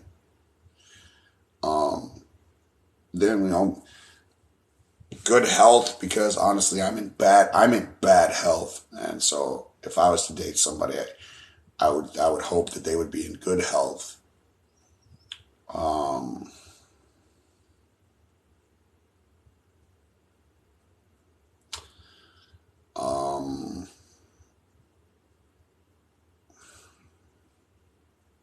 I mean, I like to have things in common with somebody that I would date. So they would absolutely have to be an atheist. I'm never going to date somebody that's a person of faith. We would have to be aligned morally. Here's something. You asked about a pet peeve, or somebody asked about a pet peeve earlier. Here's a pet peeve. People who have trauma and don't fucking process it like a goddamn adult. That's a huge pet peeve.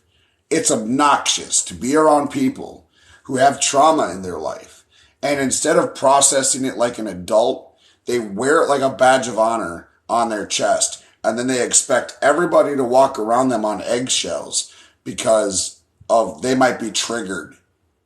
Fuck that. Deal with your trauma like a goddamn adult. You can't expect to change the behavior of other people. Period. Oh my God, you can't say that. It triggers me. Go fuck yourself. Period. Oh my God, you can't say that. It triggers me. Go fuck yourself. Go absolutely fuck yourself.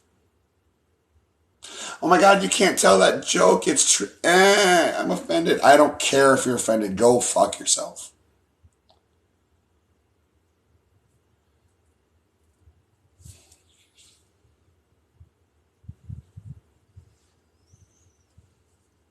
I don't deal with my trauma very well. I would binge drink. I should have said we want a survivor of trauma, not a victim of trauma. I mean, that's a better way to put it, yeah, but become somewhat self-destructive. Super weird question, but what size are your gauges? I'm honestly not sure. I think they're 7/16. I'm not sure. I mean, I don't buy gauges often enough. Like, I'll go out and buy a set, and then, like, I won't buy another set for, like, 6 to 9 months later, and I never remember what size they are.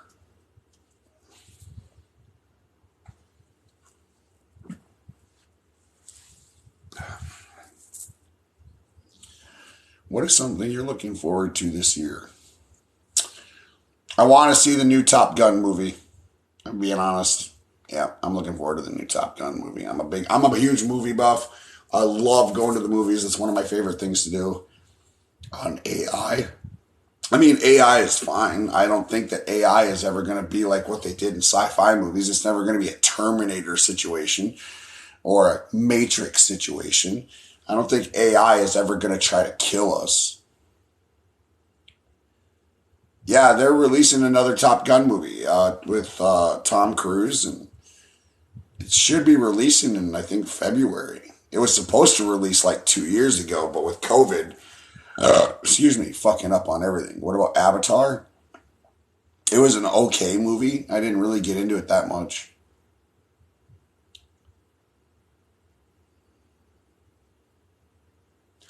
And I look forward to my bowling league. I do that every Monday. I go bowling. I have a bowling league every Monday with my friends, Kevin and his wife, and their friend Evie.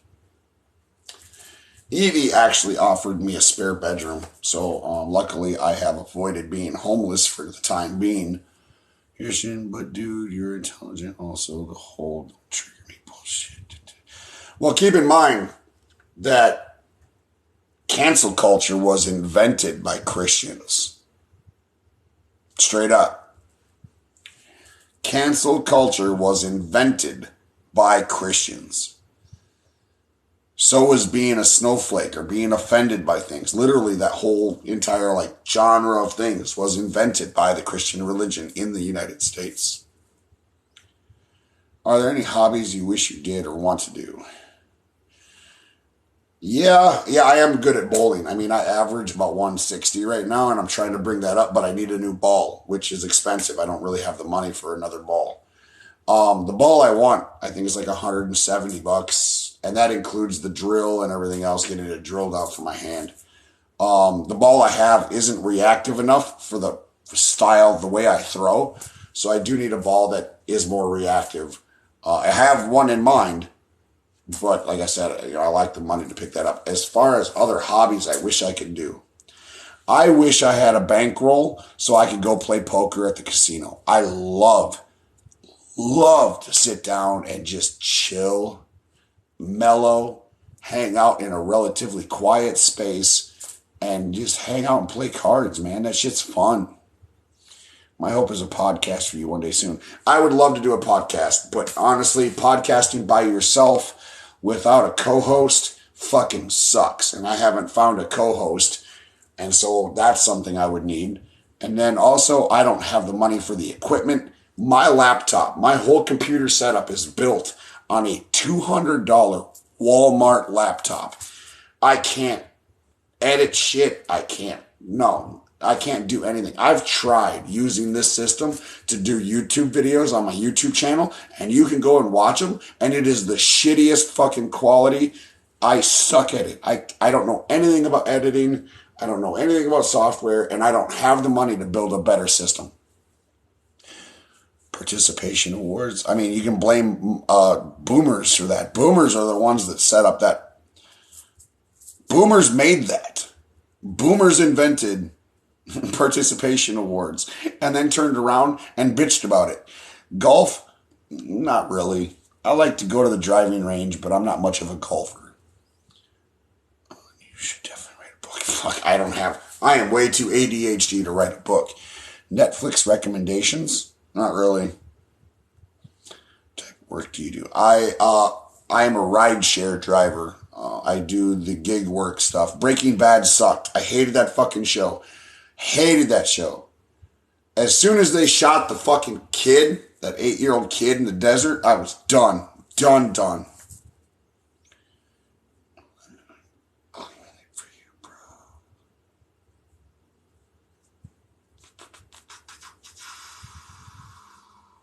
Yes, I have watched Sons of Anarchy. I love that show up until the point where Jax goes dark. When Jax goes dark, I'm done. I fucking hate it. It was garbage after that. I wanted him to be the hero. I would love to do a podcast. I really would. I've made the effort. I tried. It was called The Intolerant Humanist. And I just couldn't get it off the ground. My audio sucked. And mostly it's just a 45-minute fucking rant. Again, without a co-host, it sucks. That was boomers. They call everyone out for participation. Yeah, they're the ones that started it. They started participation trophies. Boomers were the ones that were handing that shit out. That was my parents. My parents' generation was the one that started handing out participation trophies. Millennials, when millennials started getting participation trophies, they were children. Children. We didn't build that system. That was built by boomers. You would love to listen to me rant? No, I mean, if I do it, I want it to have a little more substance than that. I mean, I can rant on TikTok for 3 minutes. No, participation trophy started with boomers. My mom was a boomer, but she was a hippie too. Oh, that's not a good mix. Do you watch Shameless? No, I never got into Shameless. I'm not a big TV guy. I mean, honestly, I think most TV is absolutely worthless. Start a religion call that shit ethnology. Please don't.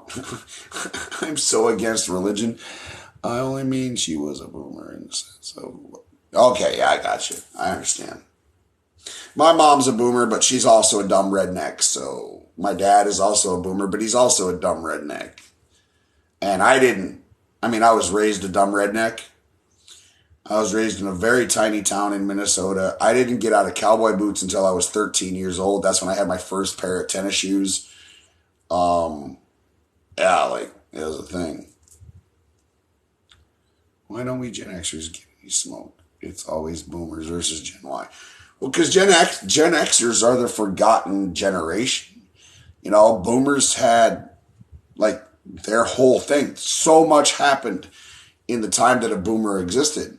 And so much is happening now in the time of the Gen Y that Gen Xers, millennials, they had a whole bunch of shit happen with millennials. But Gen Xers were just kind of forgotten. I mean, we were born in the 80s. You know, we kind of grew up throughout the 80s and the 90s. I mean, we didn't really have anything that marked us as a generation.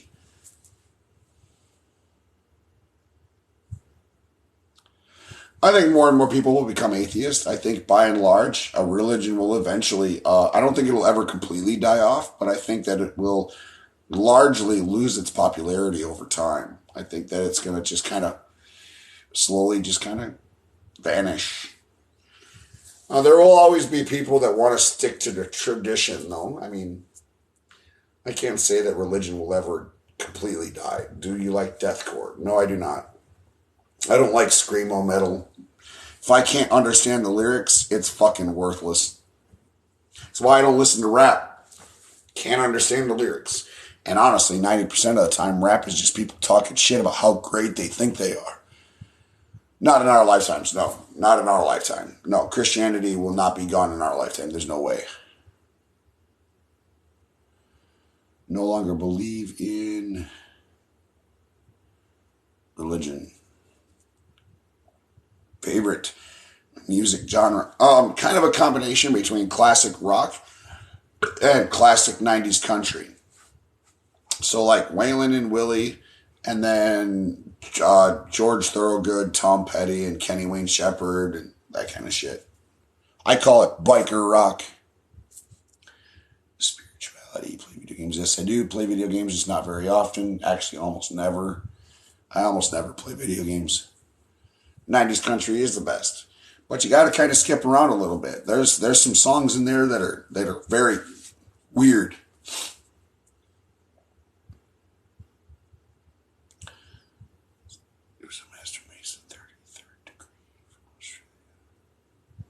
Paganism is nonsense. Wicca is nonsense. It makes claims about reality that are patently untrue. Johnny Cash is good. You know, I like Johnny Cash. COD Warzone. I have played COD Warzone and I hate it.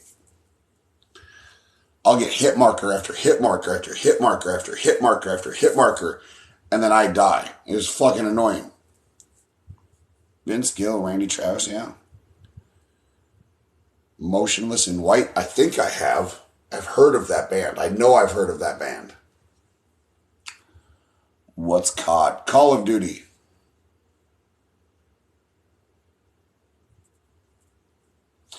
I don't have any pets, but I do eventually want to get my own boxer puppy. Cod is a fish. Yes, it is.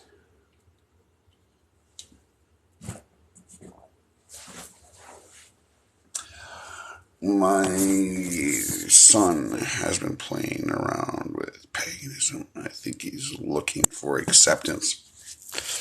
Well, teach him critical thinking skills. That's all you got to do. He'll figure it out on his own. If you ever get to Tennessee, oh man, I'm on dialysis, dude. I don't travel, like ever. I never travel. I never go anywhere. One of the reasons I moved to Arizona was to make it easier to go out and visit Las Vegas. Yeah, that's not going to fucking happen.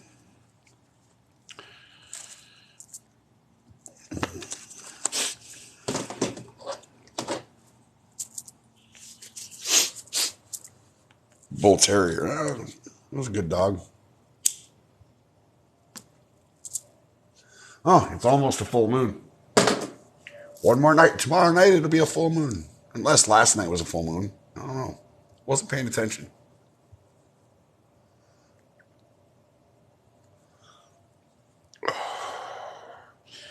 I live in Phoenix. Well, Tempe. So technically Phoenix, but it's Tempe. Most obvious bullshit religion, which would it be also? Which is the worst religion? Mormonism is the most bullshit religion. The worst religion. Well, I mean, the worst religion is always going to be subjective to where you live. In America, the worst religion is Christianity. In North Korea, it's the government. In, Iran or Iraq, the worst religion that hurts the most people is going to be Islam. So, I mean, that's subjective. It's snowing hard there. Yeah, the East Coast got hammered this year, man. Climate change is a bitch. You were just in Phoenix last week. I missed you. If you travel anywhere in the world, where would you go? Japan. I would go to Japan.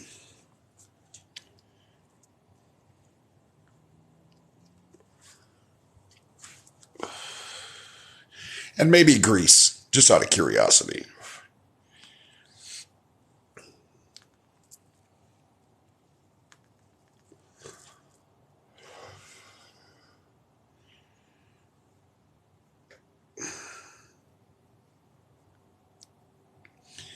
Three times a year, maybe more. Right on. You have to shoot me a message next time you're in the area. We can go get coffee or something. Dude looks better than Jesus. Oh, thank you. It's very sweet. Ruins. Yeah, Greek ruins. I love history, man. I really do. I love learning about history. And I would have loved to have seen, I would have loved to have been able to go back in time and see those structures when they were fresh and almost new, when they were still really in good condition. On the East Coast, got a foot of snow, and that's why I live in Arizona. Fuck snow.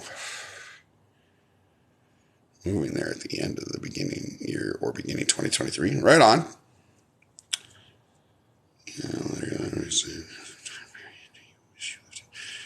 What time period do I wish I lived in? The one I currently live in. Because I don't know what the future holds, so I can't tell you what that would look like. And there is no time period in history I want to live in. I like the fact that I can take a hot shower and shit on a toilet. I like running water. I like the fact that, medicine exists. I like the fact that televisions and computers and cell phones exist. I like the age we live in. I think it's fine.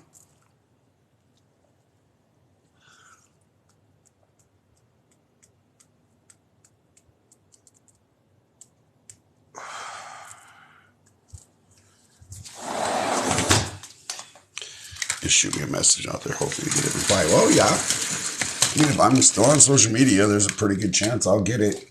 And we can go and have coffee or something.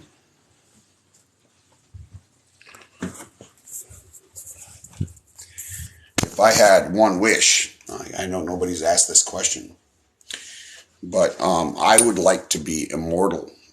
I would like to live as long as the universe lives. Excuse me.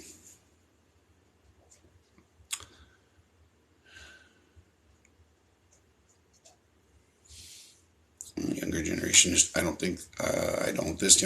it's not. No, it's not. The younger generation isn't doomed. It's just different. It's not doomed. Agrees in the history. Play Assassin's Creed Odyssey. I have played a few of the Assassin's Creed games, but I mean, they're so easy to beat. I mean, it doesn't take very long. You don't think it would be lonely to live forever. I don't give a shit if it's lonely to live forever. The trade-off is knowledge. I get to learn about the nature of reality. I would get to see alien species. I would get to visit other planets and solar systems and galaxies. And I would be able to, learn about the nature of reality. I'd be able to see how human beings progress over time. And it would be fun. I would enjoy that. Tour you can take in a city, a game. Right on. Hi there, bag old flesh. How you doing? That's an interesting perspective. We'll look at it this way. Imagine you live one life, and in that one life, you get to love 3 people. Genuinely, you get to love 3 different people. In an eternal life, you get to love an almost infinite number of people. It'll be sad to outlive them. It'll be sad to watch them pass away, but you still get to love them. Sorry, comments are going too fast. I feel the younger generation don't mix well with the older ones, so we're seen as doomed.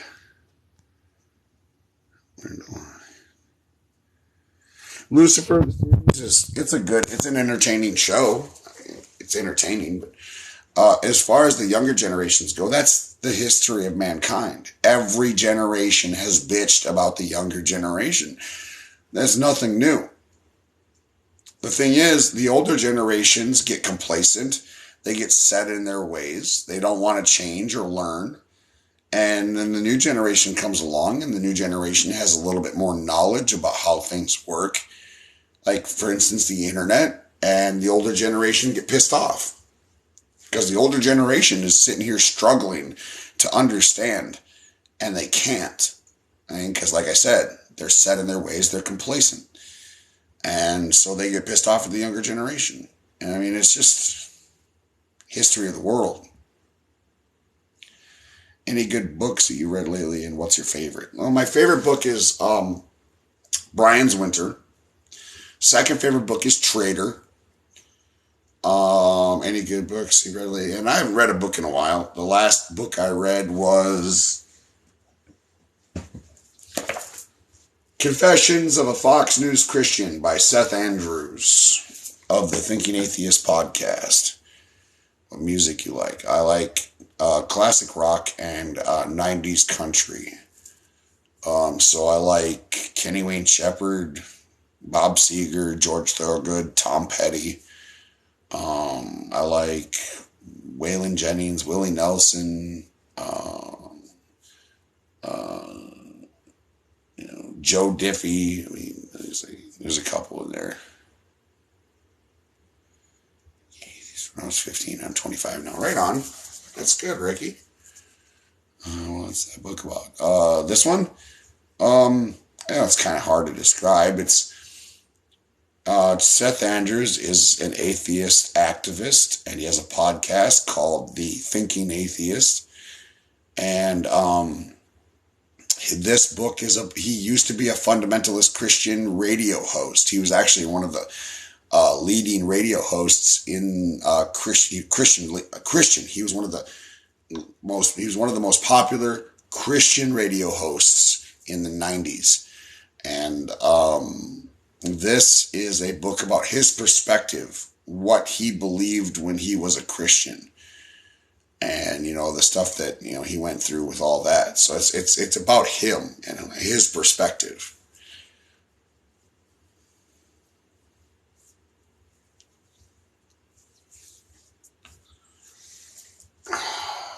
Actually, you know what? Good idea. Here is a song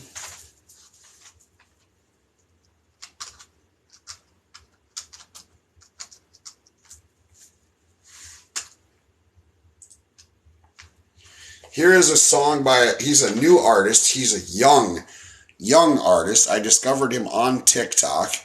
His name is William Beckman. And this is one of the songs he wrote. So I'll give you a sample of something I like.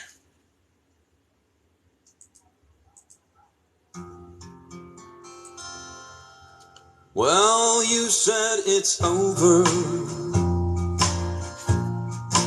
Our love is dead and gone. Yes, I was raised Christian. I don't know where it went wrong, but honey, I won't complain if you decide to leave me. So go on. Thank you. I appreciate that. I really do. It's nice to get support. I will be drinking bourbon whiskey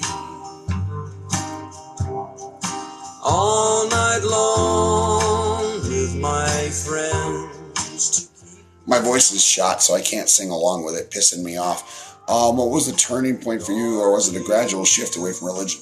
It was a pretty big shift, pretty much immediately. I stepped away from religion, but I still believed in the supernatural. My deconversion went from Christianity to pagan to Wiccan to spirituality, and now I'm here where I'm at. Oh, thank you for the compliments. I'm not as wise as I'd like to be. I mean, I'm still kind of a fucking idiot, or at least I think I am. No worries. No, I mean, I love the support. The donations that I've received have helped out a lot. You guys are keeping me going, and I couldn't be thankful enough for that. But I don't want people donating to me if they're struggling too. Like, that just doesn't make any sense, right? Like, I don't want to make it harder for somebody else. So when people support me, just with compliments, that's good enough. I mean, honestly. I will be drinking bourbon whiskey. Oh, thank you, Sherry. I appreciate it. my friends to keep me company. And darling, you won't be on my mind at all, because I'll be busy drinking bourbon whiskey.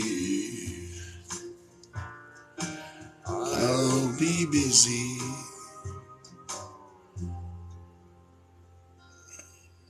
Drinking bourbon whiskey. I am undefeated when it comes to debate. No, it's not a fair fight. It's like I'm coming in with weighted gloves, and I'm only fighting people who are, a weight class below me. Now, I've done my research, and I've learned about these things. Largely, when I debate people on this platform, they don't know what I know. They haven't done the research. So it's kind of an unfair fight. Intelligence can only get you so far. I think being able to spot bullshit is a great thing. You know what I mean?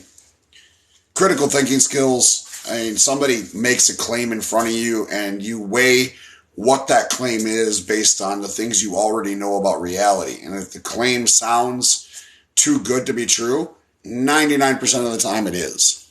Things are changing on Sunday morning for me. Cheers. See here. What's your favorite topic to research? Neurology. And astrophysics, or not astronomy. Yeah, astronomy and neurology. I love neuroscience. That shit's fucking righteous. And I love the study of outer space. Those are probably my favorite two sciences. I hope you know not all Christians are closed-minded. I respect your, it's mutual. Yes, I get it. But I have to generalize Christianity when I talk about it. Because when I'm pointing out the problems with Christianity, they may not apply to one specific individual Christian, but they do apply to the general Christian community.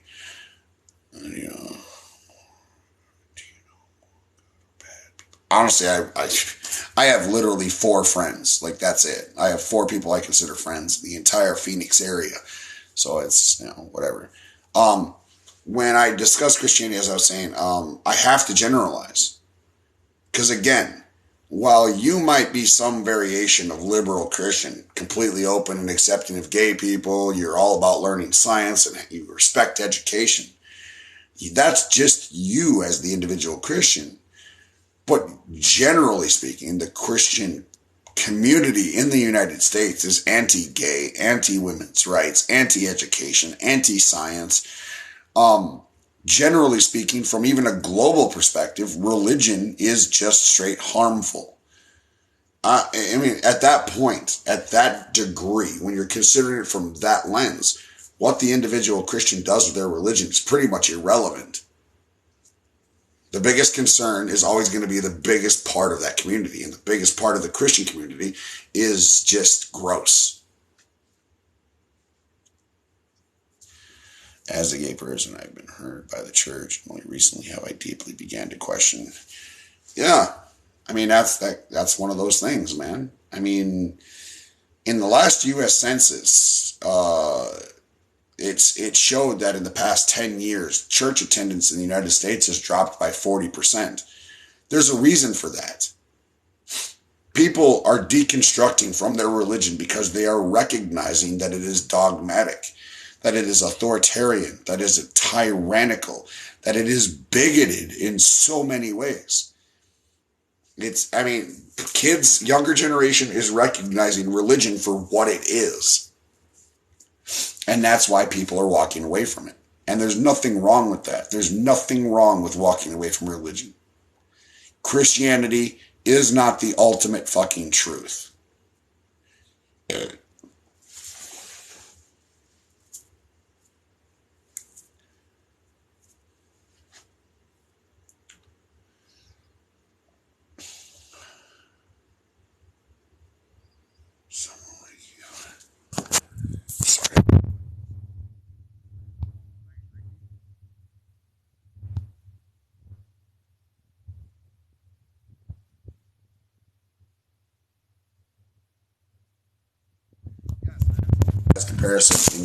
In comparison to other suns, one of my favorite things that I've learned about outer space is if you look at the night sky, you can see the constellation of Orion. In the constellation of Orion, there is a gas nebula. That gas nebula, the gas cloud, is 900 trillion miles across. Even with our fastest rocket today, you would not cross that entire distance in your lifetime. You could travel 100 years with our fastest rocket and you wouldn't even get across that 900 trillion mile space. So I love how grandiose the universe really is. And I cannot wait for pictures to be released by the James Webb Telescope. I am stoked as fuck for that shit. Super fucking excited. It's going to be my bedtime here in like an hour. Ugh.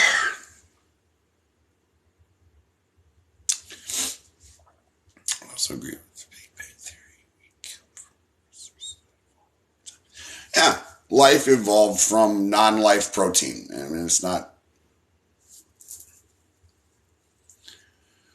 That's just, I mean, all the evidence we have available for that, I mean, it's pretty obvious at this point. I mean, if you just read a little bit of it and consider, like, the sources you're reading.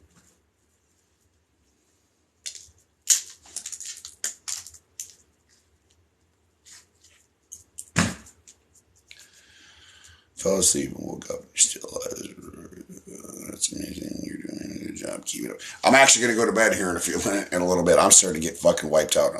I'm tired. Your next biggest interest after religion, atheism. My next biggest interest like outer space, man. I like science. I love science. I can't get enough of it. And then anime would be, I suppose, my third. Bowling would be my fourth. Going out and shooting guns is my fifth. Riding motorcycle, that's just a universal. That kind of fits everywhere. Well, thank you, Ricky. I appreciate it. Yes, free will is an illusion. It doesn't exist. It's not real. It's a myth.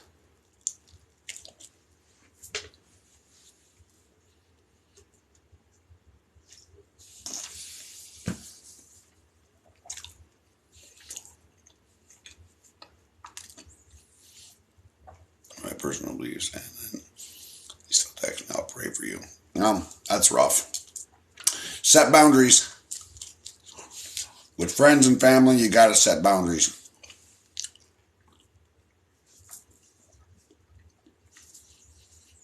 Yeah, free will is a myth. Does that mean choice is an illusion? Yes and no. Choice exists, but you aren't the one making the decision. Your brain is making that decision for you. It's called determinism. Your brain predetermines a choice before you actually are conscious of it and before you actually make it. 2 o'clock in the afternoon. It is 4:30 in the morning where I am.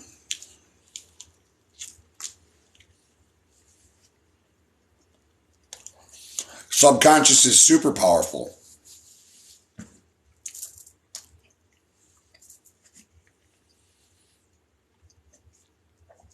The size comparison to our sun to the largest known star was staggering. Billions of suns. Yeah. Betelgeuse, I think, is one of the largest stars we've ever found. And it is huge in comparison to our star. I claim God is a possibility. Prove me wrong. No, I can't. And sure, okay, got the possibility. Great. Where do you go from there? I never said there was no God. I'm not convinced that there's a God. It's not the same thing.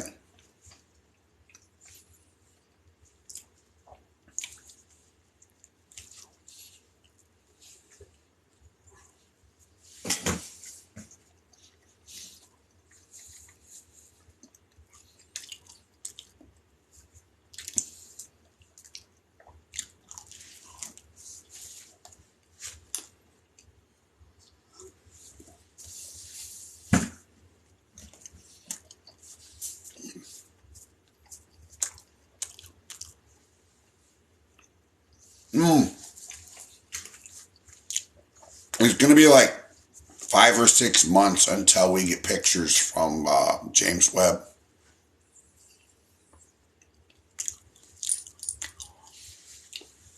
It has nothing to do with whether or not you like something.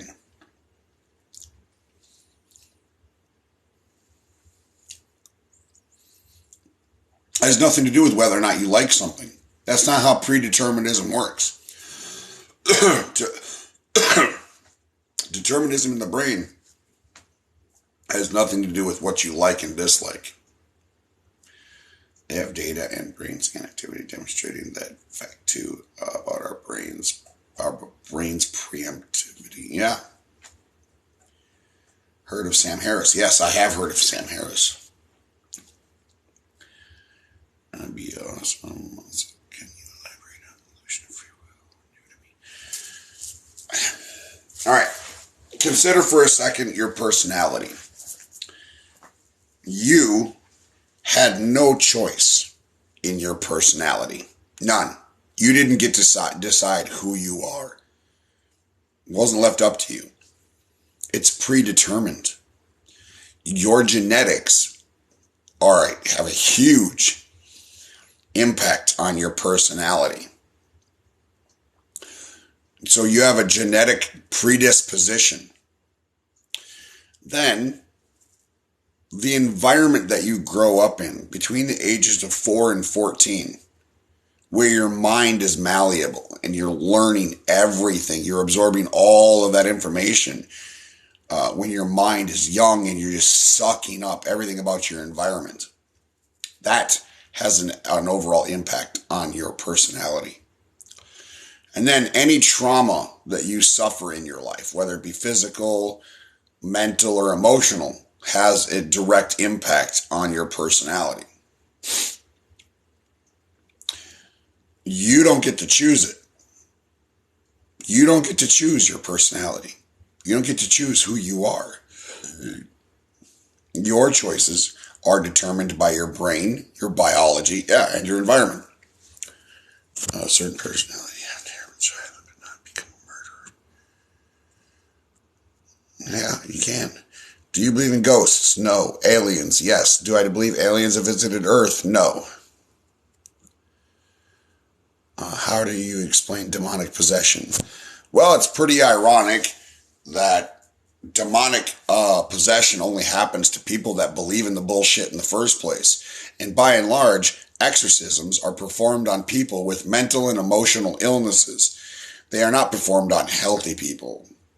The church is ignorant and stupid, and it considers mental and emotional health issues to be demonic. Nuns in Catholic schools will still, to this day, crack you on the knuckles for using your left hand if you are left-handed. Religion is fucking stupid. How do you explain demons, demonic witchcraft, using a darker power? It doesn't exist. None of that exists. None of that is real. It's made up bullshit. There are no demons. There are no demonic powers. There's no such thing as a greater intrinsic evil. Doesn't exist. Mormon church at all? Absolutely bonkers. Yes, I have looked into the Mormon church. It is actual bonkers. Tourette's syndrome was considered demonic possession. Yeah, it was. Tourette's was considered demonic possession. People with dyslexia that couldn't read very well, they were considered to have demons. All kinds of stupid shit like that. The church is fucking wrong. So I'm not my brain if I'm my brain and my brain. Different parts. You are your brain. Like you are a physical representation of your brain. Your behavior is dictated by chemical and electrical signals in your brain. Yeah, I mean, I guess you could argue between soft determinism and hard determinism. Soft determinism still allows for you to have some influence in your decision-making process. Hard determinism doesn't. I'm not convinced one way or the other, and honestly, it doesn't matter. Whereas the next person can have a terrible childhood and be a murderer individual, despite individual choice, despite. Are you scared of death? No, I'm not. No, I'm not scared of dying. Tis a poor thing to fear the inevitable. There's no reason to fear it. Why would you fear dying? I mean, the only reason people fear death is because they're afraid of punishment. They're afraid of hell. And the church used that emotional manipulation on you. Imagine you had been raised never to believe in a religion. That when you die, that's just the end. What would be scary about that? Ricky, all you got to do is read, brother. You can gain this knowledge too, man. You just got to read books. You got to read articles. You got to pay attention to the debate. You got to have the conversation. Knowledge is not kept from anybody. Well, generally speaking, not in today's world. We have Google. We have YouTube. You can learn about whatever you want to learn about. But I get it, though. I agree 100%. It's scared of the unknown.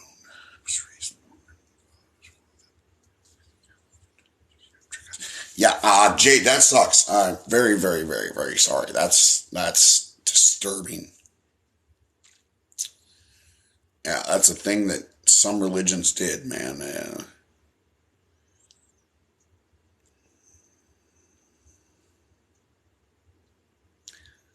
I love life. I don't want to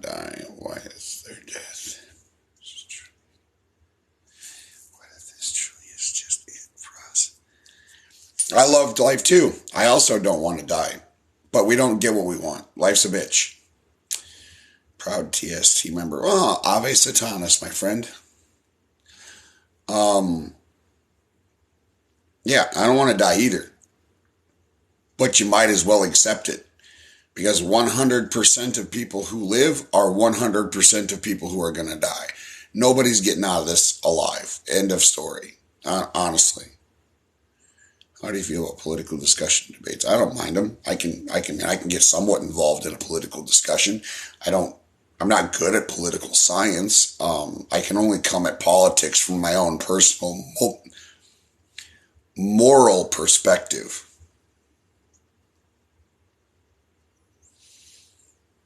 I'm a progressive humanist. I think that there should be equality in all things, and that we should treat each other with dignity, respect, and compassion. No, I do not believe in the possibility of reincarnation. Or worst subject in school, probably mathematics. I was really good at history. I was really good at grammar and spelling. Actually, I took an aptitude test for college years ago, and I found out that my written and verbal comprehension skills are above average, like a lot above average. If Christianity is correct, it would be Calvinism, predestination. Not necessarily. That's all left up to interpretation. Don't fall into the trap of absolutism. Nothing is absolute. Nothing is absolute. Do you wish you believed in an afterlife or God? I think it would be nice if there was another life after this one. I think that would be awesome. But I don't have a reason to believe it. Thanks. It's hard to find people listen, understand. Yeah, I'm here. People want to have a conversation. I'm always happy to do that. Living is annoying. People judge before asking questions. Bills are insane. Oh yeah, I agree. Life is a bitch. Like, I'm not even gonna lie about that bullshit. If it was up to me, I'd just buy a fucking house. I'd buy a 3-bedroom house and rent out the other 2 rooms. Life would be a lot easier and cheaper if I could do that. Pay a mortgage. Mortgage on average is what, 2/3 of rent, and fucking you add into your bills. Life is easier if you own a house, I think. But you can't do it. Can't afford it. We all die. And there's party there with Ethan. Oh, yeah. If there's a hell, I'm overthrowing the devil, bitch. I'm gonna start a party.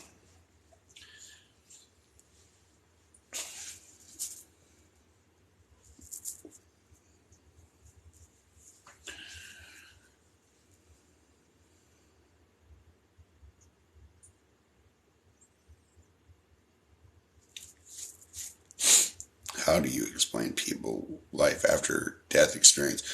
It's largely been debunked. Mayo Clinic actually did a huge study on this, and we found out that at the time of death, in order to relieve the anxiety of dying, the brain actually has a gland that releases what's known as DMT. It's a hallucinogen. Puts you in a dream state right before you die. That dream state relieves the anxiety that your body is feeling at the time of death.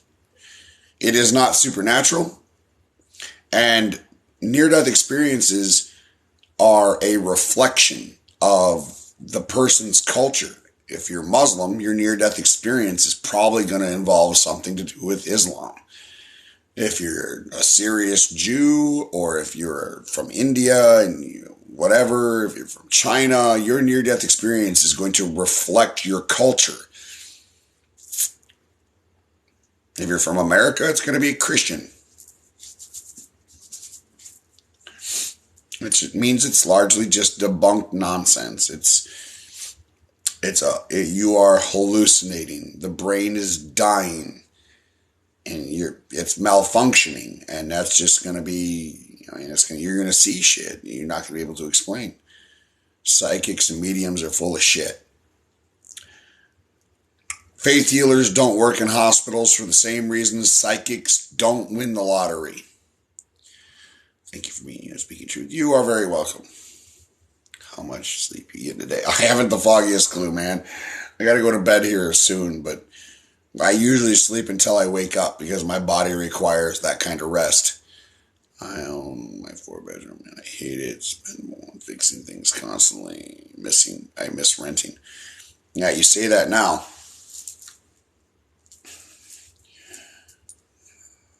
He never sleeps. Oh, I sleep. Trust me.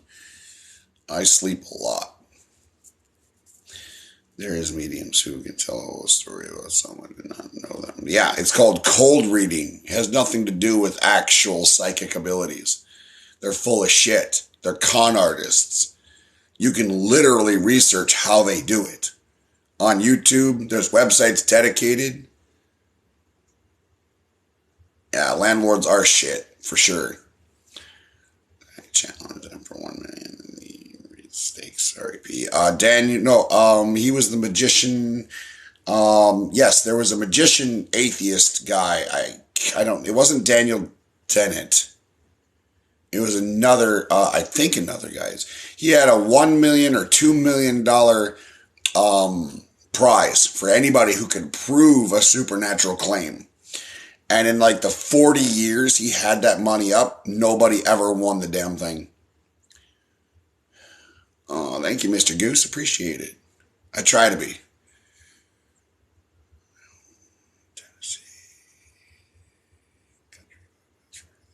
Oh, yeah.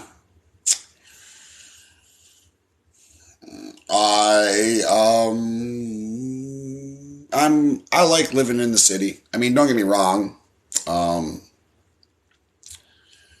The country has its charms, but I generally like living in the city. This would seem perfect, son. Gravity to just be nothing. It's not perfect. It's not perfect. If you stand in the sunlight too long, you get cancer. If you dig too far down into the earth, you will get cancer from radioactive material. Your body is constantly going through mutations, most of which will not harm you, but a lot of which will give you cancer or do some other goofy shit. Your left side of your brain operates the right side of your body. Your right side of your brain operates the left side of your body. We are susceptible to autoimmune diseases. Nothing about this is perfect, man. We are literally struggling against the nature that we evolved to survive in. Gravity crushes your bones. It's like when you get older and your bones weaken, you start to suffer from osteoporosis. That's gravity fucking you up. And without gravity, you wouldn't be able to develop bones in the first place. So like it's a goddamn love-hate relationship. The forces that give us life are the exact forces that kill us. Nothing about this is perfect. You start dying. Exactly. You start dying the moment you are born. Post Malone. I don't know anything about Post Malone other than that he was in a movie briefly called Spencer Confidential. That's the only thing I know about him. I want the first book, but it's so detailed. Why wouldn't all the world be the same throughout? What do you mean? Why wouldn't the world be the same throughout? I don't understand what you mean. If there is no free will, does that mean the proliferation of religion was bound to happen? Yeah, I think to some degree that religion was, it was guaranteed to happen. I don't know. I can't really speak to that because I don't know what would have changed that outcome. I have nothing to compare it to.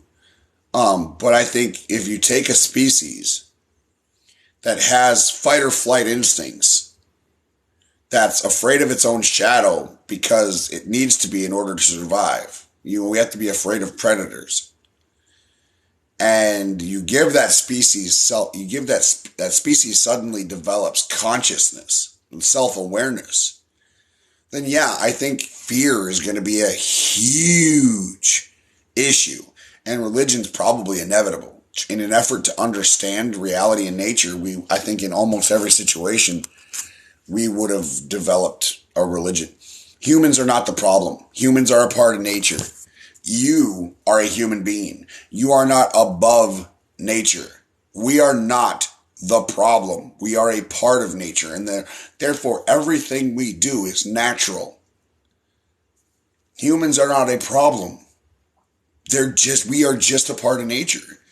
We are animals. We are the apex predator because of our awareness and our consciousness.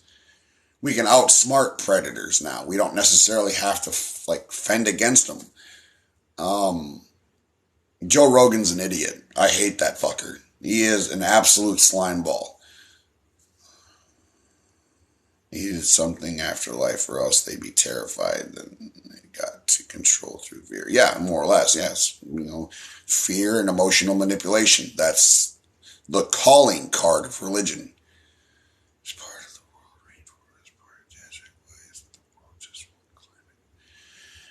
Well, because different parts of the planet face the sun at different angles and at different distances.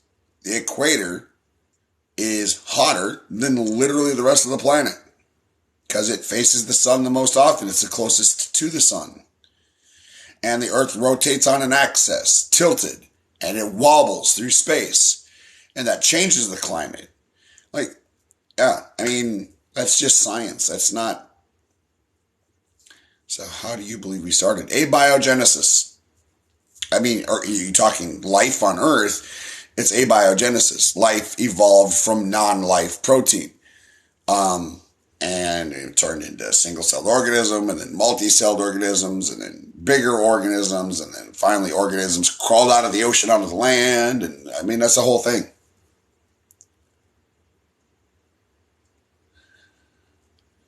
No, it's okay. No apologies. It's fine. Favorite conspiracy theory? I don't know that I have one. I don't know. I'm not a big conspiracy theory guy.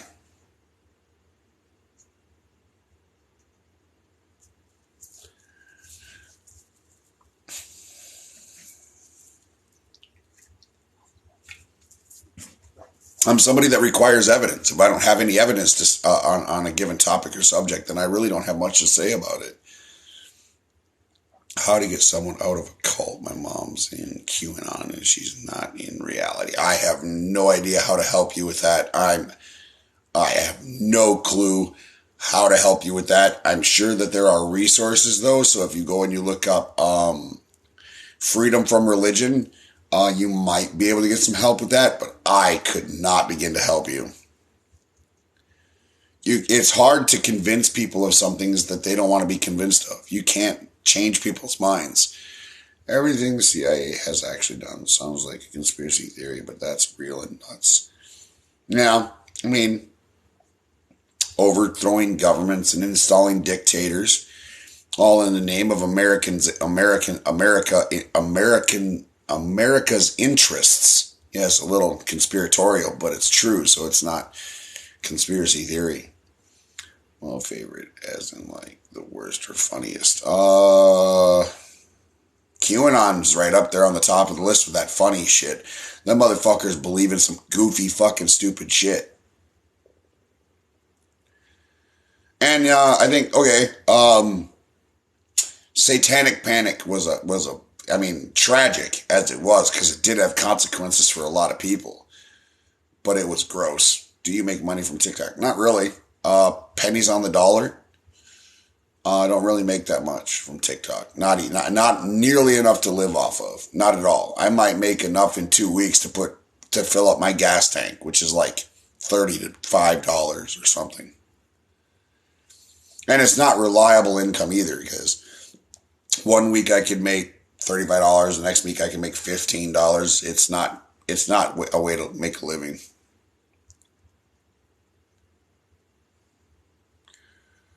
fuck Trump. He's a third grader with a Twitter account who's never even washed his own dishes or done his own laundry. Trump is the most worthless fucking piece of shit. My 13-year-old son has done more work than Donald Trump has ever done in his life. I'm fixing to go to bed here in about 5 minutes, guys. I'm starting to fucking doze. What's up, Odin's son?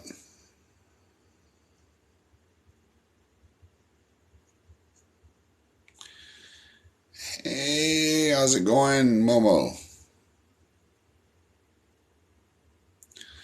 What do you think about MK Ultra? Do you believe in it? I don't know enough about it.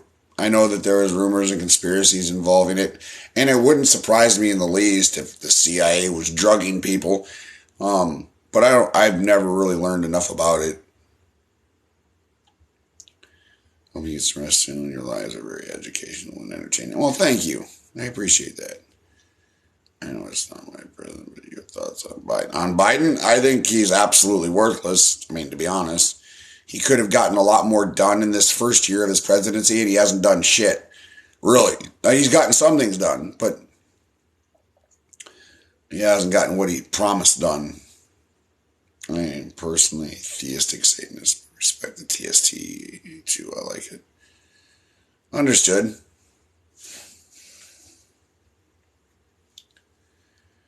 Good rest. Enjoy your lives. Hopefully catch you again soon. Yeah, I'll probably be live. Probably, I don't know, sometime tomorrow, I assume. There's no free will. What stops someone from things such as bad habits and evil deeds? Well, bad habit. Okay. I smoke cigarettes. That's a bad habit, I guess. All right. Or better yet, Joe Blow down the street. He's a little heavy. He's overweight. For whatever unknown reason, suddenly one day he wakes up and he says, fuck it, I'm done. And he starts eating healthy. He stops eating fast food and he starts working out and exercising. What inspired him to do that? I don't fucking know. It's a sudden change in the way his brain is wired. For his entire life, say he's 23 years old. For his entire life, he has been attracted to fast food. He's been inactive, hasn't worked out or done anything. And then suddenly makes a change. And we've seen this happen.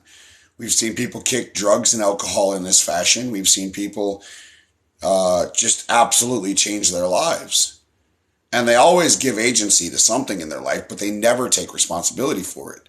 They never say, well, I decided this. No, they always say, well, God came into my life, or I started this diet and this diet changed the way I think. No, what happened was something in their brain changed. They created a new neural pathway, a new neural network that fundamentally changed their behavior. And we don't know what causes that. We don't know what kind of if it was like environmental inspiration that forced the neural network. We don't know if it's a chemical reaction that could have forced the neural network. We don't understand that yet. But it has nothing to do with free will. It's predeterministic. Considered vaping. I hate vaping. Yes, I vaped. I don't like it. It's garbage. It makes me uncomfortable. And it makes it hard to fucking breathe. I hate vaping. Me and my ex-wife, before we got divorced, back in like 2014 or 2015, we started vaping in place of cigarettes. And I fucking hated it.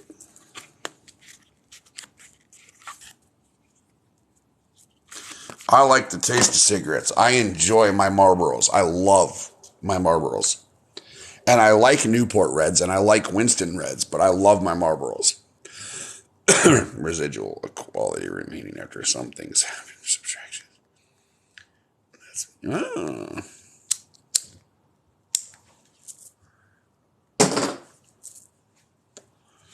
Seems depressing, I think. Residual equality remaining after some things have been subtracted. That's me. I don't know how to. I don't know how to interpret that.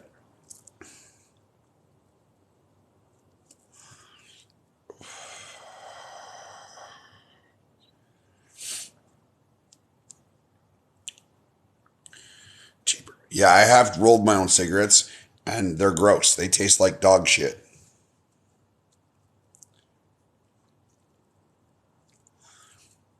I smoke because I enjoy smoking. I enjoy the taste of a Marlboro. I like it. If I wanted to quit, I would quit. I don't want to.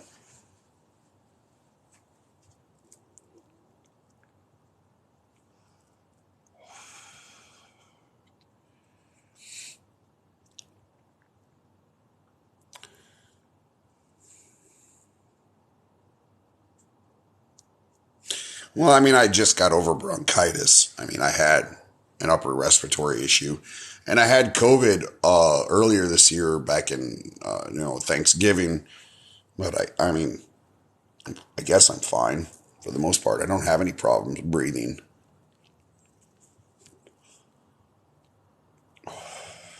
No, I've tried vaping, and I've done the roll your own cigarette thing for a while because it was cheaper. And now I'm just over it. I hate the flavor of rolled cigarettes. I've never found a combination of papers and rollable tobacco that tasted good to me. They all taste like shit. Excuse me. My favorite soda? Probably Pepsi. I can't have it, though. I'm not allowed to drink Pepsi. That is off the list of things I'm allowed to have. Brown sodas contain a large amount of phosphates. And phosphates are dangerous for somebody whose kidneys don't function. So I like Pepsi, but I can't have it. Which is why I drink energy drinks. I drink NOS. It doesn't contain any of that shit.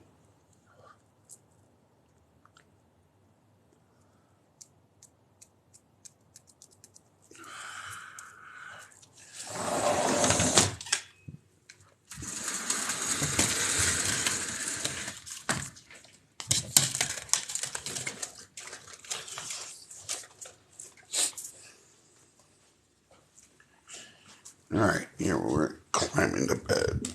I'm fucking tired. All right, guys, I'm going to end the live here. It is my bedtime. It is 5 o'clock. This is usually about the time I head in for dialysis on my dialysis days. And when I get hooked up to the machine, I pass out. So this is my bedtime.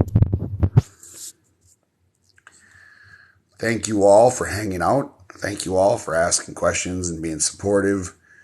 I have very much enjoyed the conversations and the support. It's very sweet. You guys have a wonderful Sunday. I think it's Sunday. Have a wonderful, wonderful Sunday. See you guys later.